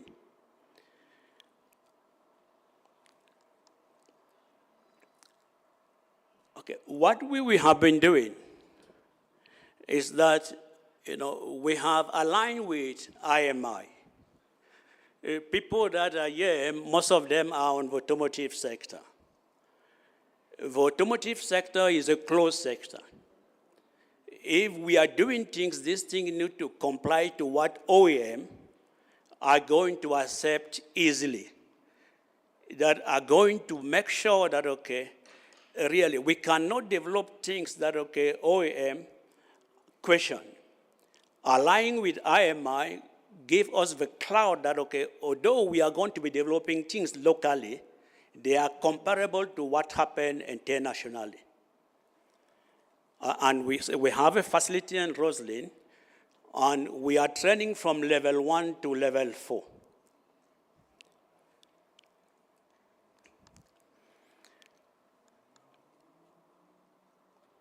What we need to be doing is that we need to ensure that, okay, this program we are having, because we have, you know, programs that have been accepted globally. How do we localize them? How do we ensure that, okay, as we sit here today, one of the biggest challenges we are having is unemployment. It's people that don't have work. When we sit and talk, we have been talking a lot, but if we go outside and they say what these people have been talking, people want to see people working. How do we link all these things together? When we have, particularly in Africa, we have a lot of young people. When we have aligned with IMI, it was to ensure that you have a skill shortage in UK, for instance. Europe, the adoption is high. What we have found out, people that are trained, you can also export the skill that, okay, is needed in those particular countries. So you don't just look inward, you are looking outward.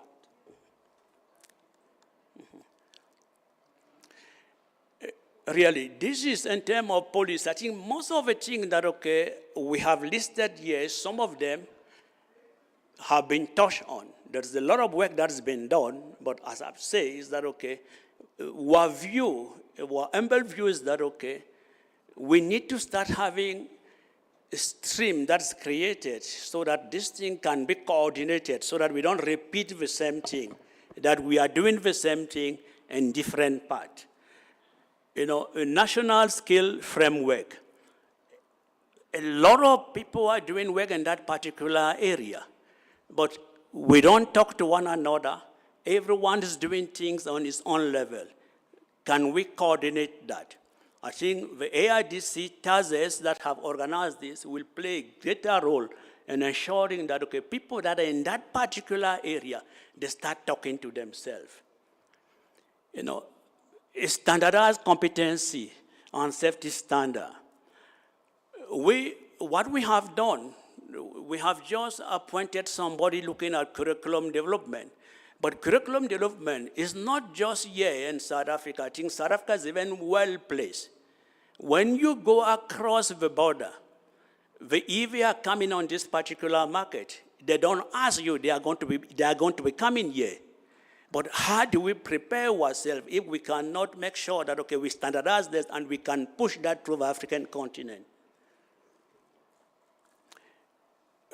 Integrating model to the curriculum we have spoken about, but one thing there is really, you don't do this training without center of excellence. You don't do this training without having stimulator, without having training lab. When you have lab, and this requires resources, so if we have automotive hub, why we can create center of excellence where these people can participate in that particular domain, can test their knowledge before doing the practical training on full EV training. And a lot of things have been said about battery. From experience in the automotive industry, OEM are particularly very, very careful with their product. They are not going to allow you to manufacture their product if you don't have a proven concept. Just like in life, the child is born, crawl, walk, and start running. We need to be making sure that, okay, on our buying, we start by SKG and align the skill necessary to be doing that so that the OEM that are coming, they are confident that at least we can assemble. We have seen universities doing a lot of work. People are going to be doing a lot. When you start assembling, you can move now to sell. You can start moving now. By making sure that, okay, we break that down, what will happen to us, we are not just going to be talking. You are going to have 100 people getting employed all over. But because our curriculum is aligned to assembling this particular battery coming here, assembling to 80% of the component on the bill of material that are going to be coming there. So this we need to be doing. That why we are doing that now, we are planning to the next step that, okay, we can have CKG. Promoting public partnership, I think it's happening already. And also, I think at the university, they were talking of a circular economy, recycling, and also bringing in township, bringing in people that are in rural area. When you drive this car and they have problem in rural area, if we don't train those people to be able to power the car down, what are we going to be doing? Again, I think this, the human side, we have spoken about the human side, really, for us, this transition is like a gold mine for Africa and for South Africa. It's a gold mine if we are very, very focused, intentional, but not just talking, is that people are coming in, cars are coming in. Can we convince them that, okay, we are going to assemble some of the components here so that young people with the skill that we have created start testing whatever is happening in that and we move from there. That is my call, that really sitting, all of the people sitting here are people that are sold, are converted. One message is going out there and saying, what are we doing? Thank you very much.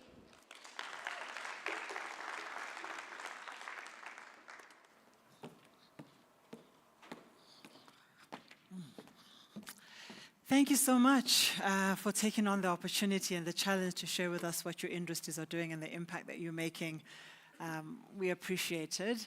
And we're going to move into more conversations. Our next conversation is one that is a broader panel discussion. I'd love to invite the facilitator selected to facilitate the section, and that is Mr. Asanda Mzinyati, Head of Business Development at AIDC.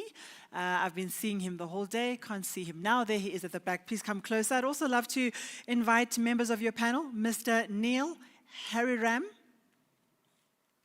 if he's with us. To please join us as the Director for Strategic Planning, Government Relations and Product at Cherries, South Africa. And then Mr. Tsetle Liteko from NAMSA.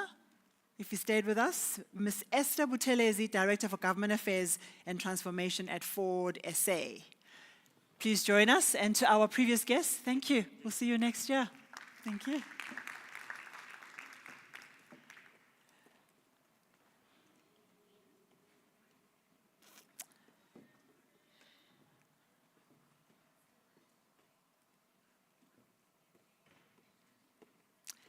And this panel topic is around manufacturing of new energy vehicles.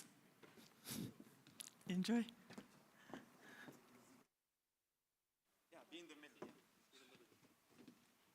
Just test your mics for me quickly.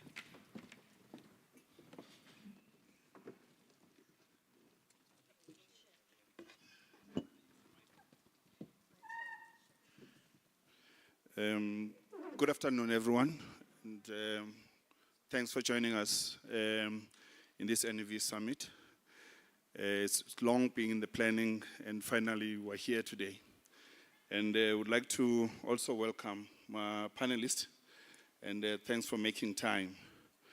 We're just going to go through the questions, of which are not scary questions. It's more informative questions, which we would like each and everyone who's attending the summit would be able to take something home and to have benefited in the discussions that have actually taken place. I'm not going to be going with the order that we are seated. They normally say ladies first. I'll start with you, sister. You know, one of the things that we can pride ourselves as the AIDC is the incubation program that we are running with Ford, which has actually shown tremendous results of black industrialists participating in the main value chain of the supply of components to the Ford production line. With this change in technology that is coming, in fact it's not coming, it's here on our doorsteps.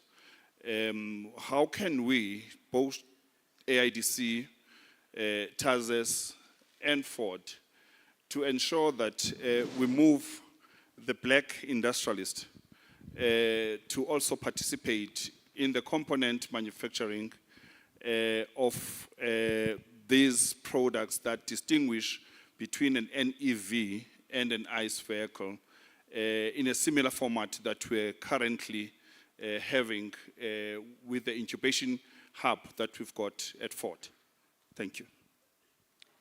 Good afternoon, colleagues, and good afternoon, everyone. Thank you, Asanda. I think NEV is quite a huge topic right now, and it comes in at the right time when the world is transitioning into NEV, where it has become quite clear, not just to South Africa, but globally, as we see with the regulations that are being put in by the EU as well as the UK in terms of clean energy that is coming through. So this topic really becomes important. And what is key is how do we prepare the suppliers that we have or the incubatees that we currently have. Currently, we do run, within the incubation program, we run a 5-year program, as you rightfully know. The question that we most probably need to ask ourselves, is our timing in line with the transition that we are seeing now? Taking it back to the question that you posed directly to me, what is it that we are doing? We obviously have already started working, building PHEVs, which were launched early this year. The program is still very much in its infancy. In South Africa, we don't have all the necessary products that we need. As an OEM, I think my colleague will attest on my right-hand side to say that because we build cars from a global platform, we are required by globally to ensure that we build a car, which is the most, which is a commodity that requires safety. And we need to ensure that we are safe. So you'll find that we make use mostly of suppliers, tier 1 suppliers, What we are currently doing is we are encouraging our tier 1 suppliers to be piggybacking on tier 2 suppliers, which are the incubatees that we have now.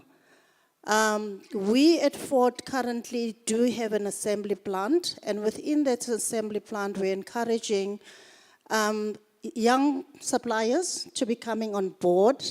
Again, we are quite at its infancy, to come on board and ensure that they get the training, sharing of skills, which we don't have in South Africa. I think my colleague that was on the stage earlier on spoke about skills. So skills do become really critical. How do we share those skills? What are the components that we are looking at as the OEMs that are in South Africa that we can share?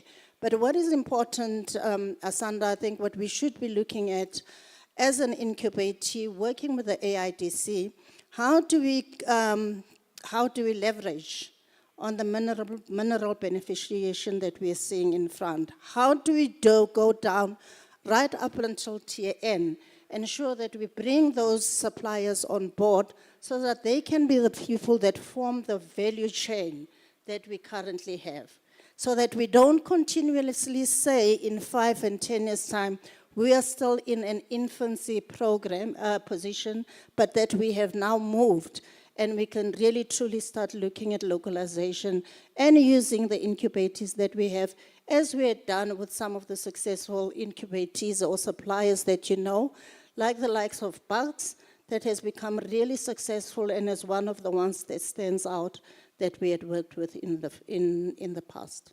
Thank you. Thank you very much, Sister Esther, for that. And I like the area that you have actually touched on, which is the mineral beneficiation. And it would have been very much nice if we had the mining industry joining us for them to give us more as to what are their plans with regards to the mineral beneficiation. The earlier speaker here did mention that most of these minerals are actually mined within the SADC region, but what are we doing to ensure that before they leave the shores of Africa, there is some work that has been done on too. But we'll have a discussion for another day. This calls for us to come back here again and talk about these issues. And coming to you, Neil, we know that there has been a serious impact that has been done by the introduction of the Chinese vehicles within the South African market, not only in South African market, but also globally, as our original OEMs are exporting, even in the countries that they export to. There is an impact that is being done by the introduction of these products. But mostly, they come as fully built-up units. And by having them on our roads, it's not necessarily meaning they are adding jobs into the value chain, because they are built somewhere else and they are only maintained here. What are your plans for your institution, Cherry, that you are representing, in ensuring that there is localization that is taking place, and also in ensuring that these products do not only come as fully built-up units, they come as complete knockdown units, and moving from there to part by part, whereby localization can come into play? Thank you. Thank you, Mr. Chair. So I'm going to break it down into a few components. Firstly, let's talk about Cherry's success, in inverted commas, in South Africa over the past 4 years. So if you all noticed that in the past we had Cherry QQ running around Tigo series about 8 years ago with a distributor. And we partnered with a local distributor, and it was a big failure. In the last 4 years, Cherry identified South Africa as the first right-hand drive market that we would reintroduce the Cherry product. This is a big honor that we have been picked as a South African community to bring this product into the fold. Cherry is the biggest exporter of automobiles outside of China, passenger automobiles, for the last 22 years. So they trusted us to try to build the Cherry brand into the export markets. So we went from 1,000 vehicles in our first year to, we were discussing it now, to a resounding success of almost 3,300 vehicles with 3 brands, so Chery, Omoda, and JQ. This is not me bragging about our brand. This is about me explaining a business case. That this business case needs to be justified across to our mother company, that South Africa can be the vessel for us to expand our business. So currently, we have 145 dealers in a matter of 4 years. The leading Korean OEM has just under 180, and they've been here for about 30 years. So I think that's the first point of my answering the question. There has to be the right business case, there has to be the right growth for an importer to set the right conditions to become a manufacturer. Now there is a transition phase that comes through in terms of this manufacturing. So about a year ago, Chery undertook a feasibility study, or proposed a feasibility study with our headquarters to look at South Africa's potential options on local manufacturing. And we looked at joint ventures, we looked at full greenfields localization, and we also looked at contract manufacturing. So these were 3 areas that we had to bring into it. So now, because of my volume justification and my network development in South Africa, I was able to get the study off ground. And we started engaging with other OEMs to understand how this best practices done in South Africa, and the DTIC and other government entities. And we're at a point now, we're a year on, where we're very close on finishing up the localization or the feasibility study. The biggest challenge we have as Chery to attract business into the manufacturing business is our skills development. So a lot of the components, tier 1, tier 2, tier 3 suppliers are not at a level that we require in terms of our basic standards of operations in Chery. So let me put that in perspective. South Africa, Ford is the biggest manufacturing facility in South Africa at 200,000, potentially 200,000 units per year, and the most modern. Chery has 4 mega factories around our main base, Wuhu, doing 340,000 cars per year. We are at full capacity. We have 2,000 suppliers. One of our colleagues earlier presented that the German suppliers or European suppliers are here in South Africa ready to partner up with us. We have these suppliers in Wuhu around our facility. This allows a lot of a high level of economies of scale and a high level of, so the cars landing here come in at a much more higher value proposition. So I would put more into the car. It makes more sense. Because China's motorization rate is quite more advanced, where we're going to level 1 autonomy, higher safety requirements, connected vehicles.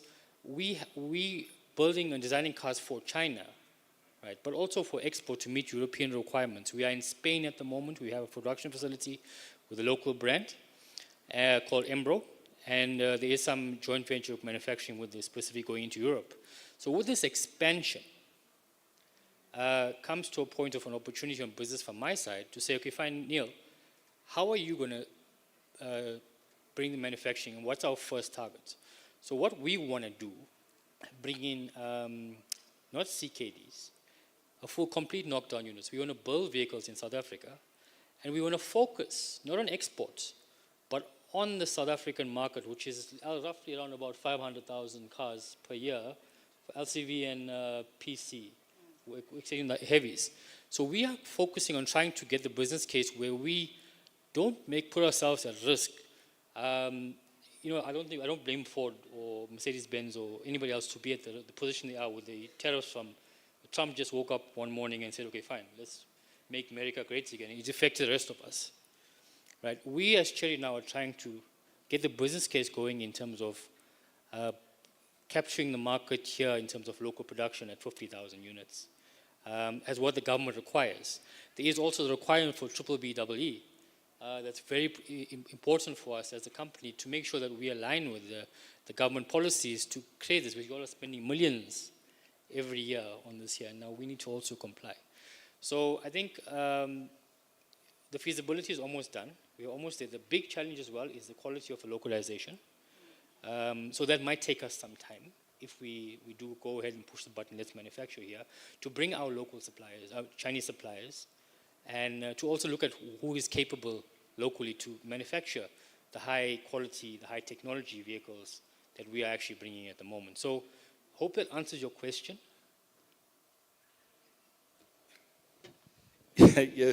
Yes, you have. At some point, I was tempted to wear my business development hat from AITC when you're talking about the skills development shortage and, and what you're actually looking for to say, wow, you've come to the right place, because that's what AITC is here to do for you.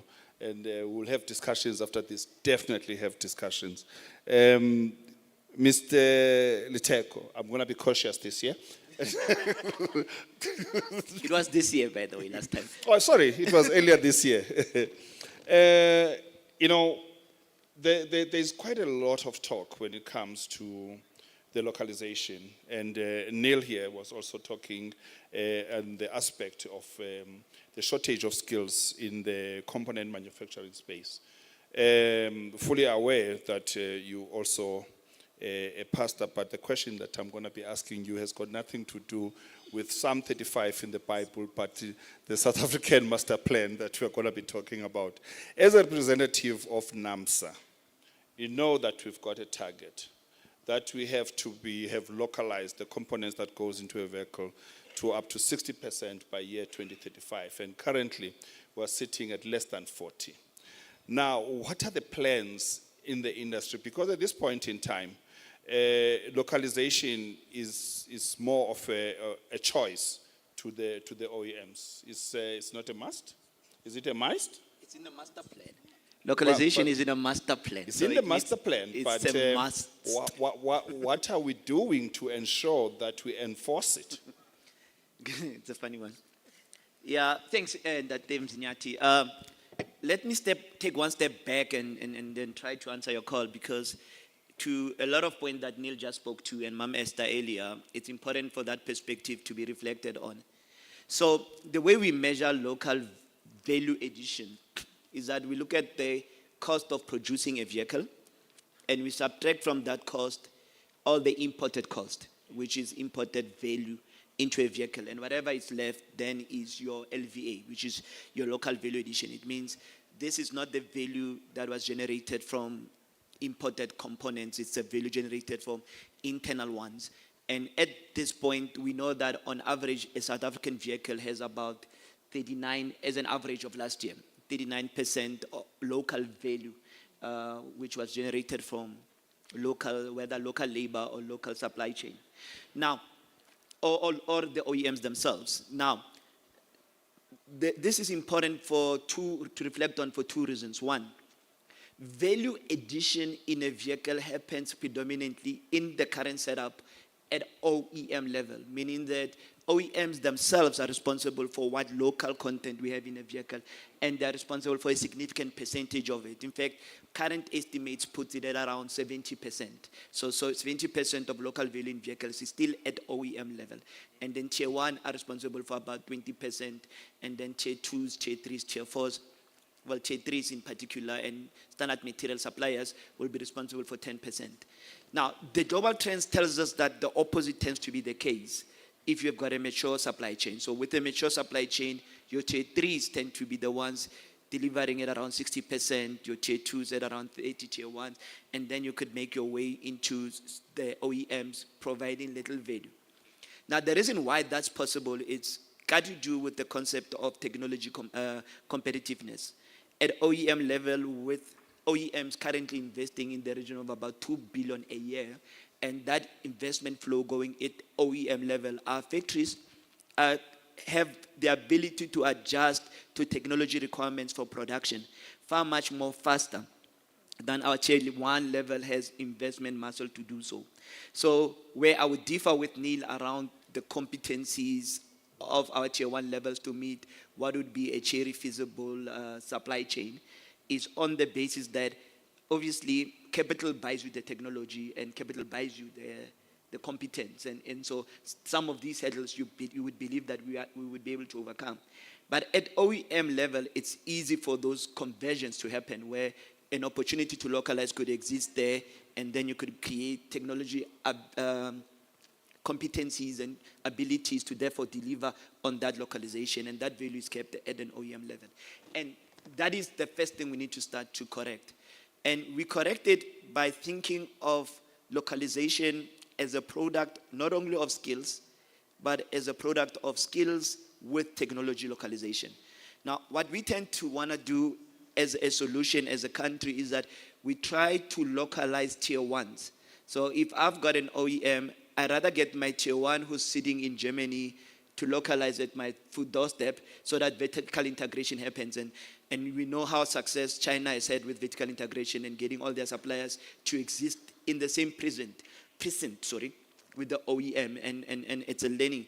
But some tier one suppliers will not come to South Africa and give you the right investment to do that technology locally when you're only ordering 30,000 units from them because the scale is too low. So that business case then has got a challenge. But what we have not asked ourselves is what is available for us as a competitive advantage. This morning on this stage, you had 3 or 4 research papers being presented by expert academic minds of our country and research minds of our country. And we've never brought them into that industrialization conversation to create that industrial complex between industry and academia and government in South Africa. So they two are growing parallel to each other. But there's a lot of licensed production that we could mobilize as industry if we know where it lands. And currently when we mobilize this localization and licensed production, it lands at our factories as OEMs rather than land with tier ones or land with our research institution or land with potentially our would-be new suppliers. And this is the failure of us being deliberate as an industry to close that chasm between research and industrial output. And that's where the work will need to happen. So by that I mean, if it were possible for us to identify through our incubation programs would-be suppliers, and we deliberately say we're going to cut 1% into that imported component value that is now 60%. That's about, 1% is about $1 billion in local spending that we could actually have. But now we need to get ways to make it land in a way that the quality is not compromised. And licensed production, for instance, by black suppliers or black industrialists to OEMs on the basis that they are producing locally to a license owned by someone offshore, for instance. It's a conversation that does not exist in our ecosystem for lack of that complex between academia, research, and industry. And so we need to solve quite a lot of things to make it happen. And so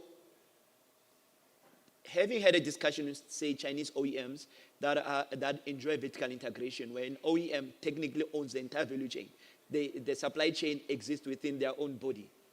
Getting them to bring the OEM assembly component to South Africa and license out those suppliers to local suppliers because they can just transplant the entire vertically integrated system into our country. It's going to be an area where we need to put our heads together and we need to be deliberate about how we solve. So my industrial research background tells me that what we define as an industrialist should be an academic researcher in South Africa, not necessarily a small business entrepreneur. And that we need to be converting a lot of our university PhD researchers into industrial producers that are able to thrive in this industry. And that conversation does not exist as a solid conversation on any platform. And that's what we're solving for as industry currently. Thank you. Thank you, sir. Thank you, sir. Coming back to you, Sis Esther, with this new technology that is coming through, you just started as Ford to produce the plug-in hybrid. Will I be right to say it is an opportunity with this new technology to introduce new role players in the value chain of component manufacturing in South Africa, because the tendency is always that when it comes to components manufacturing, we sort of rotate within the same tier ones, tier twos, based on the experience and the quality that is going to be coming out of there, not wanting to take the risk of going and engaging with black industrialists because of the fears that comes, the risk that comes with the running of a production in case there's a line stoppage. From the Ford side, you have taken the risk going back to the incubation program, whereby you said AIDC will put you responsible to play that role of a safety net in ensuring that your incubatees do not stop our production line, and that has been a success. Now, moving forward, Ford's plans in expanding that program and ensuring that we attract more black industrialists, and also moving it to the next level now, not necessarily being incubation, but moving towards the accelerator program where we identify black industrialists or SMMEs that can play a role, but with the AIDC still playing the role of providing the safety net. What are the opportunities there? Thank you, Chair. I think opportunities exist in all areas of the business, not just for Ford, but for all the OEMs that are in South Africa. It is how we look at those opportunities and what value do they bring into the business. You're right by saying that, you know, we obviously, our main core source is the tier one. But how do we collectively, the AIDC, the business, the OEM, critical, the governance around there. What regulations and policies come into play that makes the OEMs, the tier one, to bring abroad the black industrialists to come into play? Because, you know, for investors to come in, they are all, or we are all driven by the regulations and the policies that exist in any countries. How is the ease of getting those policies into play and following through on what has been put into play? My colleague mentioned BBBE here. It talks about skills development, so it talks about supply and enterprise development. How intentional are we in taking those elements and making them become a reality? Because those are the elements that talks to black industrialists. Coming back to us, that is one key area that we really focus on building the black industrialists, and not just building them for the sake of having them there, but they should be growing and being sustainable. When I got the brief that we were coming here, I saw that the AITF was also going to be on the panel. And that is where it becomes key for the AITF to unlock these opportunities. Because as much as we can talk about our enterprise development budget or skills, it's not enough. Because we need scale. And that is what drives the OEM. We need scale. You could come to me and say, I'm building a component. Because I am in business, I'm going to squeeze you to sell it to me at the least price or at the most competitive price that I have. So we need to ensure that we build scale, but not just scale. We need to ensure that we build what is required by all the OEMs. That is why our business is so unique, is that everyone that is here, we are not building the same component or the same commodity. And that is where the challenge comes in. The scale is not enough for the black industrialist that comes in. Thank you, Sis Esther. I just want to go back to another point to Mr. Liteko. You know, earlier on, it was mentioned that there is a challenge or there is a scare which is called range anxiety. when it comes to the increasing number of sales for the electric vehicles or new energy vehicles in the country.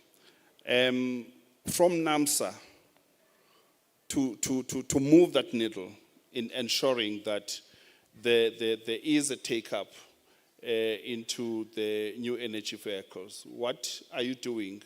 And hence I'm putting this question through to you as a representative body for the OEMs, not specifically asking Neil or Esther what are they doing from Ford or Cherry, but from your side.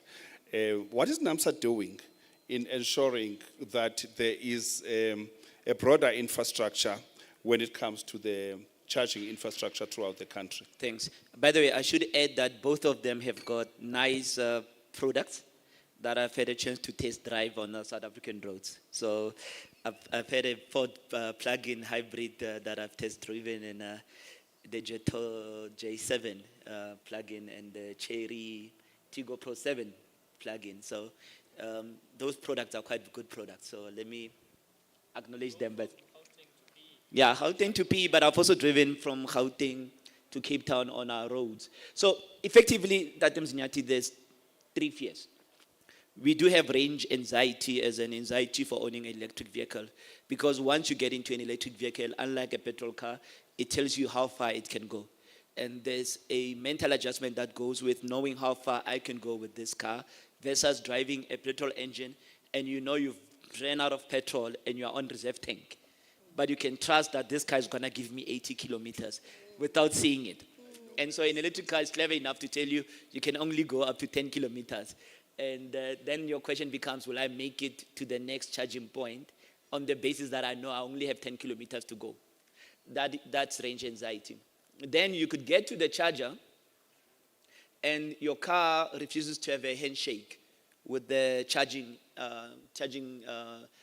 particular charging machine that you are at, purely because you never know. It could be load shedding. It could be that the charging point does not have power, or the technology in your car cannot necessarily communicate with the technology from the charging point, and so the handshake does not happen. So that's called charger anxiety, and it's also one of those big anxieties.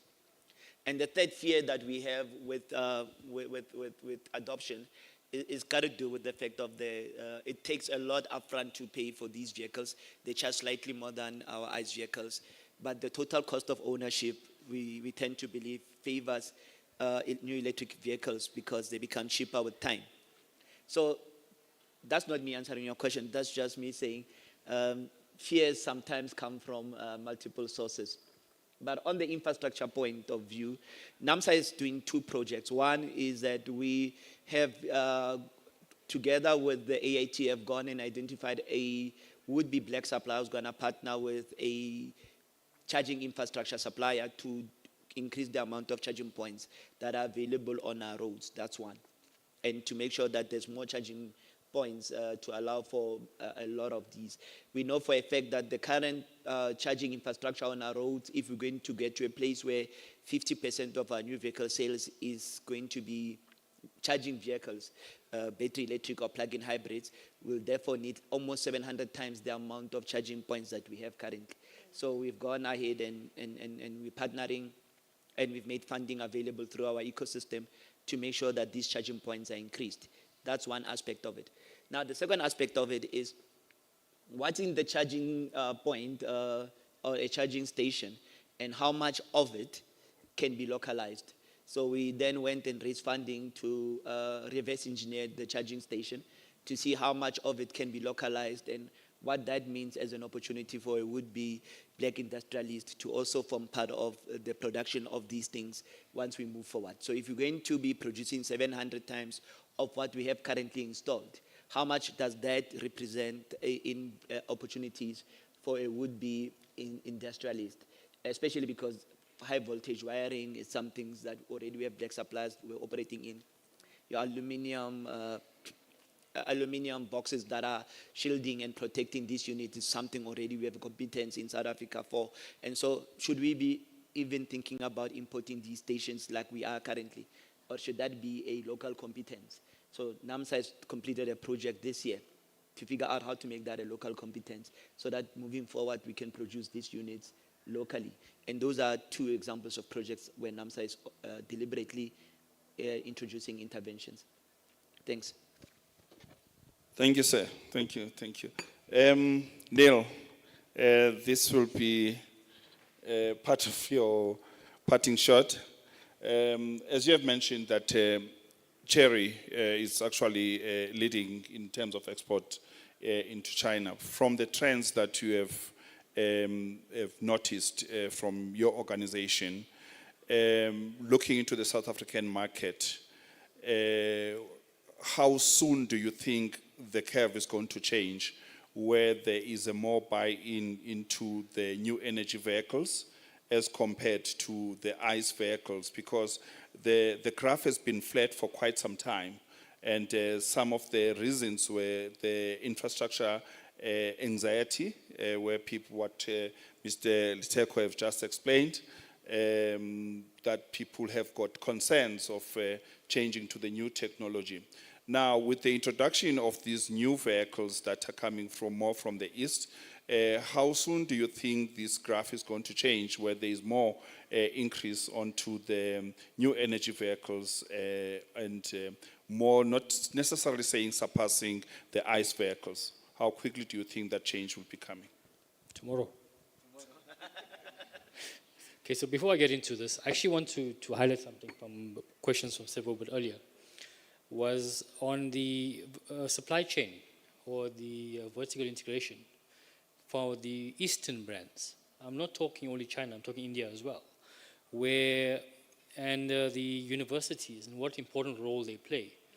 I love our universities in Africa, but we are still very Western influenced, and we are very academic based. I come from an R&D background, and I've worked in Europe and in Asia, and there's a big difference.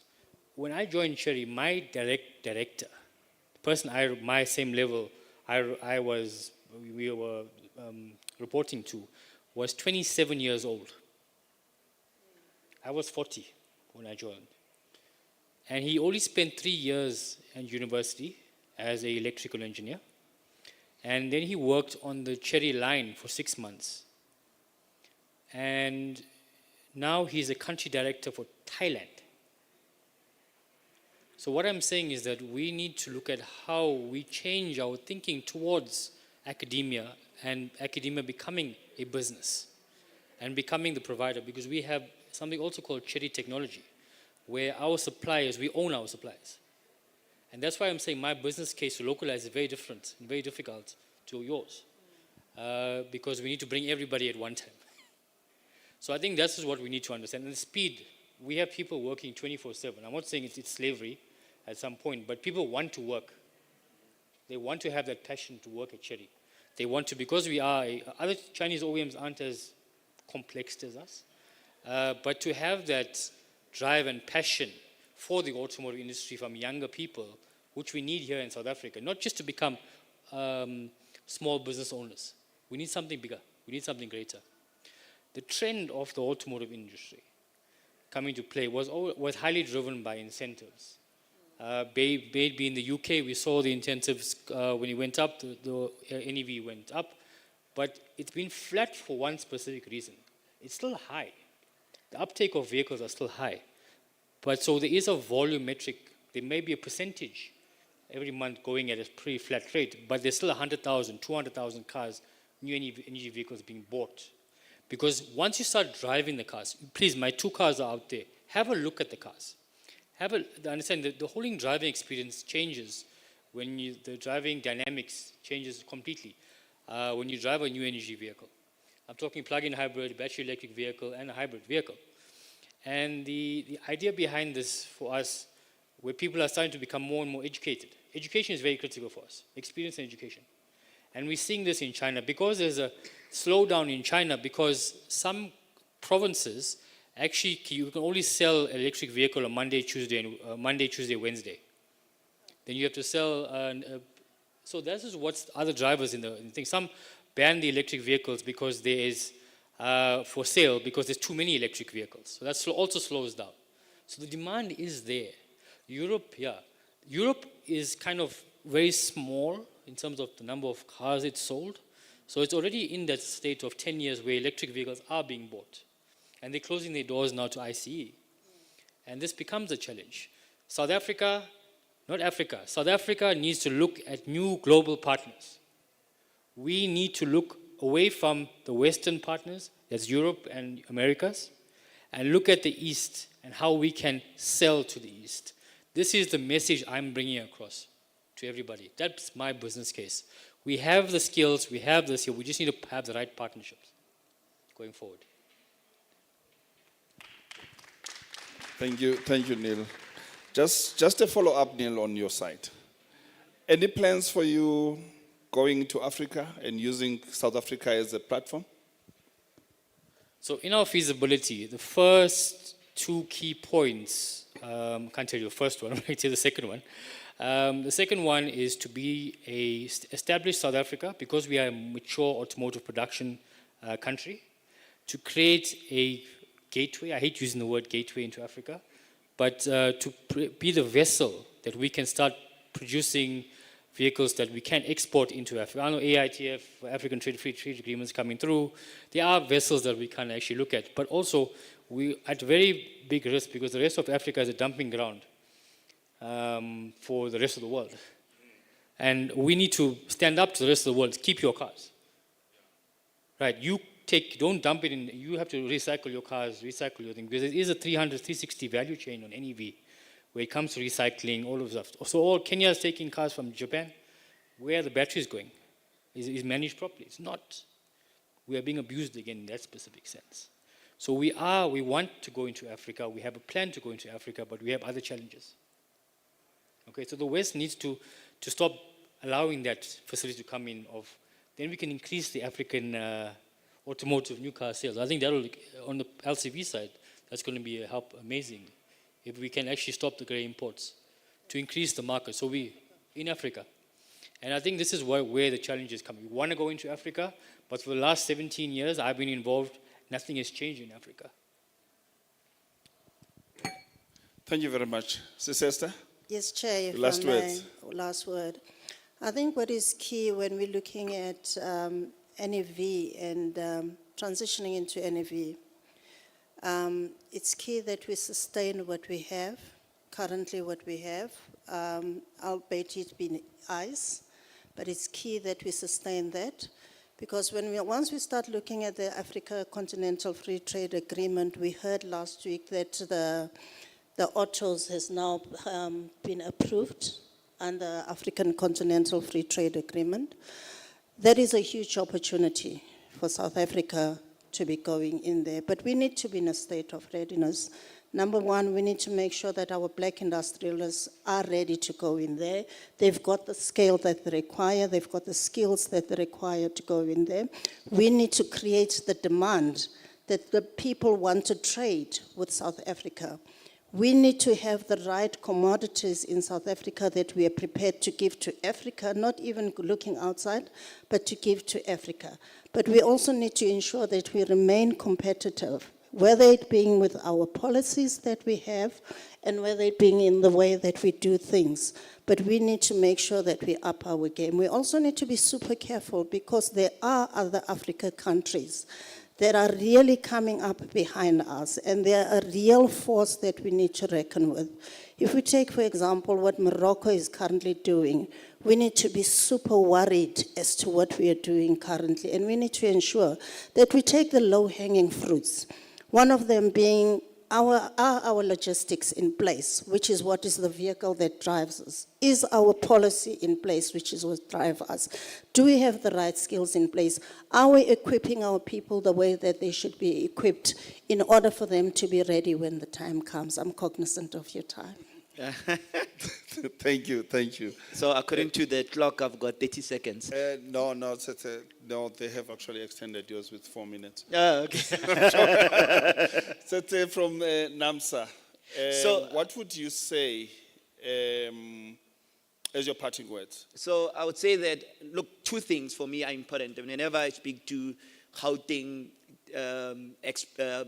champions for industrial growth, I think Gauteng needs to treat itself as a cluster and you need to look into cluster development as a mechanism. KZN and Gauteng, both of them are auto clusters that are set by default, not by investment. And so if you invest as a cluster into how you develop the region to be catalytic for the growth of the auto industry, you'll see that your interventions would make sense. We do most of our steel fabrication still in the east. We manufacture the cars almost in the west, northwest, and in Pretoria, and then we put them 5 by 5 on the road to go to Durban. 5 by 5, Master. It's horrible what Ford is doing to us when we go to holidays to Durban, because we have to overtake all these 5 cars going to the shoreline. So we need to figure out how to put more cars. But my point here being, cluster development means that as a cluster, you have to figure out what your synergies are, what your required infrastructure is, and then you need to support that cluster to be a deliberate cluster so that things are not happening haphazard, and that will lead to the type of economic growth that we need, even in the interim, before we even think around what mobility looks like. Neil was talking about level 1 autonomous vehicles, and these are cars that drive themselves, and where would they do that in Gauteng? It's a question that we need to be solving for. Thanks. Thank you very much. Let's give the panelists a round of applause, and thank you very much.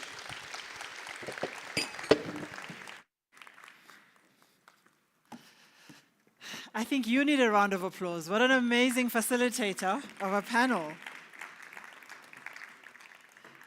And thanks to you for sticking it through. It was a very interesting conversation. I'm sure it kept you captivated. So thank you. We have one more, a quick panel with just 2 people for us to go through. Yes, I'm correct. So for this one, it's about retrofitting vehicles and micro-mobility. On stage, please, can I have Dr. Stephen Lacock, Market Lead for Rome, South Africa?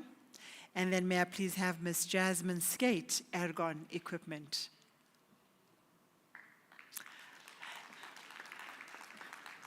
And I'm wondering how you're going to run it. Are you happy to stand and chat?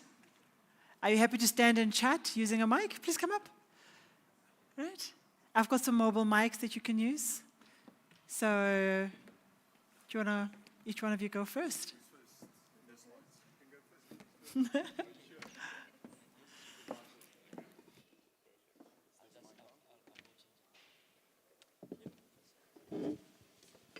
Okay.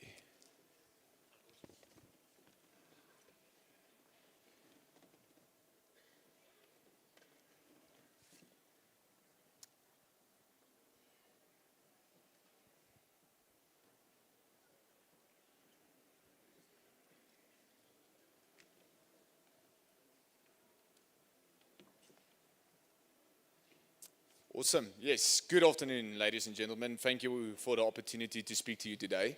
So I'm actually representing the University of Stellenbosch today, although I'm also the market lead of Rome, South Africa. But today, hopefully to Cherry, Ford, and Hamza, who was just on the stage, hopefully this will present a practical use case where university actually meets the industrial needs that is required in order for the localization of electric vehicles to move forward. So I will be speaking specifically about a use case where we have retrofitted a 65-seater Golden Arrow bus as well as a minibus taxi, and how that has been continuing, and also the business opportunity for that. So to give you an idea, we have retrofitted this minibus taxi in 2023. Myself personally has already driven over 4,000 kilometers in the taxi in the Western Cape. I don't know who looks more shocked, me or the people next to the road, when a random white guy comes with a taxi and picks them up and drives them around and asks them if they enjoyed the experience. Usually the answer is yes, but they are a bit confused. The point is the powertrain works, and it was completely done locally here in South Africa by local engineers in local industry with the university, working together with government as well as industry to build it. This is basically a conversion. We took out the engine, put in a brand new powertrain. We have a 40 kilowatt hour battery pack inside of it, so it can do around 180 kilometers. And the battery pack at the moment is in the back just because we wanted to access it in case it blew up. It didn't. Hallelujah. Next iteration can go to underneath the taxi. The point is, this went into the next cycle of the project, which was a 65-seater Golden Arrow bus, which then led into the deployment of the 120 BYD buses that we currently see operating in Cape Town. So just to give a quick view of the bus, it's also directly coupled to the differential gearbox. We have the battery packs in, which was done locally as well. And there's the high voltage system. It completely has the old brakes and everything. I don't want to bore you with a lot of technical slides. So this slide represents 39 journal published articles as well as 29 conference articles that has been done by our research group in the past 5 years on electrifying the public transportation system of sub-Saharan Africa, looking specifically at minibus taxis as well as buses, but also how the supply chain works and how we can fit that into the entire ecosystem, moving from the grid to the wheel on the road to the passengers. And I will basically give a summary of that in terms of the retrofit context. When it comes to retrofitting, you have to keep 3 things in mind. Firstly is the homogeneity of the vehicles. Secondly is homologation strategy. And then finally, the business to scalability, which is the interesting part. But firstly, we need to understand there's about plus minus 300,000 taxis currently operating in South Africa. There's around plus minus 20,000 65-seater buses that's operating, all of the same model. This is extremely critical when it comes to retrofitting, because I don't want to go and redesign an entire powertrain when I switch between models. That deteriorates the business case, the scalability, and everything that goes with it. So in terms of why retrofitting not necessarily worked in international countries, it can work here because we have many of the same vehicles on the road that's currently old, operating on pollutive internal combustion engines, and we do have the potential to actually retrofit these buses. But here comes the big thing. To get this bus or this minibus or any retrofit vehicle on the road of South Africa is extremely difficult. So the 2 examples I showed you is currently the only 2 vehicles that has been legally registered on South African roads and are retrofitted. We did it by keeping the weight exactly the same in the vehicles, the mass distribution, etc., etc. The second way we did it, we did no chassis modifications. So as close as possible to its original condition and behavior. This is the only way we were able to actually register the vehicles to electricity by doing an engine swap. Sadly, however, this strategy has been closed down. So you can't do that anymore in South Africa. There's a few reasons for it, also a very long discussion. What it basically comes down to is that in South Africa, the NRCS withholds you to the ECER 100 regulations, which is a European standard regulation. And for any vehicle that I manufacture in South Africa, I need to send that vehicle to Europe. I need to get it tested, put it back on a ship, send it back here, and it will cost me close to 5 million to 10 million rand for one model. So in terms of business, in terms of supply chain, anything that we are able to do as a country, we can't do because the regulations are not in place. And the problem is not necessarily us not being able to test it.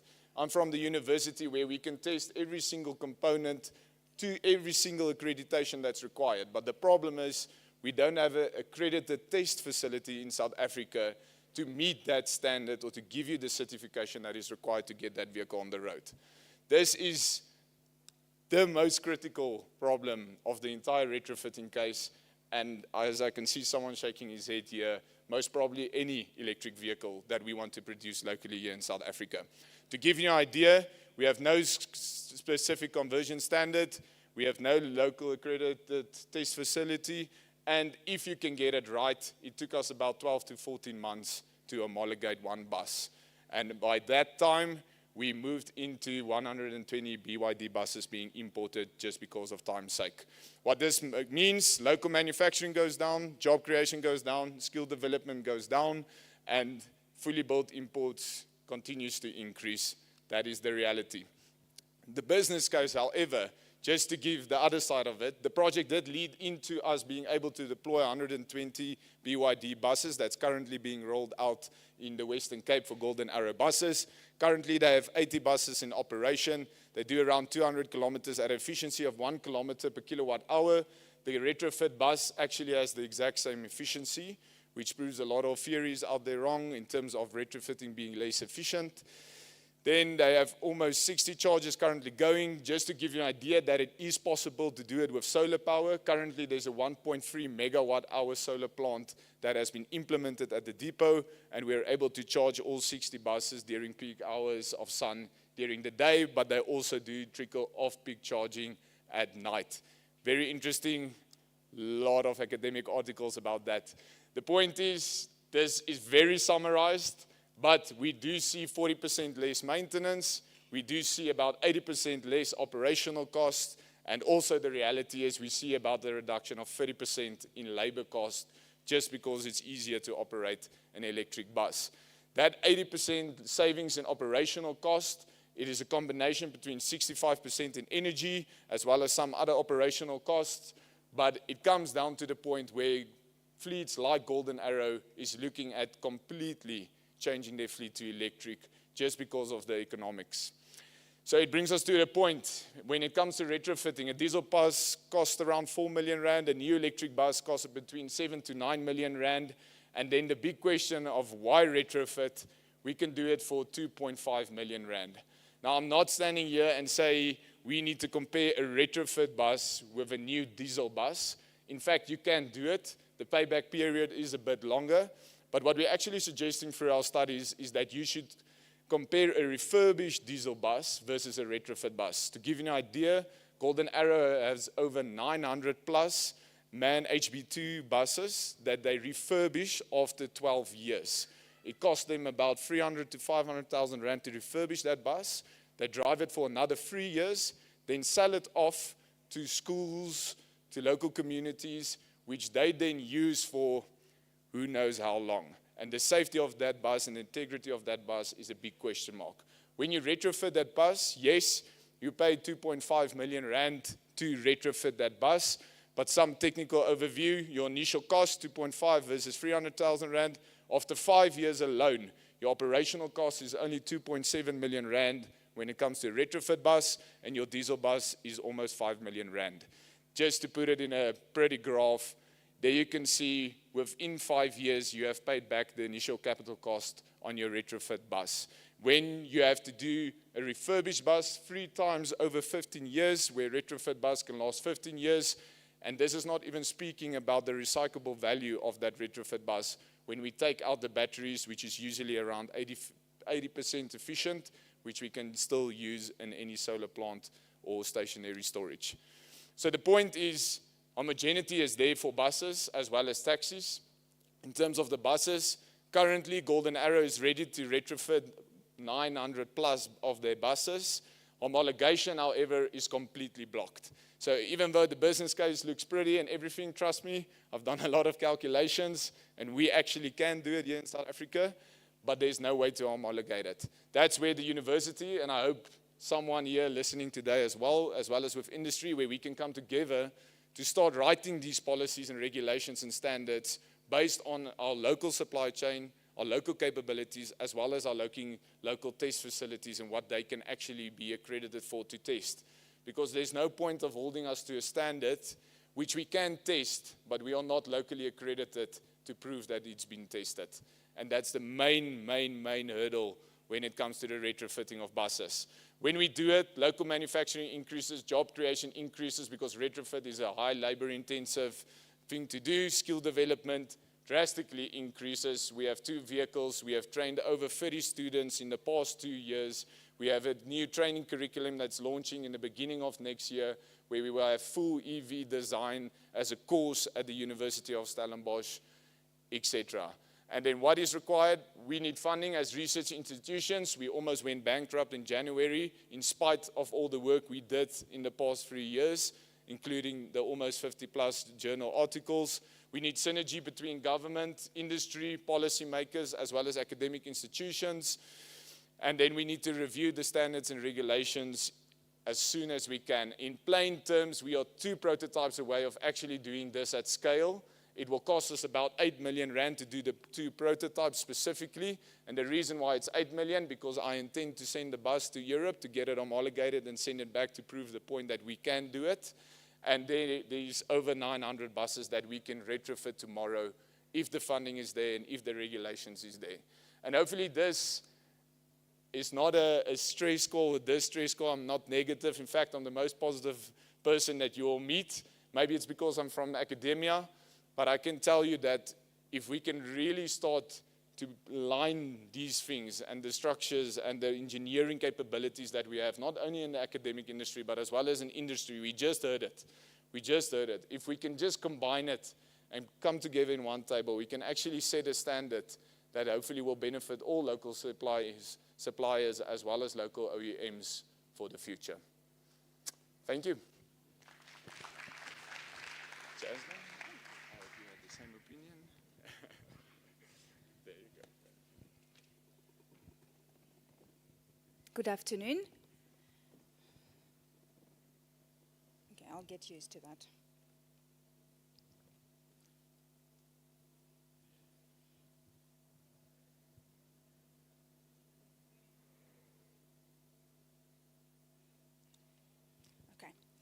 So good afternoon, everybody.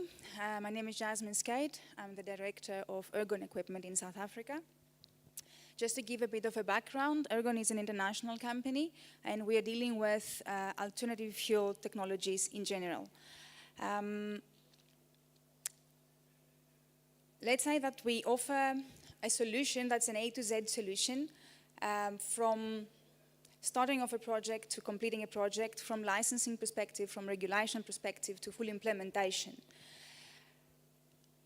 When we're talking alternative fuel, and I know that I'm getting into a sensitive part because everybody, when we say gas in my vehicle, it's not taken as gas in my vehicle, but it's more taken as, ouch, gas in my vehicle. So gas is a widely known technology for internal combustion engines, and there is different gases that can be converting engines. LPG, LNG, CNG, natural gas in general, hydrogen are some of the gases that can indeed convert an internal combustion engine.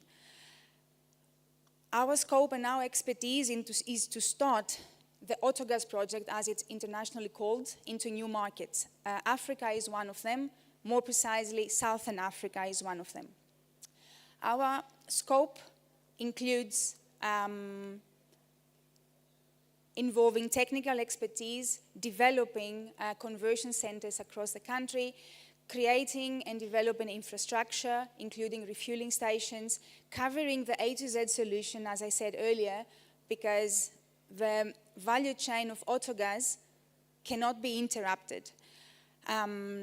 As a company, we are prepared and we are embracing this project in general, offering also funding when that is not available, because we do believe that the moment someone, a company, an individual, a government, experiences the benefits of Autogas project, embraces immediately. Let's go to why Autogas and to what Autogas is. First of all, it is not a new project. I know it sounds new to everybody, and it is new for South Africa, but runs all around the world for more than 80 years in the global market successfully. There is a lot of countries around the world where more of the 50% of the running vehicles are running on gas, on different gas. Some brilliant examples in the global market is Turkey, is Thailand, is India, is Brazil, and every single country has started implementing this project in a different way. Sometimes, I would say most of the times, is government incentive involved. In South Africa, unfortunately, something like that is not happening yet. The Autogas technology is an add-on system to the vehicle. You have a petrol vehicle, you have a petrol car, we add the system, and your petrol car always remain a petrol car. You can always run it on petrol. A diesel truck, we implement the system, it can always be a diesel truck. Always default is the original fuel. This add-on system, and I will briefly go on the next slide about where everything is going, it's just a system that you run with to save money. you run with to save emissions, while at the same time, if you run out, you go immediately on your petrol function or your diesel function. So you don't have an operation interruption, you don't have a breakdown interruption, you always go back just with a simple switch to where you were before. Talking about cost savings, we're talking about a 40% cost saving in average on a petrol conversion to gas.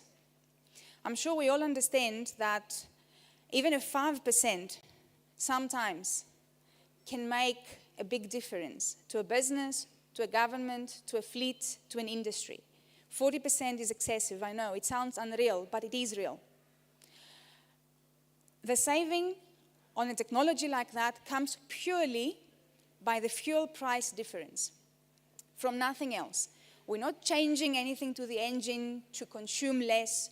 We're not changing anything to the weight distribution to consume less. It's purely by the fuel price difference. This concept is based on a principle which is the more you drive, the more you save. So simple. Right now, gas price is about 50 to 55% cheaper for the end user at the pump, at the filling station. We say 40% average just to be pessimistic a bit, or realistic, you call it as you want. And at the same time, by using gas, we're using a greener fuel.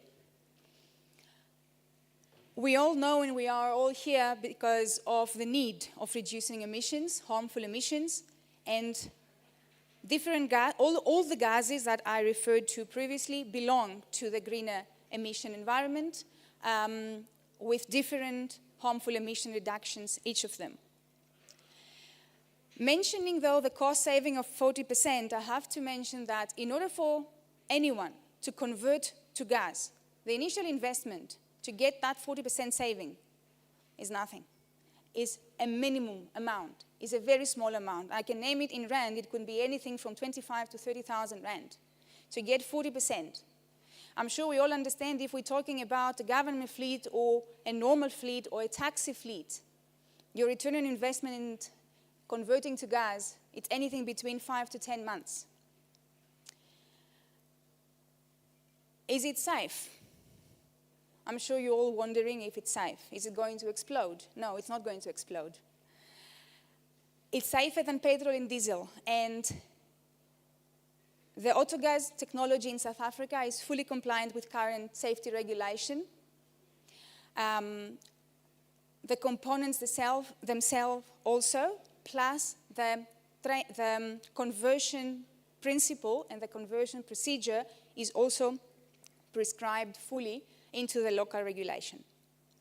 That's a basic diagram of how a conversion could be done on any vehicle. A fuel tank, an additional fuel tank at the back space of the vehicle. It can be a small cylinder, it can be a round one, we call it donut, it's a spare wheel replacement. There is options, there is different sizes. We always adjust it according to the available space in every vehicle. Refueling point, just next to the tank on any side out of collision zoning.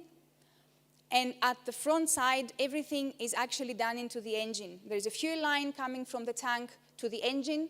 It's connected directly into the manifold. It goes through a gas filter to keep the sediments. The injectors are connected onto the manifold. And before then, actually, we take it through a reducer, which is a pressure regulator, to make sure that from the fuel line, we control what pressure we're going to inject into the manifold. Everything is happening electronically. Our ECU is controlling everything. And actually, the system is a master and slave system. And I'm mentioning that because you might be thinking that, okay, how do you understand what my vehicle is doing, how my vehicle is running? We're copying from our ECU the ECU of the manufacturer. We're not changing the ECU of the manufacturing, but we're copying it in a way that everything that your car runs on petrol, we understand it and we translate it in gas. It's as simple as you see it here. A normal driver doesn't need to know anything besides where is my switch, My switch is next to the steering wheel and allows me to switch on to petrol, on to gas at any time, at any speed, without cooling down the vehicle, switching on the vehicle while I'm driving. Refueling infrastructure. All these questions are coming together. Where do I fill up? Where do I convert my car? Who's going to do it? Is he certified? Does he know what is he doing? As I said earlier, we don't unfortunately have yet any government incentives. So embracing this project and starting it from scratch in South Africa, we decided that everything has to be done completely by us in the beginning. Refueling infrastructure is a very crucial part that we are involved in, fully certified by current regulations, fully safe. This is just an example I'm giving here because it's just a normal LPG tank, for example, same as you will see in all commercial industrial applications, connected with a dedicated pump to a dedicated LPG dispenser, which is exactly looking the same as a petrol or a diesel dispenser. Nothing different than that. The same application we can follow on a truck with different gases, also with CNG, also with LNG, also with hydrogen. The principles are the same. The reasons are different, why to choose a different fuel. The savings are different, the specs are different, but the reasons remain the same. You would be wondering maybe why I don't see it around me. Who is converting? Why are they converting? Where are they driving? And where is all that? It is in South Africa. We are here in South Africa for the last 12 years. And we had to go through a long journey for that to start being implemented. From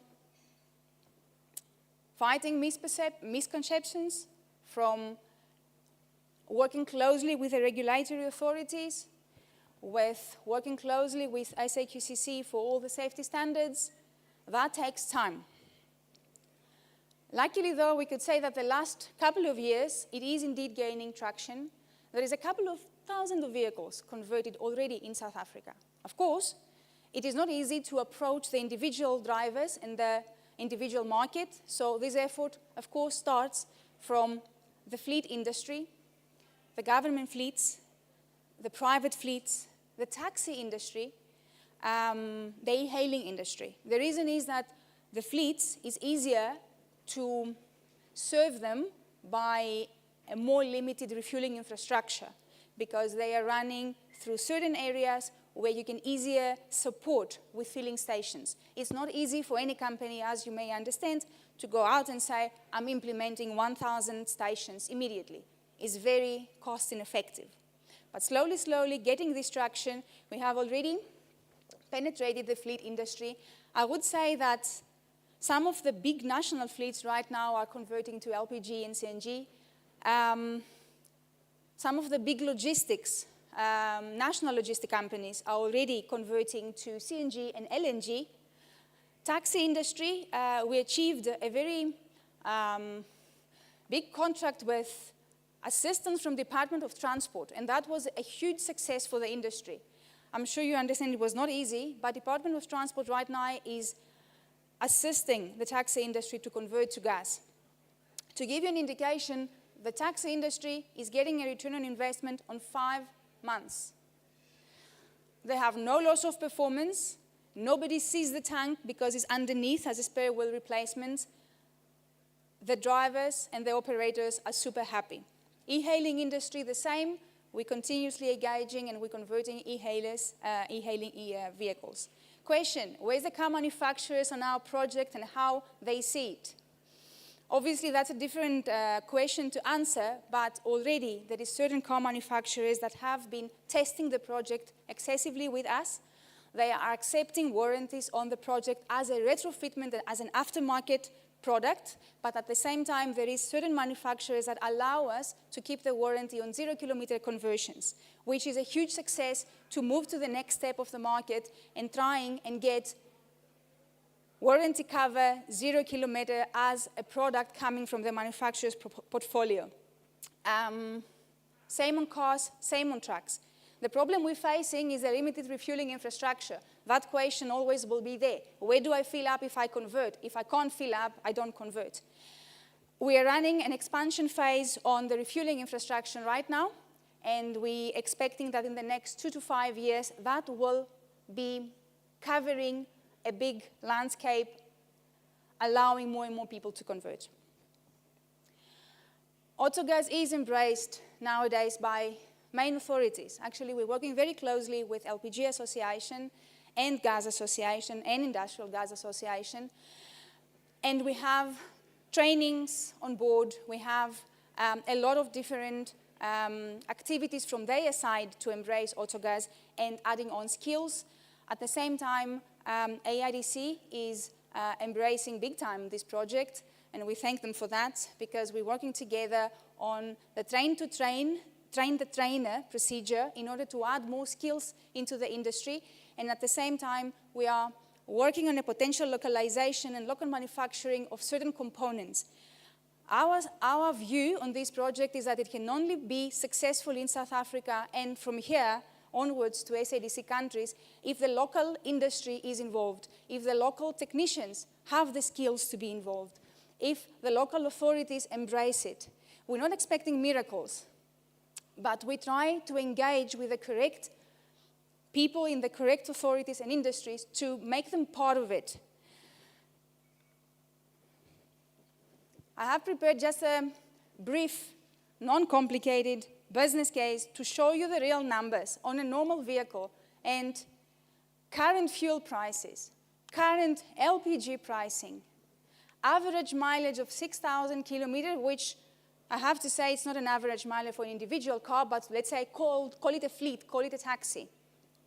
Real fuel consumptions, right? If you see the end number, comes to a 38.64% saving monthly.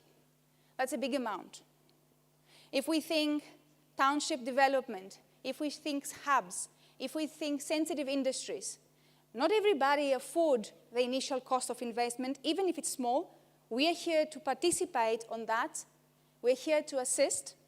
But on the other hand, the amount of saving and the real money that someone can get back in his pocket, it is huge. This is the reason we believe,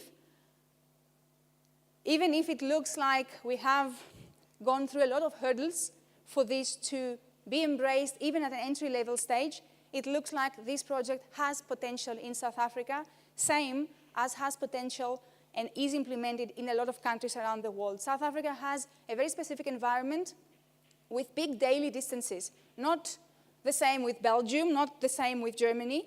In Germany, they take the bus, they go to work, or they drive a turnaround trip from home to work and back like 50 kilometers. Here, we drive every day more than 150 kilometers, easy. Daily distances, daily costs, operation costs, all that forces us to get to certain solutions. Of course, it takes us a lot of time, but we are confident that we can convince the key players that this is a real project. It's not a magic button.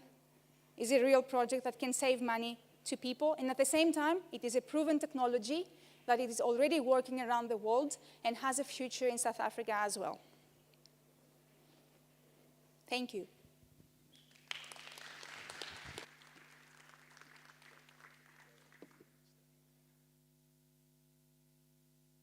Well done for taking the last part of the journey. Yes, we're done. You've done exceptionally well. They'd love to take a picture of you. I don't know why, but no, I mean, there's something about the two. Nobody else got a picture. I don't know. I didn't even get a picture. It's to show them that we're diversified. We're diversity and inclusive. Could be. I don't know, you know? Or somebody paid.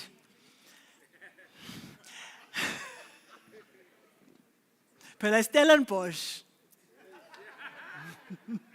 It's not Swane. Okay, let me stop. Stop. Okay, all right. That's what happens when you are tired and you are menopausal. Let's please. My brakes are off.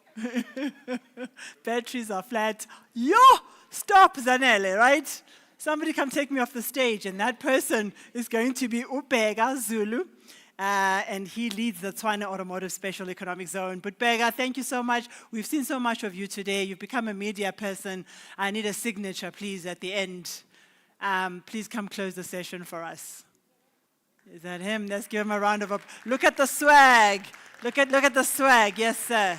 Yeah, just gentle, like a bit like Obama. You know, you mustn't overdo it. You know, just gently, gently.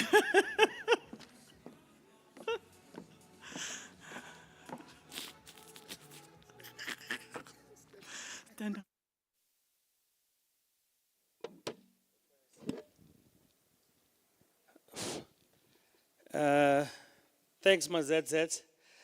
I know in other worlds they call you Mazz, the Vibrant Program Director. This is the last item for the day, and I'm standing between you and lovely cocktails. So I'm going to be very long, so that by the time you go to your cocktail session, at least you're nicely exhausted there. Yeah, I think for my closing remarks, in the main, I just want to also thank the Honorable MEC in his absentia for having graced this event and also giving us the message of support and to know that we are supported by the executive authority of the province, and also we are supported by the political leadership. And for me, today was a day not just about the dialogue. It was a day of direction. Every speaker that spoke to us here was giving us direction.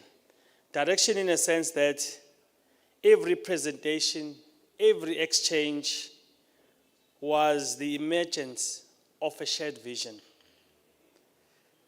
This shared vision is where it sees South Africa transitioning into sustainable mobility and also the industrial renewal. And Gauteng, being the industrial capital of South Africa, occupies a strategic position in this ecosystem. The economy it hosts is significant for automotive investment and logistics infrastructure.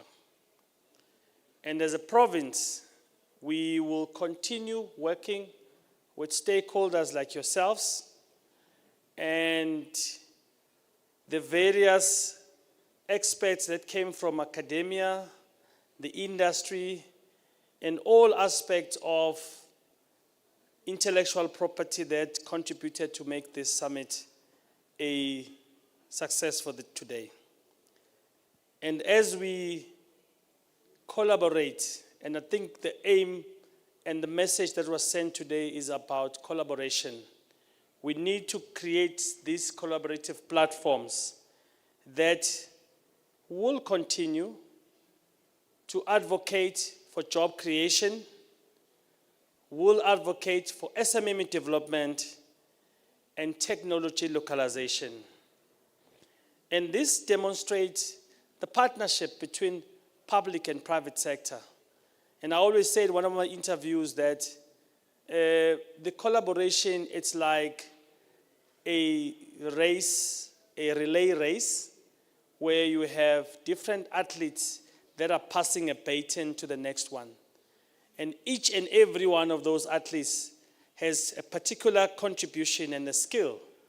And some of them are not as fast as the other ones.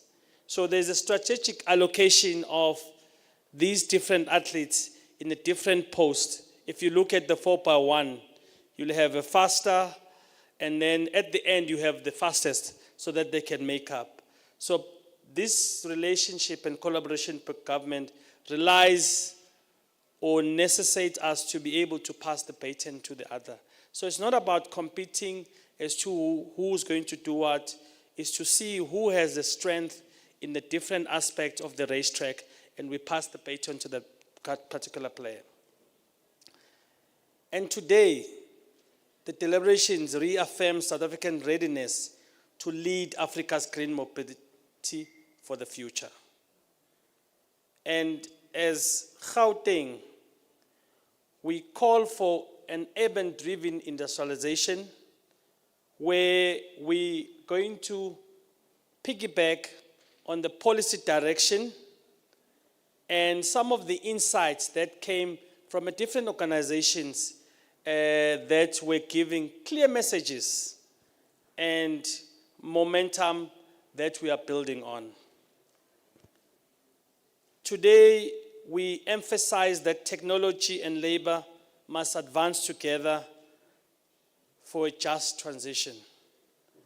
While we look at the remainder of the power of global collaboration, it's important to highlight the bold tone that Gauteng's role in anchoring Africa's economy and sessions is showcased by the speakers that came in today.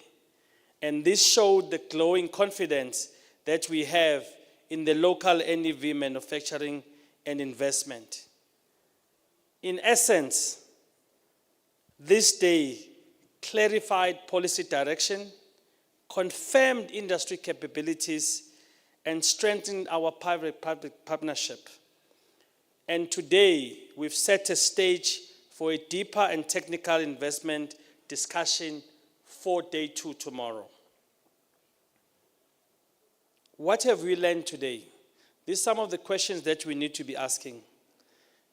We've learned that NEV revolution is no longer a possibility, it's a present reality. And that South African leadership must deliberate and coordinate on a bold stance to make this happen. Our policies and infrastructure and the workforce must move in harmony.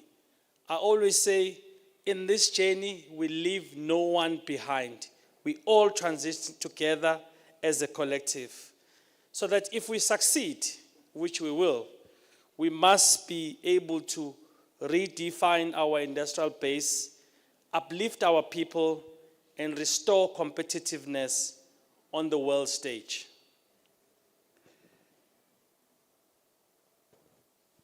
Gauteng is not just a province of governance, it's a province of insights, industry, logistics, and innovation. And this is where the heart of South African Automotive Corridor is aligned to our urban planning, to our energy policies, investment frameworks that are ready to create the global competitiveness that we need. As I close, we are looking at creating the kind of investment and growth that is going to be inclusive of SMMEs, components manufacturers, academia, and everyone that is involved in making sure that we achieve the NEV value chain. And these achievements are not ends themselves. They are building blocks of a new phase of South African industrial journey. This is a journey.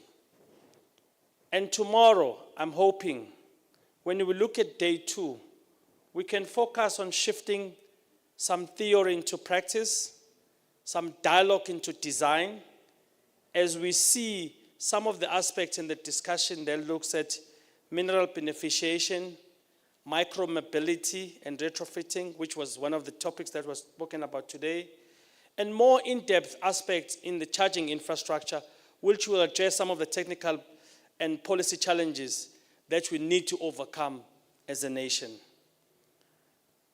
Again today, the issue of skills development was touched on to make sure that it brings the right capital with the right pace so that we are able to pace ourselves for the new journey. The call for purpose.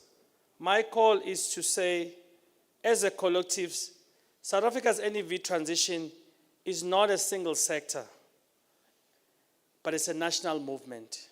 It's not a single sector endeavor, but it's a national movement. And it requires us to plan boldly and to invest bravely. And governments that will be given by us a mandate to execute things decisively. As we close, let's recommit ourselves in this collective mission to make our Gauteng province cleaner, smarter, and more connected. And to make this province more greener and globally competitive. And to make sure that our policies become sharper and simpler and faster to ensure service delivery. And to the speakers that spoke today, where they were aligning us to policy, innovation, investment, and people-focused approach. We say to our speakers and partners, thank you for an extraordinary first day and insight into collaboration. On behalf of the Gauteng and AIDC, TASES, Department of Transport, GGDA, and the province, let's return tomorrow with the same passion that we have today and an urgency that we have and clarity, because the future we are building is not a tomorrow's ask. As we begin, I want to thank all the partners that are exhibiting outside, all the stakeholders that came in, all the contributors that have allowed us to put Gauteng first and drive NEV going forward. I thank you. Have a lovely evening. See you later at the cocktail. Thank you.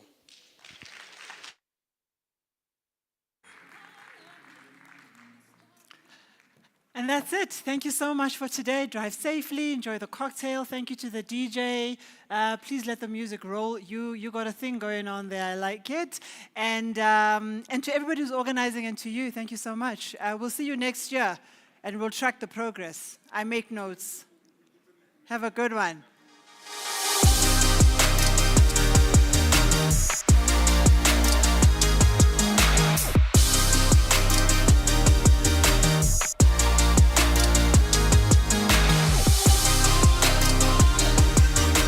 Well, certainly quite a very important occasion here at the Gallagher estate in the north of Johannesburg. It's all about really this revolution, the NEV and the new energy vehicles. As you know that South Africa as well is tapping into this market. As you know also, the automotive sector in South Africa is quite robust and well structured as well. But to really look at the significance of this inaugural summit, so we do have the CEO of the Automotive Industry Development Center. That is, of course, Mr. Andile Africa. So thank you so much and welcome to the program. Thank you very much. Thank you. Thanks for having me. Lovely. Maybe just first and foremost, Mr. Africa, let's look at the importance of the NEV. I mean, we know that climate change, it's an existential crisis. Yeah. And also the automotive sector is responding in terms of making sure that it's not left behind. Yes. You know, the automotive industry in general is one of the biggest polluters in the world, you know, up there with some of the heavy industries. And so as part of the effort in the world to reduce carbon emissions into the atmosphere, the world is moving towards cleaning up their energy by introducing either battery electric vehicles or hybrid vehicles, which would pollute less than the normal petrol and diesel vehicles. So today we are unpacking how South Africa can position itself towards this revolution that's happening worldwide. It's happening at a much faster rate in other markets. In South Africa, it's fairly slow at the moment. We're sitting at less than 3% of new vehicle sales that are electric vehicles. However, in other markets in Europe, we're sitting at 40 plus % of new vehicle sales that are moving from internal combustion engine vehicles to electric or hybrid vehicles. And I've just been looking, some of the top trading partners of South Africa, whether you're looking at China, Yeah. the likes of Germany, they seem to be making some strides. Yes. What can we learn from these trading partners? The interesting thing about the South African production of automotive is that majority of the vehicles we produce here are exported, and they're actually exported mainly into Europe. And when we say Europe, specifically Germany and the UK, and the other countries such as Belgium and so forth. Now, what is interesting with those countries, with those export destination markets, is that they've passed legislation that says by 2035, no internal combustion engine vehicles will be sold, new vehicles will be sold in those markets. What that means is that if we don't move with the times, we will lose that market if we don't embrace new energy vehicles in the South African production capabilities. Let's look at now the infrastructure, the Yes. expansion of the charging networks. How are we doing in this regard? So if we talk about 3% uptake, how do Yeah. we try and make sure that also the infrastructure is there? Yeah. So there's a number of reasons why we're sitting at such a low uptake in South Africa. One is that electric vehicles are more expensive than petrol or diesel vehicles. So that's one area of actually challenge. The second one is the issue of what they call range anxiety. By range anxiety means how far can you go with one charge, right? Without having to charge again. And that's what you're talking about now, which is the charging infrastructure. So if you're traveling, for example, from Gauteng to the Eastern Cape, you don't want to be stuck in the middle of the Free State without being able to charge, right? So part of the initiatives that we're discussing today at this EV Summit is actually rolling out charging infrastructure. In fact, right behind us here, it's a company that is busy rolling out a 100% black-owned company that's busy rolling out charging infrastructure. So charging infrastructure is one element, and I think it's one of those chicken and egg situations. So which one comes first?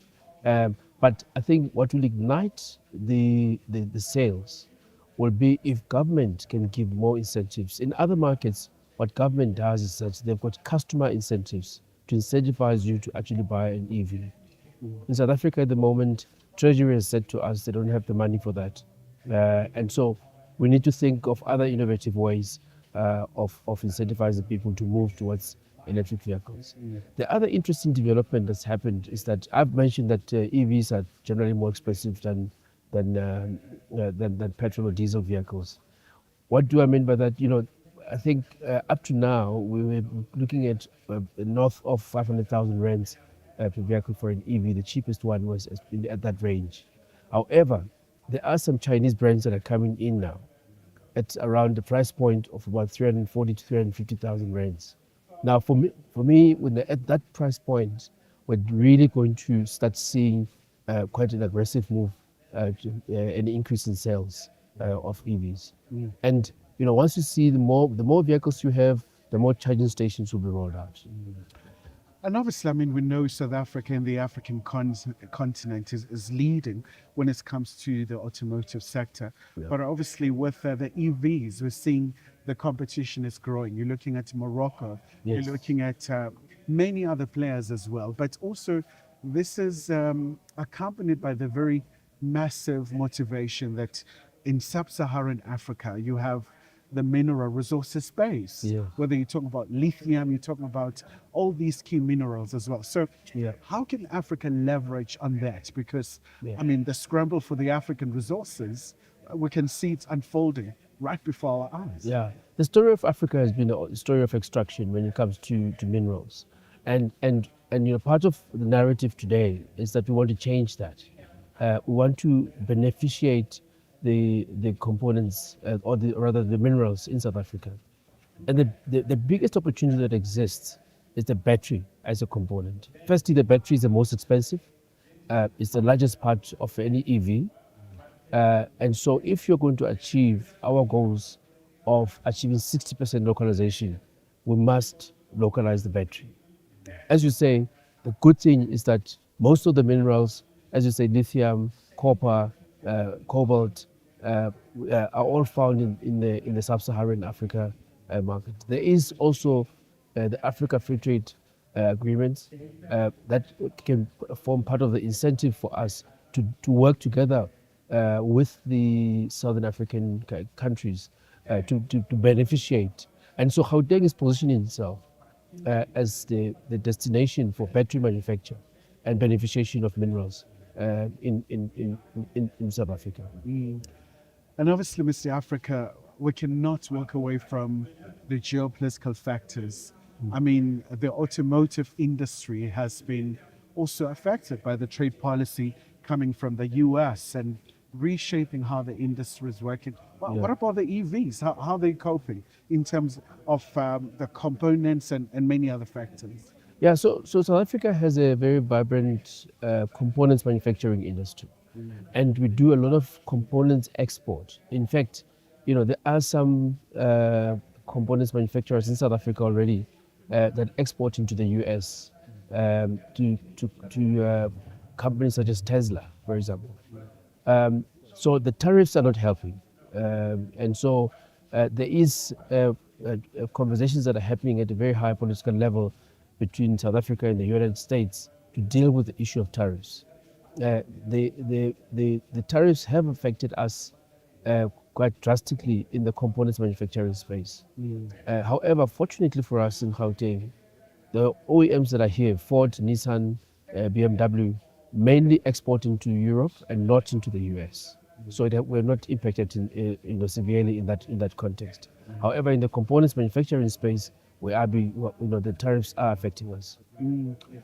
What about the hesitance? I mean, obviously, with every massive change and radical change of this nature, others will be very skeptical. Others will be like, well, do we have a buy-in? Do we want to be part of this?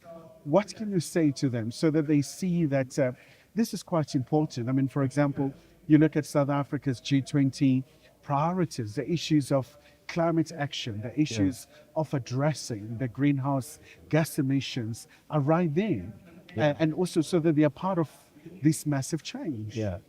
So a move to electric vehicles is not an option for us anymore.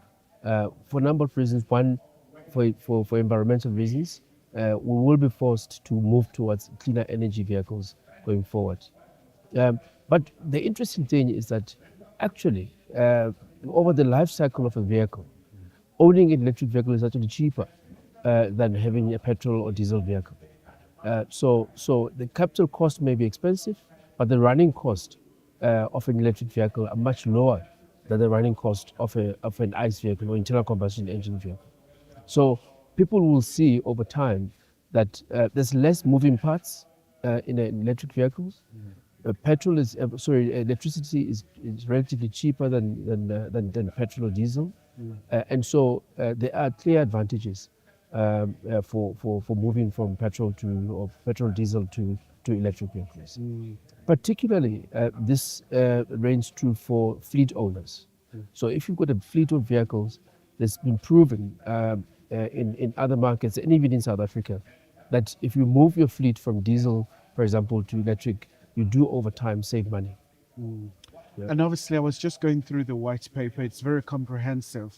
Speaking about these profound changes within the sector, do you think it's adequate in terms of addressing the industry's concerns, but also in terms of really, I mean, for example, it talks about the tax, the incentives that are enshrined. Do you think it's quite comprehensive enough in terms of supporting the industry? I think it does support the industry from a manufacturing point of view. However, from a consumer point of view, it lacks.